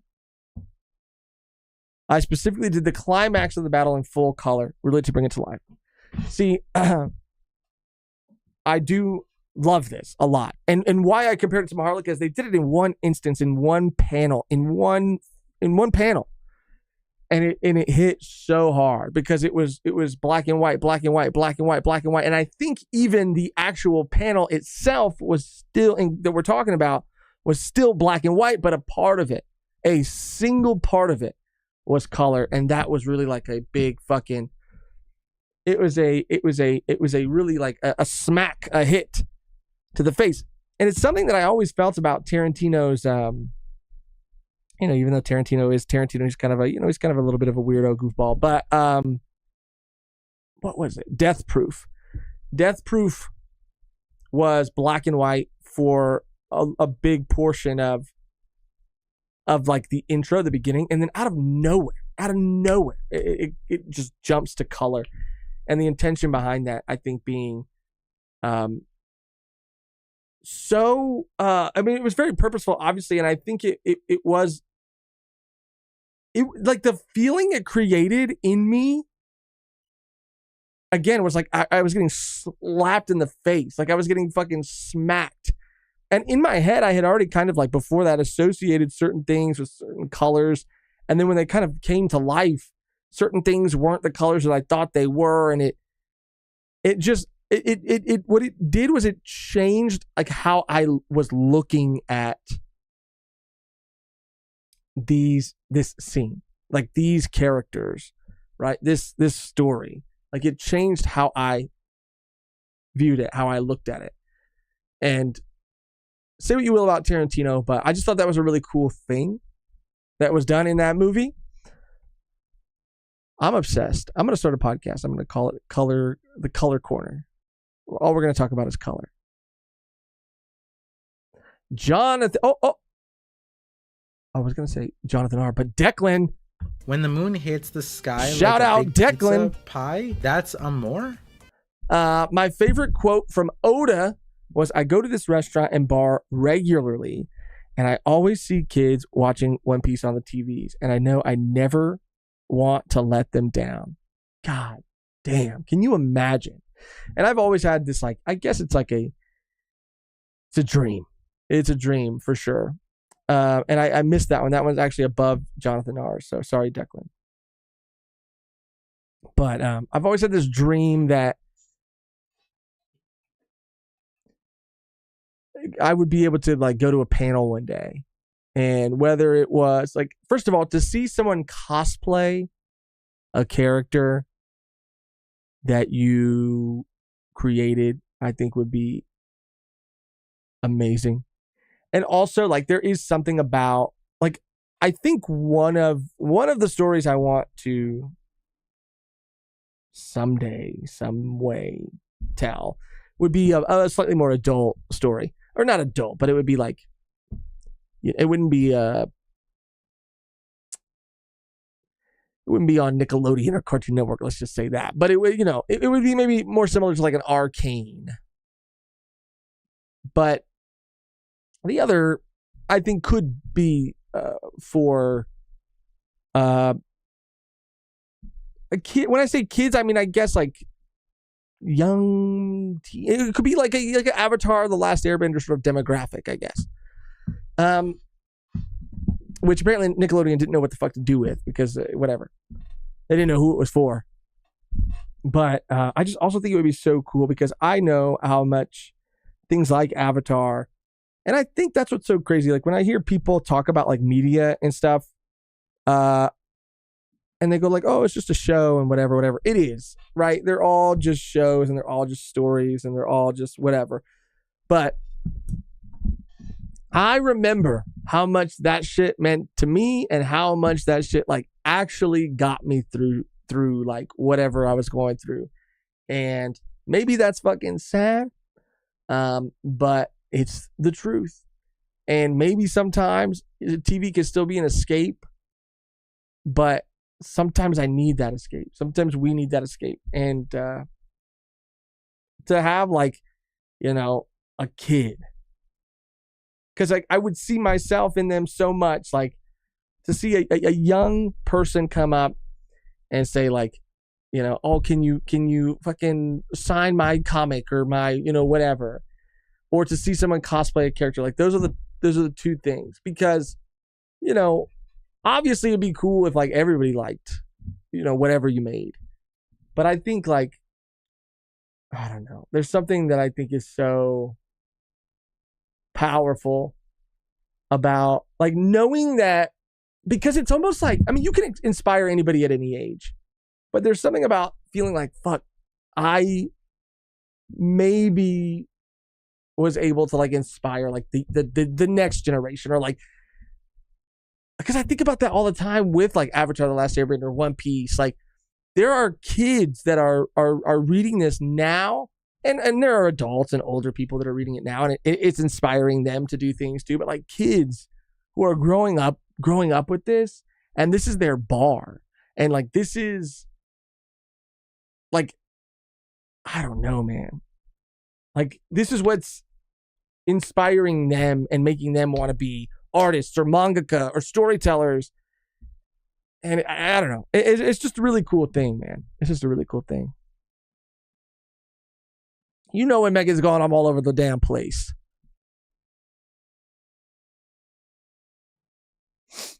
Part 1 is black and white. Part 2 is where the full color starts. This is just a fan story. This is from James. Mostly for fun. Also made for really good practice and to improve my paneling and artwork ahead of working on Wendigo. Yeah, absolutely. Great practice. And it was really, really, the paneling was great. Like I said, the colors were great. I even like the onomatopoeias were really good. And that's the best way to get that, like you said, experience is practice. Someone molded, this is from Beans, one of my original characters into a fighting game, and it felt so fucking surreal. But I don't know if that's the same thing. Bro, yeah, yes, it's the same thing, Beans. Come on now. You know it is. No Megan, no rules. You know it's the same thing. Come on. It just feels crazy. It just feels crazy. Yeah.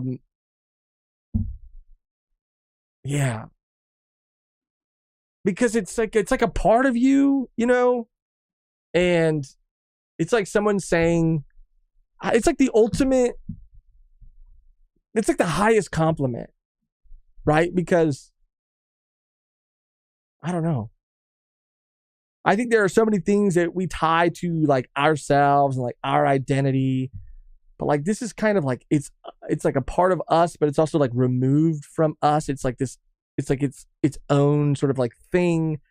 And for someone to be like, I like this thing, and this thing, you know, either inspired me or this thing makes me laugh, or like it's fucking cool, man. It's fucking cool. Like that's, to me, that's fucking life. That's purpose. That's I can fucking, man. I can ride that high for the rest of my life. And that's why like sometimes I like YouTube was a really, just like stand up. YouTube has been a really good what's the word for it? Exercise in like consistency in certain things, right? Like if you're not always feeling up to making something, you know, you kind of have to do it still. And we aren't perfect compared to some other people who have it like really locked in or really dialed in. But, you know, we, for the most part, we try to do as much as we can, like consistently all the time. And there are a lot of things that, like, you know, even doing this, like we have learned from, and I've learned from. And again, it's all kind of like hopefully things that one day, knowledge and experience that, you know, I could put into to making these other things, that these other dreams that I have come true. And that would be cool. That would be really, really cool. Like I see James doing it, and I'm so fucking stoked for James. Like it's incredible. It's incredible. Unhinged. Let's go. All right. We're really going to fucking speed around this shit. You guys are going to not even know what to do. You guys are going to get fucking whiplash right now. Found it. Oh, this is the fight. Well, this is the fight, but there was some manga art. Oh, see, but that's cool as hell, bro. That is fucking cool. But it was those two moments, yes, but it was the panels from the manga. But that is so sick. Right when they clash. Oh, fuck, is that real? Oh, fuck. Kevin Conroy's. Wait.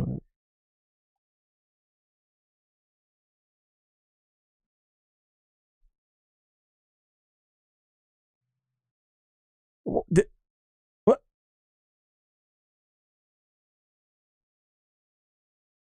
Am I tripping? Hold on. Am I tripping? Hold on. Before I look like a fucking idiot. Hold on.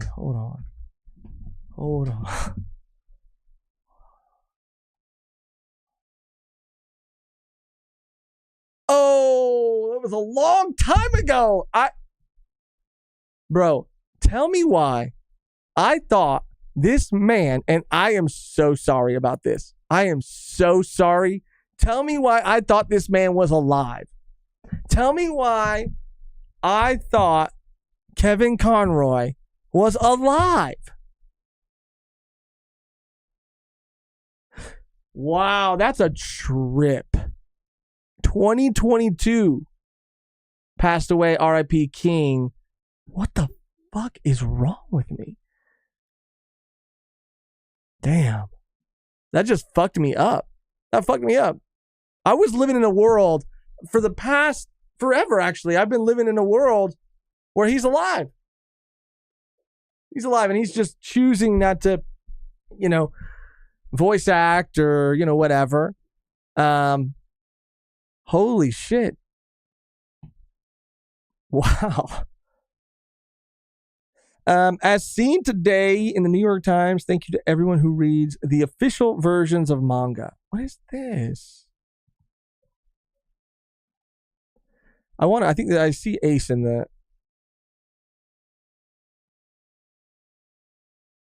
Oh, it just says thank you.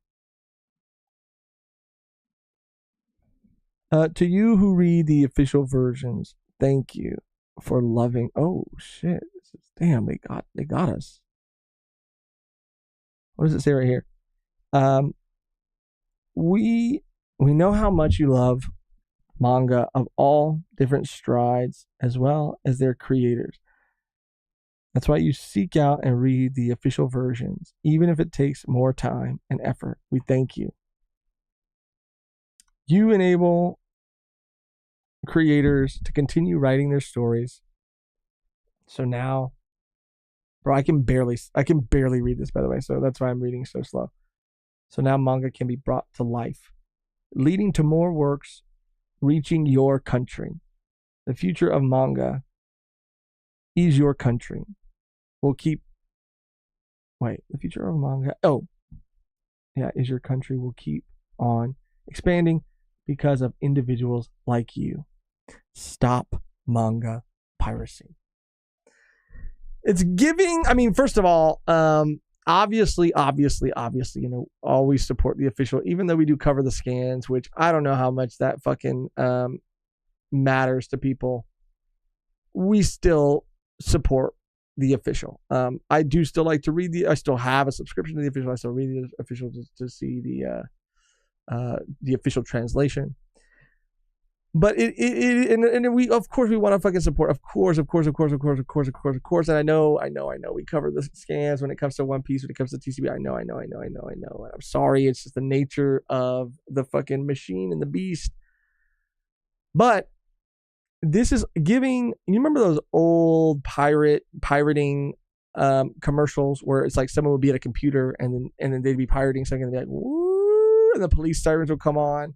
And someone would bust down the door, blah, blah, blah, blah, get out. And they fucking arrest them. They throw them on the floor and arrest them. And I think it was like, you wouldn't steal a car or something like that. Like you wouldn't steal a car. So why would you steal a movie or something like that? It's giving that a little bit, but not as much. Not as much. I don't think, I personally will say this. I don't like having to pirate. But at the same time, I'm a human being, and it's a complicated, nuanced thing. But I support whenever I can, and I think everybody should support whenever they can.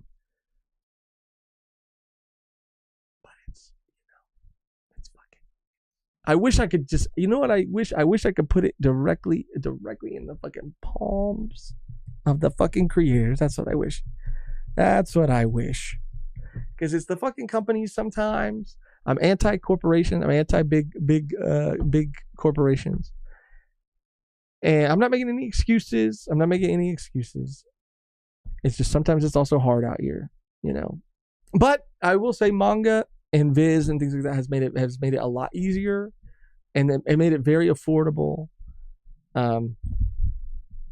But yeah. Jonathan R. Oh, with a fucking Batman. Oh, shit. Saying something about Kevin Conroy. Here we go. First of all, shout out. It's your kitchen. Jonathan R. At this point, Kevin Conroy is the Tupac of voice acting. He gets new last lines all the time now, and I'm here for it. Long live the GOAT, even though he's sleeping in peace. Kevin Conroy really is the GOAT. He really is Batman.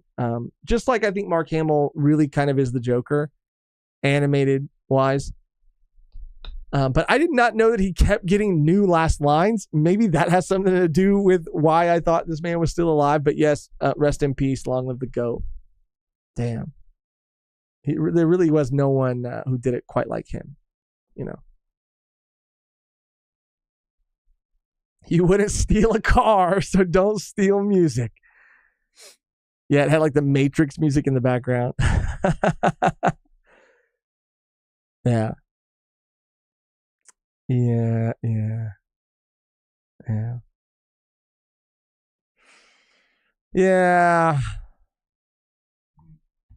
It gave that a little bit.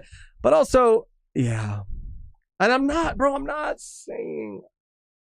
This is another thing. I am a human being, just like I know we're all fucking human beings, and we're not fucking perfect. And there are times when it calls for, and I'm not talking about manga right now. I'm talking about other things.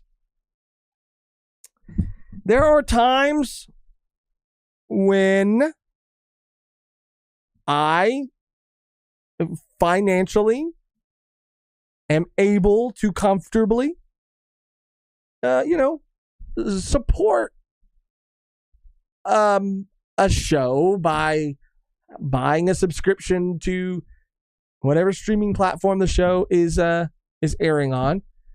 But there are times when I like literally and truly, like, not even joking, not being hyperbolic, not using it as an excuse either, whatever. I literally cannot. Like, I literally cannot in my budget factor that in. Like, it is sometimes the difference between a bill being paid, having money for food, or fucking Netflix. And if I have to cancel Netflix, and if I have to find another reason or another way to watch it, then that's just what's gonna happen. And I know in my heart that as long as I'm willing and able to, I am willing to support. But, wow, my man is still going. Some humans are extra non-perfect. That is so true, Zigzag.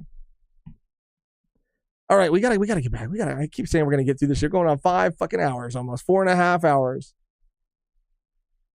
Oh, Emmy nominated. Congratulations to the cast and crew of Marvel Animation's X-Men 97 for their Emmy nomination for Outstanding Animated Program. That's sick. I've been hearing nothing but good things about this show. I'm super excited that it's doing well, that it's animated and it's doing well. And it's got an Emmy nomination. Like, that's fucking insane. I want to watch it. We're going backwards now. A Beautiful Lie just posted some beautiful art. Maybe it has to do with something. Maybe it doesn't. I love it. Is it Bochi related? Is it?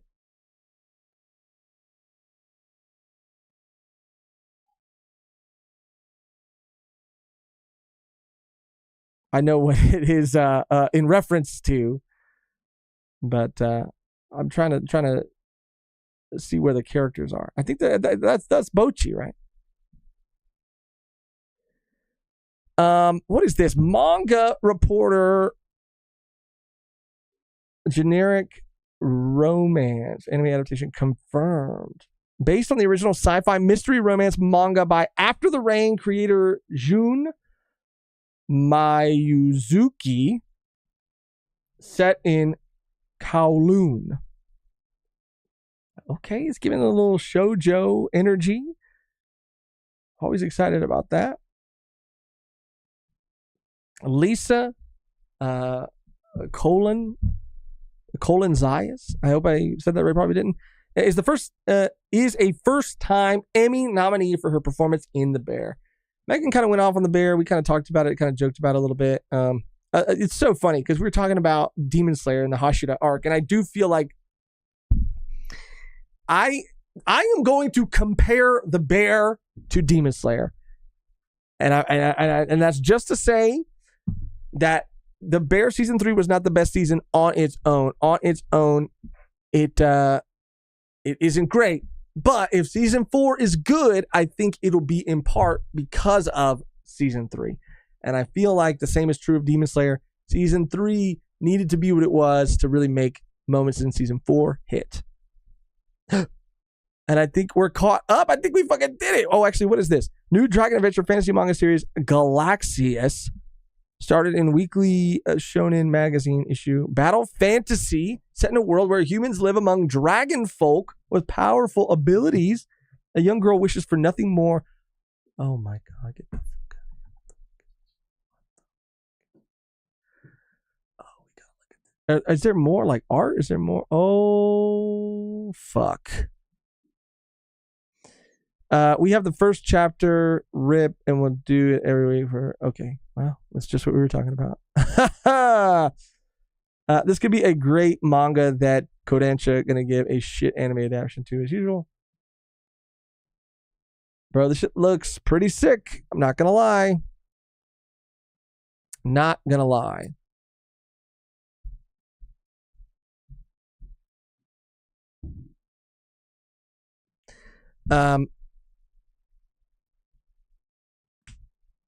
I love how Josh reported it's anime announcement like he knew what it was. The Bear food choreography does go hard. People keep saying is Bear's comedy. That was something that was so absolutely absurd about every award that it won. It was nominated in the category of comedy, and it's just not. The Bear is not a comedy. The Bear has funny moments, but it's not a comedy. I would never call it a comedy. It is so stressful. It's like calling fucking Uncut Gems a comedy. It's just not true. Like Adam Sandler's character in that movie is funny because of how fucking sad and crazy and crazy the situations he gets into are. But it is by no means a comedy, bro. Like what the fuck are we doing? But you know, we'll see. We'll see if this wins any fucking awards, dude. Because the Bear this season. Because I think a lot of people just really didn't like it. Justin, I gotta go, but I'll say I love the channel. Keep up the good work, Justin. Shout out, Justin. Paladin still got more. Oh, he said still got more. Fuck. I thought we were caught up, dude. I got a little disoriented because we went in the reverse order. Because I don't mean this because I'm not saying it's James' fault. I would never say that, but I'm saying it was because James put something at the bottom, and then we were working our way up, instead of down. Oh, there is more. You're right. Oh, fuck. I thought we caught up.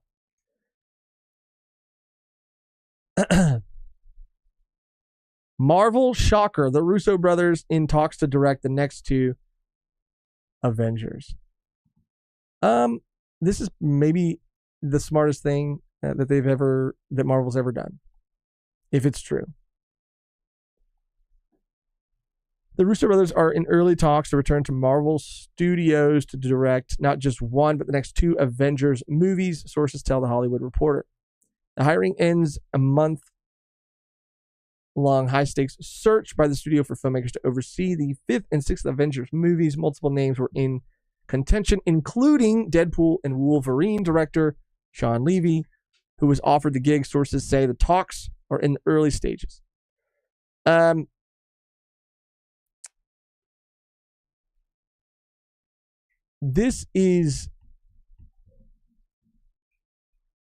think this is very good news, obviously. I don't think it is necessarily a, done deal. I don't think it's in the bag. Even if it is in the bag that they are, returning to direct the movie, I don't think that it necessarily means it's going to be good, but I think it's a lot more likely that it's going to be good. I always look at when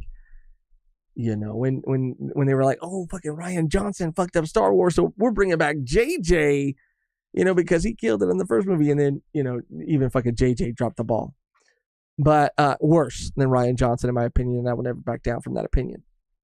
But yeah, I mean, just like they brought back Russell T. Davies to do Doctor Who, and Stephen Moffat for an episode, like that ended up being really good, and a lot of people didn't like it, but it worked, and I think they were successful in revigorating the show and getting people excited about the show again. And I think this is a similar move here. I think it's going to be great, but I'm just saying it ain't guaranteed, because Marvel seems like, outside of Wolverine and Deadpool, that they cannot dig themselves out of this fucking hole that they have dug for themselves. But this is good. This might be the smartest move they've made in a long time. It might be. I don't know. The Emmys are coming. Oh, full Emmy list. Oops, that's the wrong tab.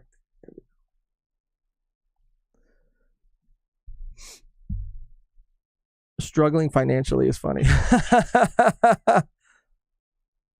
Conrad said Josh needs to read super chats. What the fuck, Conrad? First of all, when did you get here? Second of all, you do have one right here, and I am so sorry. I am so sorry. Bro, Losh for real. Shout out Conrad Corbel, the GOAT. When Josh is streaming one solo, it feels like when dad says waffles for dinner, hype, but something is off. I mean, that's perfect. It is like having breakfast for dinner. It's good. It's like really good, but you also know it's like not good at the same time. That's the best way to describe it. I love you, Conrad, and I'm sorry. I do need to read super chats. I do. I'm going to just comb these real quick. Limited or anthology series, movie category, limited or anthology. Baby Reindeer, still need to watch it. Heard great things about it. Fargo, still need to watch it. Also heard great things about it. Lessons in Chemistry. Never heard of it. Oh, is that based off that book? I think it is. Ripley, never heard of it. True Detective, never seen it. Okay, so in the limited and anthology category, literally seen nothing. Okay, so not really invested there. Television movie. Okay, first of all, Mr. Monk's Last Case, a Monk movie. Don't know about that one. Mr. Monk is kind of like Mr. Bean, I feel like. Quiz Lady, Red, White, and Royal Blue, Scoop, Unfrosted. Okay, well, Jerry Seinfeld is also a fucking weirdo, and Unfrosted look goofy as hell. Never heard of any of these other ones. So that's 2 categories. Haven't seen anything. Direction for a limited series. Baby Reindeer, Tragedy of the Commons. Bro, I haven't seen. Okay, literally never seen any of these either. Okay, moving on. Writing for a limited series. Baby Reindeer, Black Mirror for Joan is Awful. I did watch that. It was okay. Not my favorite of the new Black Mirror season, but it was good. The Tragedy of the Commons. You're Wonderful, Ripley. Okay. Lead actor. Baby Reindeer. Bro, this is what they do. It's all the same shit over and over and over. You start reading every category, you're like, Baby Reindeer, True Detective, Fargo. It's the same shit over and over and over. Okay, drama series. Here we go. The drama category. Best drama. The Crown. Fallout. The Gilded Age. The Morning Show. Mr. and Mrs. Smith. Shogun. Slow Horses. 3 Body Problem. Seen about half of these. Mr. and Mrs. Smith was like surprisingly really good. I liked it a lot. Donald Glover and the girl from Pen 15. I forget her name. They were both great. It was a surprisingly good show. Fallout, of course, has got my money, dude. I've heard good things about the Morning Show. I think it's isn't Jennifer Aniston in that? And Hassan Minaj was in a season or is in a season. I don't know. My vote is for Fallout. 3 Body Problem was good too, but come on, dude. Fallout has taken the fucking world by storm.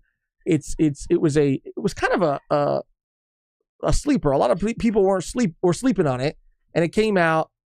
It fucking it broke the internet. It needs to win. I don't know of a drama series though, because there are dramatic moments throughout. But I don't know. I don't know. Not in the same way that, like, Three Body Problem is a fucking drama, My vote's for Fallout. Directing. We have writing. Fallout, okay.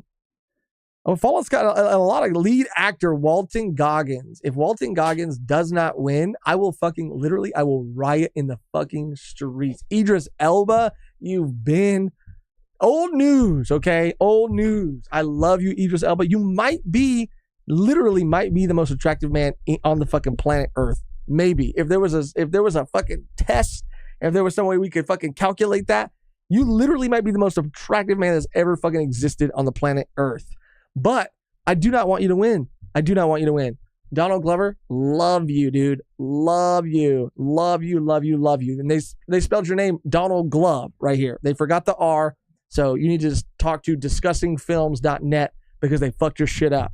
Donald Glover, not only am I obsessed with you, I am obsessed with Childish Gambino. I've been on some Donald Glover shit since before even Community, but obviously Troy, Troy and Abed in the morning, Childish Gambino, let's fucking go.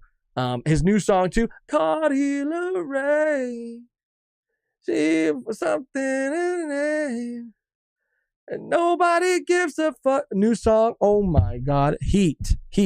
But I don't want you to win this fucking award. Gary Oldman, don't even get me started. Sirius Black, dude. Gary Oldman, Dracula, come on. Fucking Commissioner Gordon. Gary Oldman. No. Hiroyuki Sanada. Fucking also GOAT. If he's the main guy from Shogun, GOAT. Also deserves to be in the running, but no. Dominic West, I don't know who you are. Walton Goggins needs to win, or I will riot. I will riot.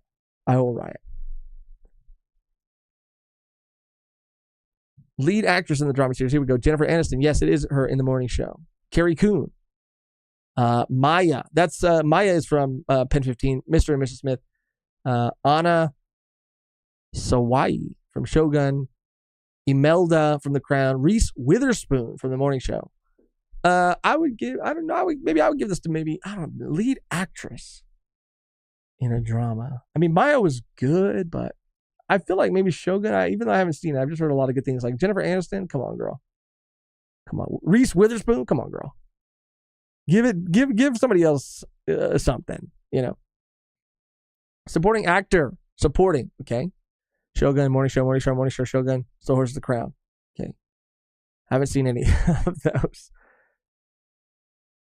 All right.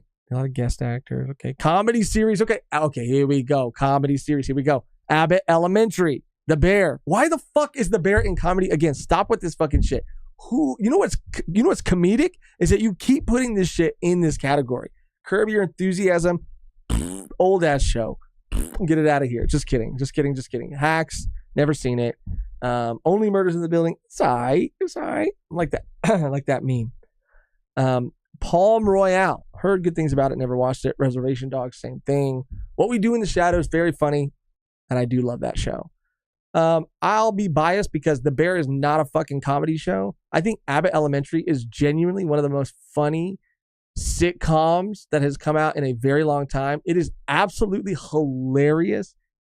Every season, and it seems like every episode, like, it is able to maintain a level of comedy and continue to make me laugh in a way that, like, only like those kinds of shows can. It is like they took a lot of inspiration, I guess, like hearing, I forgot the main actress's name, but hearing her in interviews, they did take a lot of inspiration, I guess, from things like Parks and Rec and The Office, but it is its own thing. It's completely different, and it's so funny. That would be my personal vote if I had to vote for something. Directing, writing, lead actor, What We Do in the Shadows, Curb Your Enthusiasm. Only Murders. Come on, man. It's good. It's good. It's not that good. I mean, it's good. Lead actress. Give it to Quinta. That's who it is. Give it to Quinta. Don't give it to anybody else. Supporting actor, supporting guest actor. Okay. Host. We don't need to do all that. Game show. We don't need to do all that. Variety. This doesn't even need to be a category. They could get rid of this whole fucking category right here. Variety special.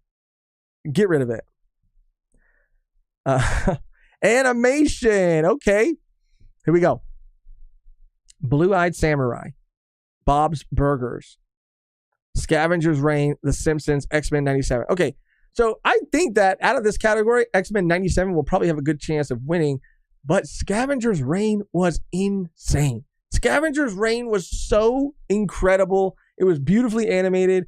And, you know, like I said, it does lose a little bit of its momentum in the middle of the show, but it starts strong and it ends strong. I think it's a really good show, and I hope it gets, for animation, I hope it gets it because it is animated so beautifully and it's so imaginative. I love the world. I love the characters. I hope. If it only means that they'll get more opportunities to animate things and to be sort of outside of the box, I hope it wins. Conrad! Good smell. Flavor. With another super chat. Thank you, Conrad. I love you. The Bear is a comedy because it's called The Bear, but it's about humans. It's likely how Lanji is funny. Bro, you are like, that is genuinely funny. You should tweet that. The Bear is a comedy because it's called The Bear, but it's about humans. I really do think that is the logic behind the people who are creating these categories. It's your kitchen. Shout out Conrad again. Josh is good at two things: bad takes on these awards and not reading my super chats. I just wanted to get through a couple of categories. Conrad, see, that's the thing about you. You make me laugh. You fill me up with joy, and then you roast me for not reading your super chat.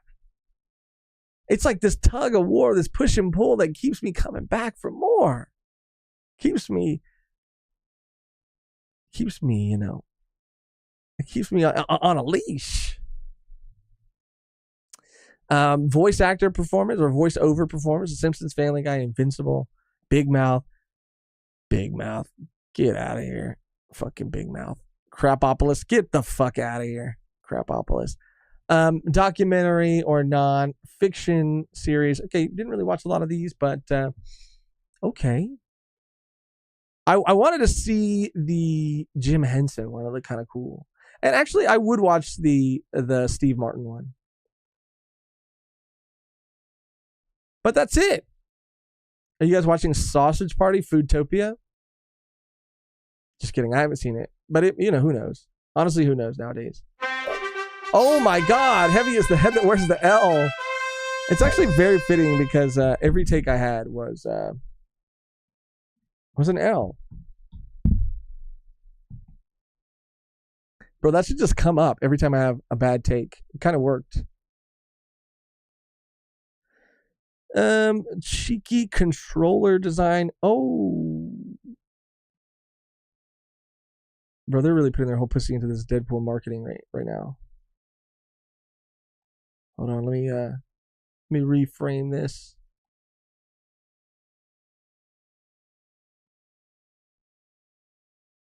What's cheeky about it? Oh, it is cheeky. Damn. Oh, damn. Bro, it's like the mouse pad. It's like the anime mouse pads. Bro, I would get one. That's probably honestly like really comfortable, and it might become the new standard. I mean, it was probably a joke and a bit, but watch. That's the future. They're doing a tour. What is this? What is it? Oh, the soundtrack. Bro, I can't wait for this movie. The Ranma trailer, we already talked about that. So good. As someone who has contemplated this, 100% not worth the little straw hat figures you got to paint. You got to paint them yourself. I want one of these so bad too. This is a pre-order too. $243. God damn. I would love something like this, but it's just too much. It's too expensive. Oh my God. Every time I see it. Kevin Conroy, Alien, Season 1, Rap Party, Ranma. What is this? We're so close. Characters. What character would you fan cast and who would you pick as? Everyone, just the universal ooh in the room. I know Iñaki and you, but mostly Iñaki really wants to find a place for Danny DeVito. Yeah. Oh yeah, they do keep pushing. And I also do. We talk about Danny DeVito all the time. Yeah. Yeah. That's funny. Like Dave Bautista as Jinbei. Whoa, that's crazy, bro. That would actually be sick as fuck. What the hell? And I want to hug him. Wait, what about John Cena as Frankie? Bro, that is lit. That is lit. Okay. Yeah, but how are we gonna see him? Bro, Megan brought that to my attention. I don't know if Emily was the first person to suggest that, but if she was, then she's fucking goated for that, because that would be perfect casting. It needs to happen. I know he's a bigger name. I know, but it'd be so good. It would be so good. I stand that. I'm behind that. I want that. I need that. Okay, now we are caught up on the Discord. We are caught up, but we're not caught up on Super Chats. We have one more from the one, the only. You know him, you love him. Conrad Corbel.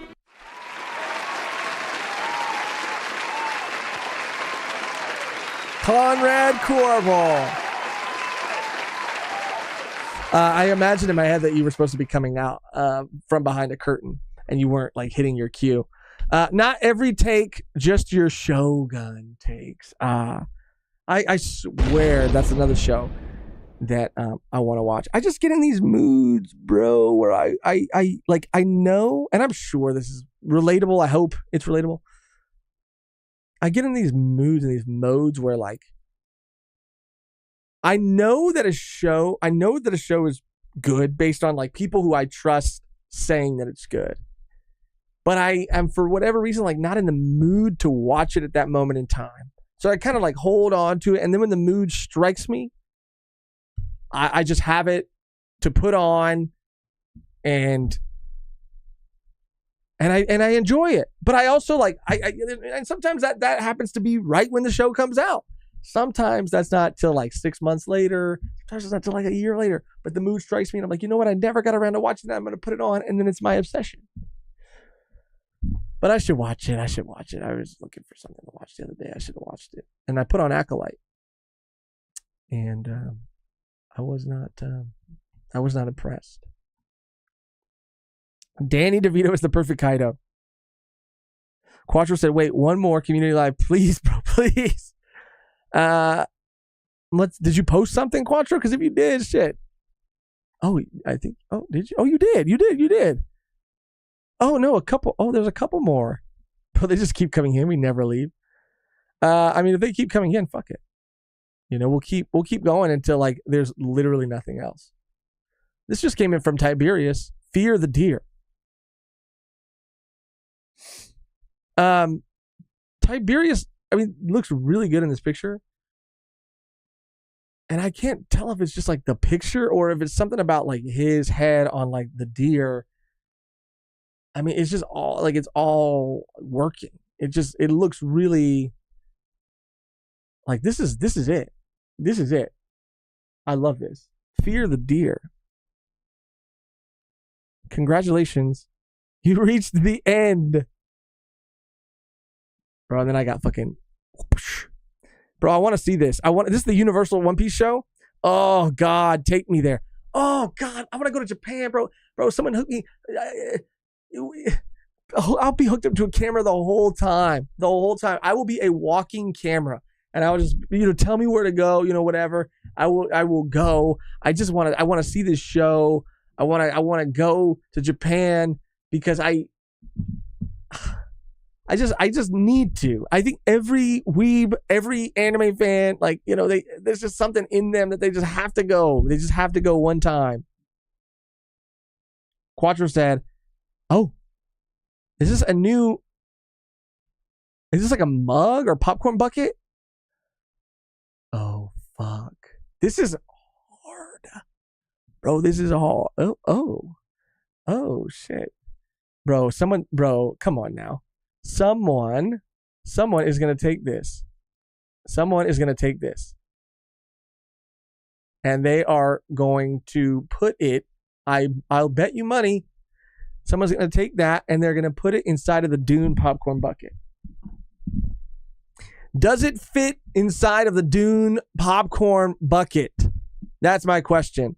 Or is it too big? Is it too big? This is out of control. This is out of control. It's cool. It looks cool. And I actually like that this is a thing. It hasn't run its course for me yet. It will run its course very soon. It's like getting there. It's getting there. But this kind of still falls under the sexual category because this is a long fucking head, bro. This is a sexual fucking thing right here. This is sexual. Look at it right here. You can look at it. Bro. Come on. I have the Dune popcorn bucket. I have to buy this to see if one fits inside of the other. Because if it does, then they knew what they were fucking doing. They knew what they were fucking doing. It's brilliant. This is brilliant. Too big, too long. Oh my gosh. Too big, too long. Oh my gosh. How do you feel about Gladiator 2? All I've really heard about Gladiator 2 is people being upset that Pedro Pascal has been cast. But other than that, I mean, I liked the first Gladiator a lot, and I don't really know much about it. Megan says she needs it. Oh, shit. I don't know too much about the synopsis or anything, but I'm mostly excited about it. I think Pedro Pascal maybe needs to start chilling out a little bit, though. This man is he's getting to a point where I fucking love him. I've been in love with him. I fell in love with Oberyn, and I've loved him ever since. But it's just getting to a point where it's just like it's too much. I need a little bit of a Pedro break. You know, he's gonna be in Fantastic Four. We're still, there's still more Last of Us, and he's great. I do like him in these things. I like him in all of these things. And in Gladiator 2, he's probably going to be good too. And I like him, as, a character cast in this movie or as an actor cast in this movie. But it's too much. It's too much. Josh hates Pedro Pascal, confirmed. Yeah, dude. This popcorn bucket is out of control, and someone needs to get it into control. Someone needs to try to tame it. Someone needs to try to control it, and I think I'm the person to do that. And I'll run some experiments. I'll run some experiments with it, and I'll get back to you. I'll get back to the community. I'll let everybody know. I'll let everybody know. Tiberius posted this shit again. This shit is so funny.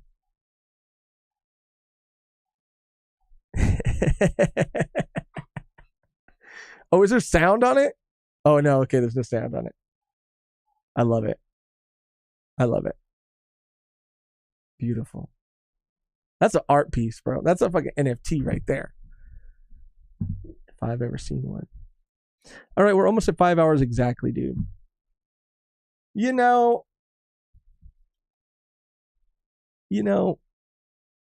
I feel accomplished. I feel like we actually got through everything for once.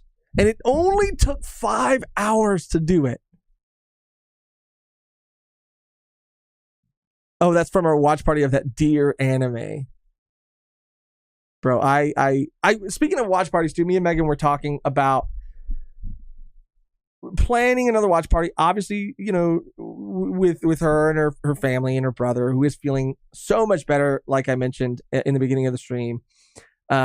she's had a crazy week. Her family has had a crazy week. So I don't know if it's going to be this Friday, but we were talking about it and we really want to do another watch party like very soon. If not this week, maybe next week, but like very soon. And we want to watch one of the Code Geass movies. We want to watch, I think, Lelouch of the Resurrection, I think is the one we want to watch. And we might even watch a couple episodes of the new Code Geass show, but it's definitely something that we want to do again. It's going to be the same as it is every time we do it, where it's going to be, if you're part of the Discord or join the Discord, you can hang out with us while we watch it. And then like we do every time, we just kind of hang out for a bit, shoot the shit, talk about whatever. Everybody turns their mics on and we all just kind of just hang out.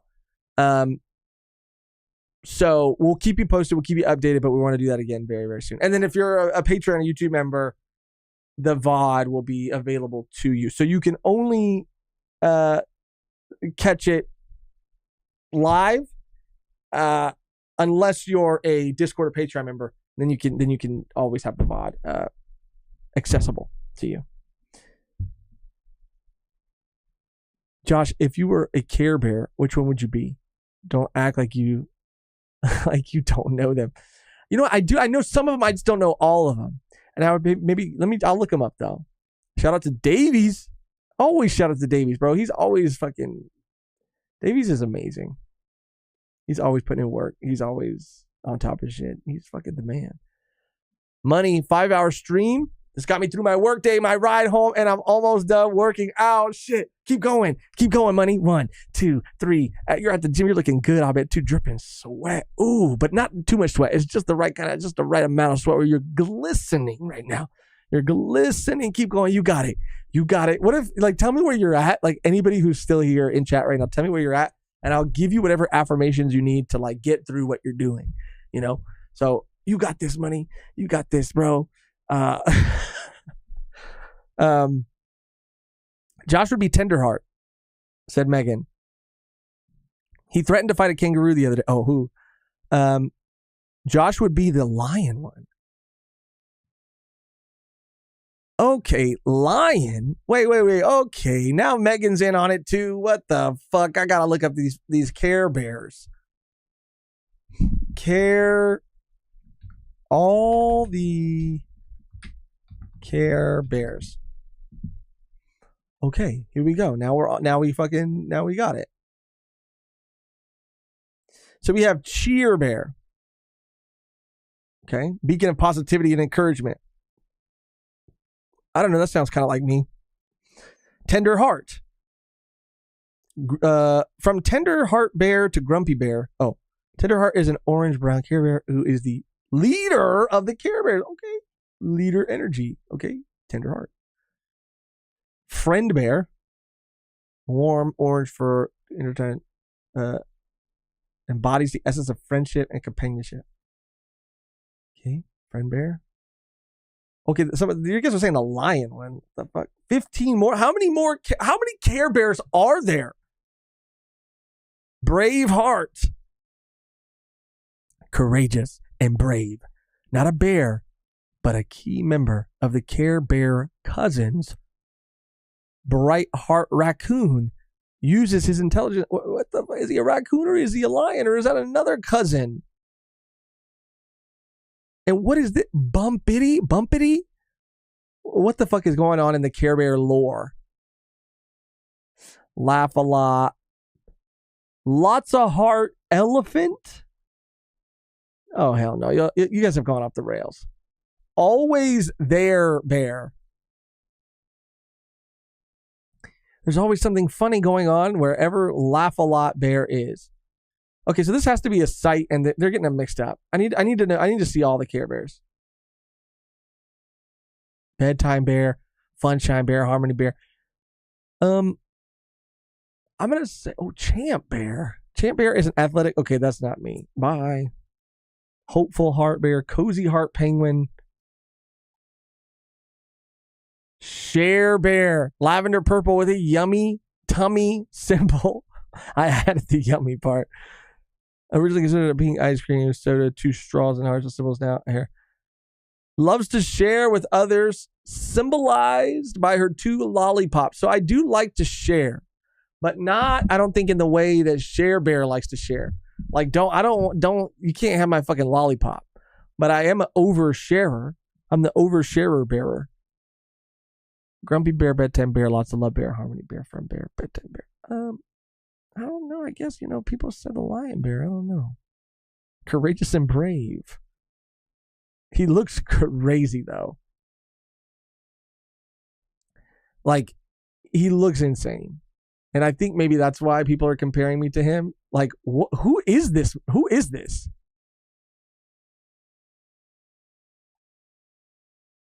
Wow. This is me. Put a mustache on him. It's me.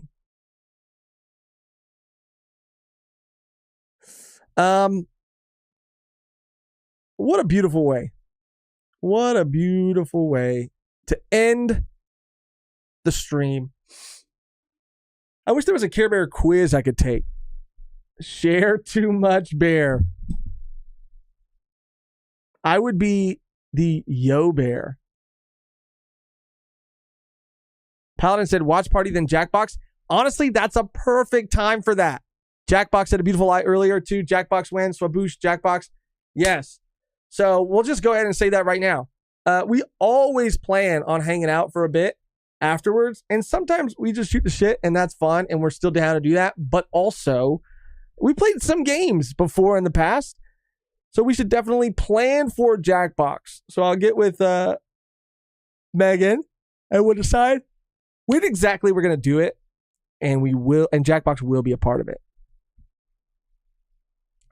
Conrad coming in at the buzzer. I'm exploding. Oh. Josh, the lion bear is the sexiest bear.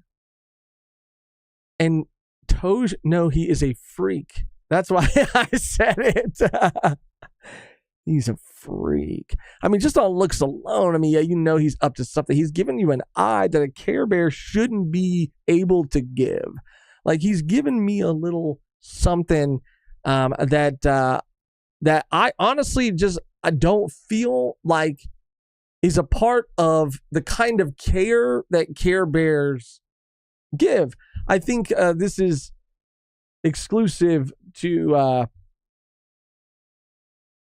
people who are trying to, like, you know what I'm saying? Like, they're trying to seduce you, maybe. They're trying to, I don't know. It's just a specific kind of look, is my point. Other than that, though, if Megan had to be a bear, maybe Megan would be I think Megan would probably be the lots of heart elephant. True heart bear, togetherness bear, is it sharing your heart with others? 2 co-founders. Oh, she's true heart bear. This is Megan, true heart bear right here. But why does it say true heart bear and then togetherness bear? Do they have 2 names? Do-gooder. And they have like 4 names. I don't understand the Care Bear, like, mythology. I don't get it. And why are there DC characters behind like this? Like, get your shit together.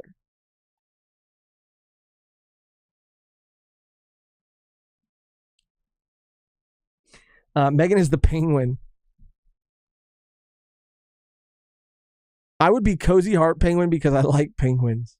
That one sounded cool too. All right. That's it. Thank you, guys. I know this was kind of crazy, kind of all over the place, but yeah, man.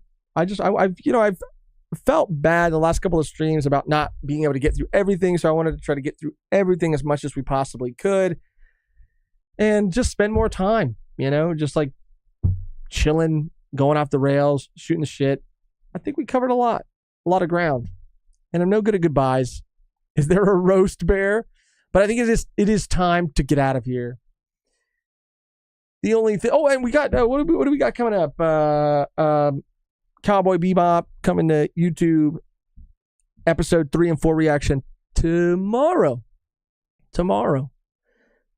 And the first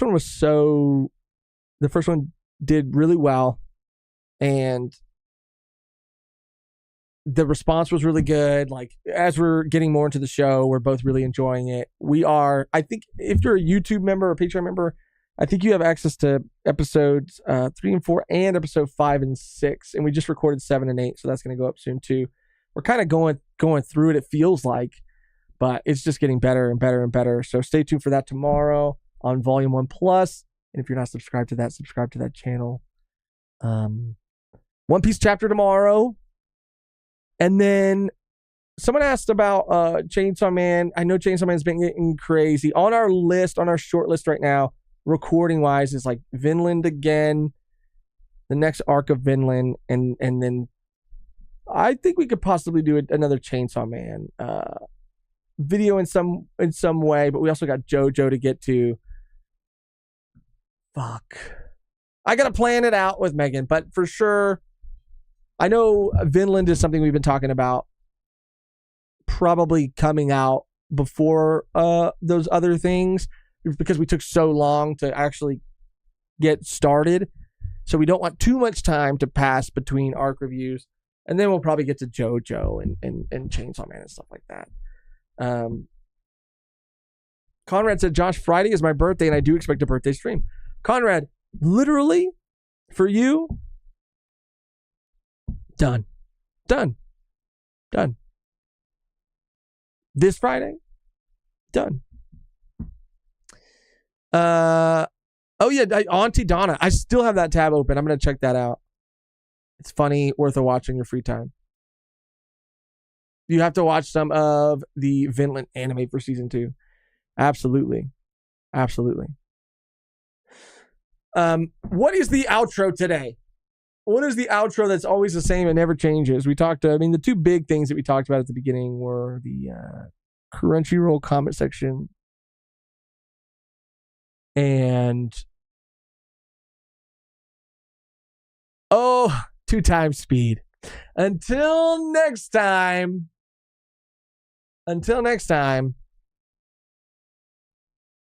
Oh yeah, the color video. Gotta check that out too. Until next time, don't watch Volume 1, or do watch Volume 1 at 2 times speed. It really doesn't matter. Labo for real. Bro, Losh for real. Josh, finish Andor already. Then we'll have a Starship Troopers watch party. I'm going to finish it. And I sometimes I need to, sometimes I hold off on giving an actual date, because I know when I give an actual date, I actually want to hold myself to it. So usually I'll say like by next week or by 2 weeks, but I'm going to finish it. I promise. Paladin. I promise. I promise. And you're going to be, it's going to come when you least expect it. And I'm going to be like, guess what? I finished it. And you're going to be like, well, I wasn't even fucking thinking about it right now. And it happened. Josh finishes at 2 times speed. Wow. Speedy out. Until next time, watch Shogun. Until next time, here's to the Volume 1 merger. And Paladin said, tonight, now, just watch. Color Me Surprised is good. Paladin.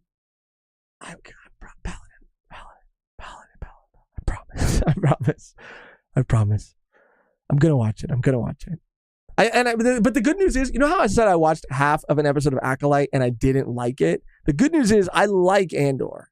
It's just taking me a long time to finish it, but I like it. That's the difference. Acolyte, I watched half of an episode and I was already out. 2 times speed. Speedy out. Color Me Surprised. Nico Mero, I like that a lot. Until next time, I won't do anything Paladin says. I can't leave, Declan. I really can't. I'm stuck. I'm glued to the chair. Nico Mero, that's clever. Color Me Surprised, I'll do it. Because it's like we talked about color to... We won't remove the comments. Okay. I'm gonna just color me surprised. I'm just gonna pick one. It's clever. Let's go with Nico Mero's suggestion. All right, let me cue everything up. Thank you guys for watching. This was a super long stream. Thank you guys for hanging out. You guys are the fucking absolute best, and you know that. We both love you guys. We both appreciate you guys, and we'll both be back tomorrow to talk about the new One Piece chapter. Until next time, color me surprised. And we won't remove the comments unless we do. But we won't. Or will we?